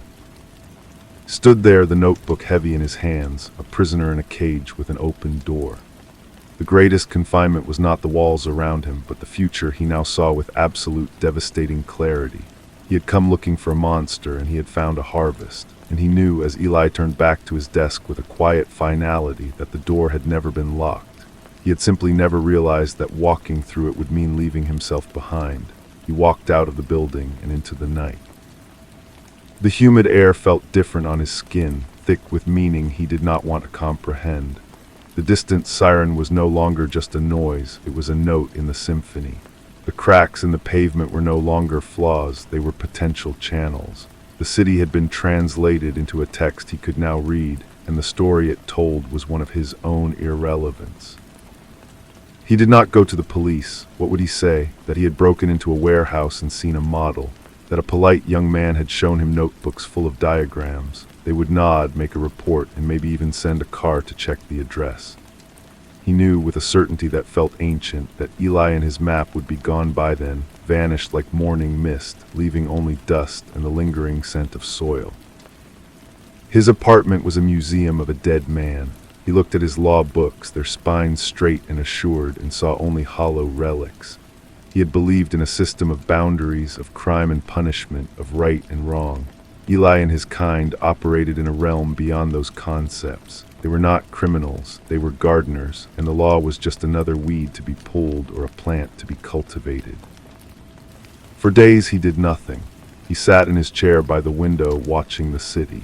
He saw the people on the sidewalk, each with their own private worries, and he saw the invisible roots connecting them, feeding a collective anxiety that the gardeners were harvesting. He saw a news report about a string of petty crimes, seemingly random, and he recognized the pattern, a deliberate unraveling of the social fabric at its weakest seams. He had become the witness, just as Eli had intended.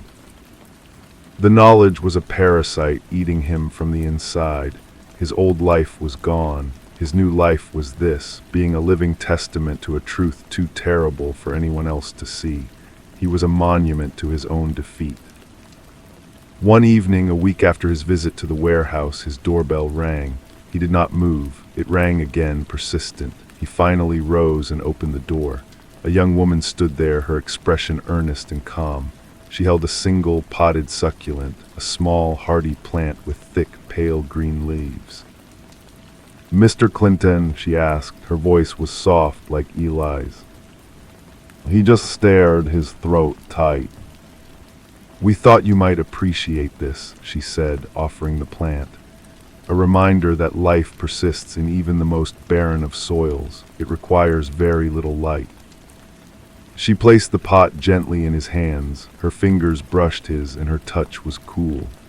Then she turned and walked away, her footsteps silent on the hall carpet. Clinton closed the door and looked down at the plant. It was a simple, mundane object, but nestled among the pebbles at its base was a single white quartz stone, a calling card, a welcome. He set the pot on his windowsill. He knew then that he would never be free of them. They would always be there in the periphery, tending their garden. They had given him a role, and he was now playing it. He was the keeper of the terrible knowledge, the man who knew the world was being remade and could do nothing to stop it. He sat back in his chair, the city sprawling before him, and for the first time he stopped fighting the signal. He stopped trying to hear the individual notes and instead let the whole terrible symphony wash over him. He listened, and in the awful, beautiful harmony of fear and order, he finally understood the shape of the world to come. He was its first and most perfect citizen. The days began to blend, each one a little quieter, a little more still. He stopped reading the news. The headlines were just the surface chatter, the rustling of leaves, while the real movement was happening underground, in the root system he now knew was there. He tended to the succulent. He watered it sparingly as instructed. It thrived. He received no more visitors, no more messages. The silence was the point. He was to be left alone with his understanding, a solitary monument in a park no one else knew existed. He took long walks, not to follow anyone or anything, but simply to observe. He saw the city not as a collection of individuals, but as an organism, a stressed, feverish organism. He saw the political rallies and the counter-protests not as clashes of ideology, but as symptoms of a systemic illness, a body rejecting a foreign idea that was being skillfully introduced into its bloodstream. One afternoon, he found himself standing outside the courthouse where he had spent the better part of his career.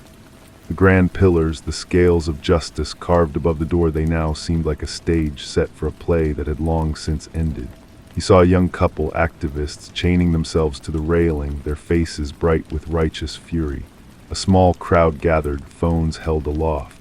He saw a man on the periphery of the crowd, not filming, not chanting, just watching. He had a calm, observant demeanor.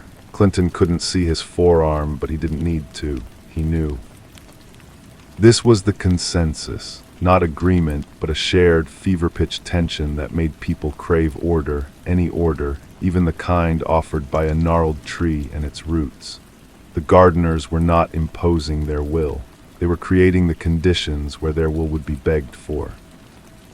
He walked home as the sun set. The city was painted in hues of orange and purple, beautiful and doomed.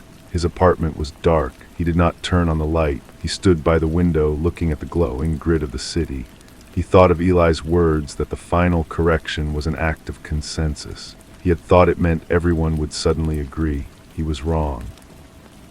It meant everyone would be so exhausted, so fractured and afraid that they would collectively sigh and accept a new reality, not because it was good, but because it was inevitable. He looked at the succulent on the sill, its pale leaves glowing in the twilight, a life that required very little light.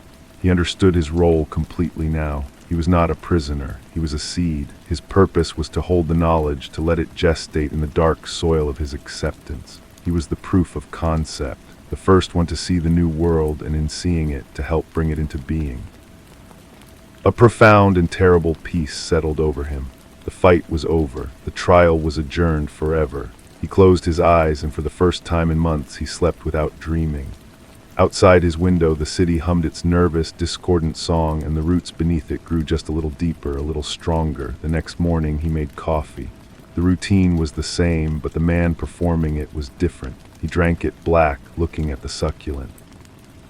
It seemed larger today, or perhaps he was just seeing it more clearly.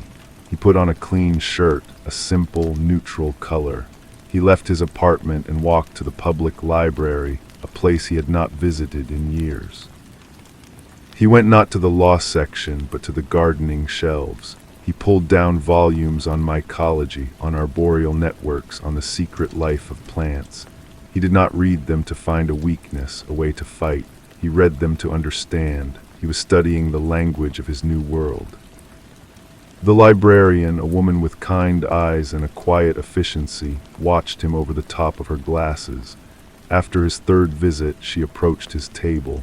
"Finding everything you need?" she asked. Clinton looked up from a diagram of a fungal network, a sprawling, beautiful map that mirrored the one in the warehouse. "Yes," he said, and his voice was calm, devoid of the old rasping urgency. "It's all becoming much clearer." She smiled, a gentle, professional smile, and moved on. He watched her go.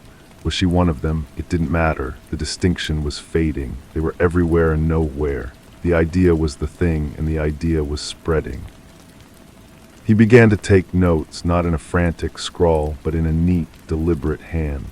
He documented the patterns he saw on his walks, the specific locations of new graffiti, the timing of certain power outages, the topics that trended on social media and then vanished. He was no longer a prosecutor building a case. He was a naturalist documenting an ecosystem. He was chronicling the growth of the tree. One evening, as he was closing his notebook, he found a single pressed leaf tucked between the pages. It was from an oak tree, its veins a delicate, intricate network. He had not put it there. He held it up to the light, studying its architecture. It was a message, a sign of approval. They knew he was fulfilling his purpose. He carefully placed the leaf back inside the notebook, a sacred relic in his new text. He was in the park watching children play when he saw the senator's daughter. She was older now, a woman with her mother's eyes and a guarded posture. She was pushing a little boy on a swing. Clinton felt a jolt, not of his old obsession, but of a deep, resonant sadness. She was another thread in the pattern, a living reminder of the old world's failure. Her father's death had been one of the first prunings. She looked up and her eyes met his across the lawn. There was no recognition, only a faint wariness. He offered a small, neutral nod, the kind one stranger gives another in a park. After a moment, she returned it, then looked away, focusing on her child. Clinton stood and walked on. He had seen what he needed to see. The past was truly past. The future was a silent, spreading grove, and he was walking within it, a faithful scribe recording its inevitable, terrible growth. He felt the sun on his face, heard the laughter of the child behind him, and understood that this, too, was part of the garden. It was all part of the garden. The path he walked home was familiar, yet every crack in the pavement, every leaning lamppost seemed to hold a new, deliberate significance. He no longer felt the crushing weight of despair. It had been replaced by a cool, analytical detachment. He was an observer in a grand experiment, and his own transformed consciousness was the primary data. His mailbox contained the usual assortment of bills and flyers, but among them was a plain, cream-colored envelope with no return address. His name was written in a precise, elegant hand. He took it upstairs, laid it on his desk beside the succulent, and opened it without haste. Inside was not a letter, but an invitation. A single cardstock page embossed with a subtle, raised pattern of interconnected roots. It announced a lecture series at a local community center on urban renewal and philosophical botany. The dates and times were listed. There was no demand, no threat. It was an offering, an opportunity to deepen his understanding. He knew he would go. It was the next logical step in his education. The old Clinton would have seen it as a trap, a recruitment attempt. The new Clinton saw it as a syllabus. The community center was a modest, unassuming building. The room for the lecture was half full with a quiet, attentive crowd. They were ordinary people, teachers, students, retirees. They did not look like fanatics. They looked like seekers. Eli was not there. The speaker was a woman in her 40s who spoke not of conspiracy or murder, but of systems, theory, and ecological interdependence. She used metaphors of forests and fungal networks to describe human society. She talked about pruning for health, about the necessity of fire for certain seeds to germinate. The crowd listened, nodded, asked thoughtful questions. Afterward, a man with a gentle handshake offered Clinton a cup of tea. "Your first time?" he asked. Clinton sipped the tea. It was earthy, bitter. "In a way," he replied. "The first lecture is always about the soil," the man said. "You have to understand the soil before you can understand the garden." Clinton nodded. He understood. He was not being recruited into an army. He was being welcomed into a school. His value was not in his ability to act, but in his capacity to comprehend. He was their greatest success story, the man who had looked into the abyss and had not looked away, but had instead learned to see the patterns in the darkness. He walked home under a clear, starry sky. The city felt different. It was no longer a patient with a sickness, but a nursery, a place of potential. The chaos and the fear were just the tilling of the earth. He unlocked his apartment door and stepped inside. The quiet space was no longer a tomb. It was a study, a hermitage. He was the chronicler of the new age, and his work had only just begun. He picked up his notebook, uncapped his pen, and began to write. The words came easily, flowing onto the page as if he were taking dictation from the city itself. He wrote until his hand ached, filling pages with a calm, meticulous script. He did not write of stopping them. He wrote of their methods, their philosophy, their terrifying, elegant logic. He was building a better Bible for himself, a testament to the truth he had been chosen to carry. Weeks turned into a season. The succulent on his sill bloomed, a tiny, unexpected flower of pale yellow. He took it as a sign of progress. His life attained a new, serene rhythm. He attended the lectures regularly. He never spoke, only listened. He began to recognize the other regulars. They would exchange quiet nods, a fellowship of the knowing. They were the quiet ones, the listeners, the people who had grown tired of the world's shouting. They were the fertile ground. One evening, after a lecture on mimetic persistence, the woman who had spoken approached him. "Mr. Clinton," she said, "your presence has been noted. Your understanding is deep." "Observation is its own form of understanding," he replied, the words feeling natural on his tongue. She smiled, a genuine, warm expression. Indeed, the garden needs its observers as much as its gardeners. To witness growth is to participate in it. She handed him a small, folded piece of paper. "Some of us meet for further discussion, if you feel your studies would benefit." He took the paper. He did not open it immediately. He simply held it, feeling its weight. This was the next threshold. He had been a witness, a chronicler. Now he was being invited to be a participant, albeit a passive one. He thought of the model city, of the roots connecting everything. He was being offered a chance to see the blueprint from the inside. That night he unfolded the paper. It contained an address and a time, nothing more. He burned the paper in his sink, watching the ashes curl and blacken. He did not need it. The information was already part of him.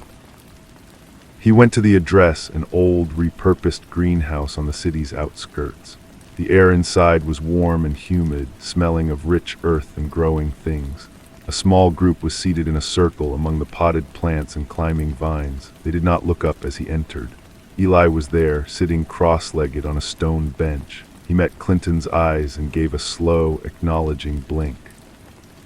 The discussion was not about grand designs or future plans. It was about local politics, about a specific zoning law that was causing friction in a neighborhood. They spoke about the social tensions it created, the patterns of grievance it reinforced. They discussed it not with anger, but with the detached focus of a surgeon assessing a patient. They were not planning a protest. They were discussing how to introduce a new narrative, a simple, compelling idea that would shift the consensus, making the law seem not just unpopular, but unnatural. Clinton listened and he understood. This was the work, this patient, meticulous, unglamorous work of gently bending the world. He was not being asked to plant a bomb. He was being asked to plant an idea. When the meeting ended, Eli walked him to the door. The night air was cool after the greenhouse's warmth. "You see the texture of it now," Eli said. It was not a question. "I see it," Clinton said. "Your notes are thorough," Eli continued. "They have been helpful." Clinton felt no surprise at this. He had long suspected his apartment was not entirely his own. His notebook was not a private journal, it was a field report.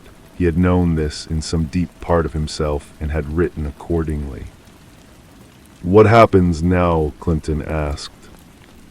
"Now," Eli said, "you continue, you observe, you chronicle. You have found your place in the ecosystem. The garden is vast, Mr. Clinton. There is room for many kinds of life." Clinton walked away from the greenhouse, his footsteps steady on the dark path. He was not a victim. He was not a hero. He was a part of the system, a node in the network. He looked up at the stars, pinpricks of light in the vast darkness, and for the first time he did not feel small. He felt connected. He was a single root, yes, but he was alive and he was growing. The following day he purchased a new notebook. This one was larger, with thicker pages. He also bought a set of high-quality pens. It was an investment in his work. He began transcribing his original notes, refining his observations, adding the new insights from the greenhouse meeting. His handwriting was a model of clarity. He was not just keeping a record anymore. He was composing a text. He found himself analyzing everything with this new, layered perspective. A strike by transit workers was not just a labor dispute. It was a stressor testing the city's resilience, a perfect environment for certain ideas to take root. A popular new song with cryptic, yearning lyrics felt like a gentle, mimetic push towards a collective desire for stability. He saw the gardener's hands everywhere, not in a paranoid way, but with the quiet recognition of a student who has finally learned to read his teacher's handwriting. He received a second invitation, this time to a different location, a quiet room above a bookstore. The topic was historical precedents for managed decline and societal rebirth. He went, he listened, and afterward he was handed a single sheet of paper with a list of book titles. He understood the assignment. He spent the next week reading them, cross-referencing their themes with his own chronicle. His understanding deepened, the roots of his knowledge pushing further down. One afternoon, as he was leaving the library, the kind-eyed librarian approached him. She held out a book. "I thought you might find this relevant," she said. It was a dense academic text on symbiotic relationships in forest ecosystems. "He took it, thank you." Her gaze held his for a moment longer than was strictly necessary. "The health of the whole depends on the health of the parts," she said softly. Then she turned and went back to her desk. He stood there, the book in his hands. It was not a random act, it was a confirmation. He was part of the whole, and his health, his stability was being tended to. He was a valued part of the ecosystem. He felt a sense of belonging that was deeper and more profound than any he had ever known. It was not based on affection or shared belief, but on a shared, terrible purpose. He walked home, the weight of the book a comfort in his bag. He had a role. He had a community.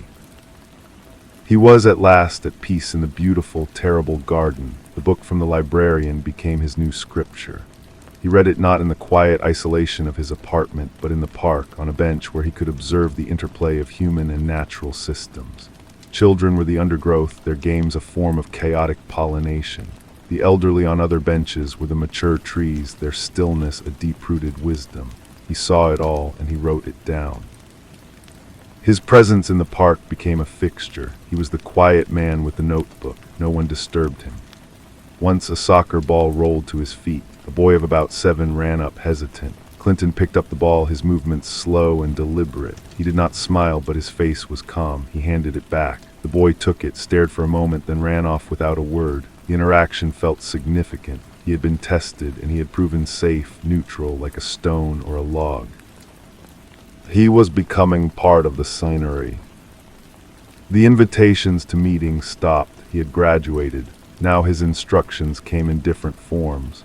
A headline circled in a newspaper left on a bus seat. A specific phrase repeated by 2 different people in a coffee shop line. These were his directives, pointing his observational focus toward a specific social fracture or a budding cultural trend.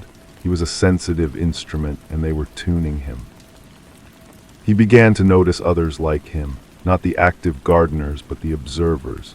A woman who always sat in the same corner of the library, her fingers tracing the patterns in the wood grain of the table. A street sweeper whose eyes were not on the gutter, but on the faces of the people he passed. They never acknowledged each other openly, but a space would sometimes clear on a bench next to one of them, an unspoken invitation for Clinton to sit and share the silence.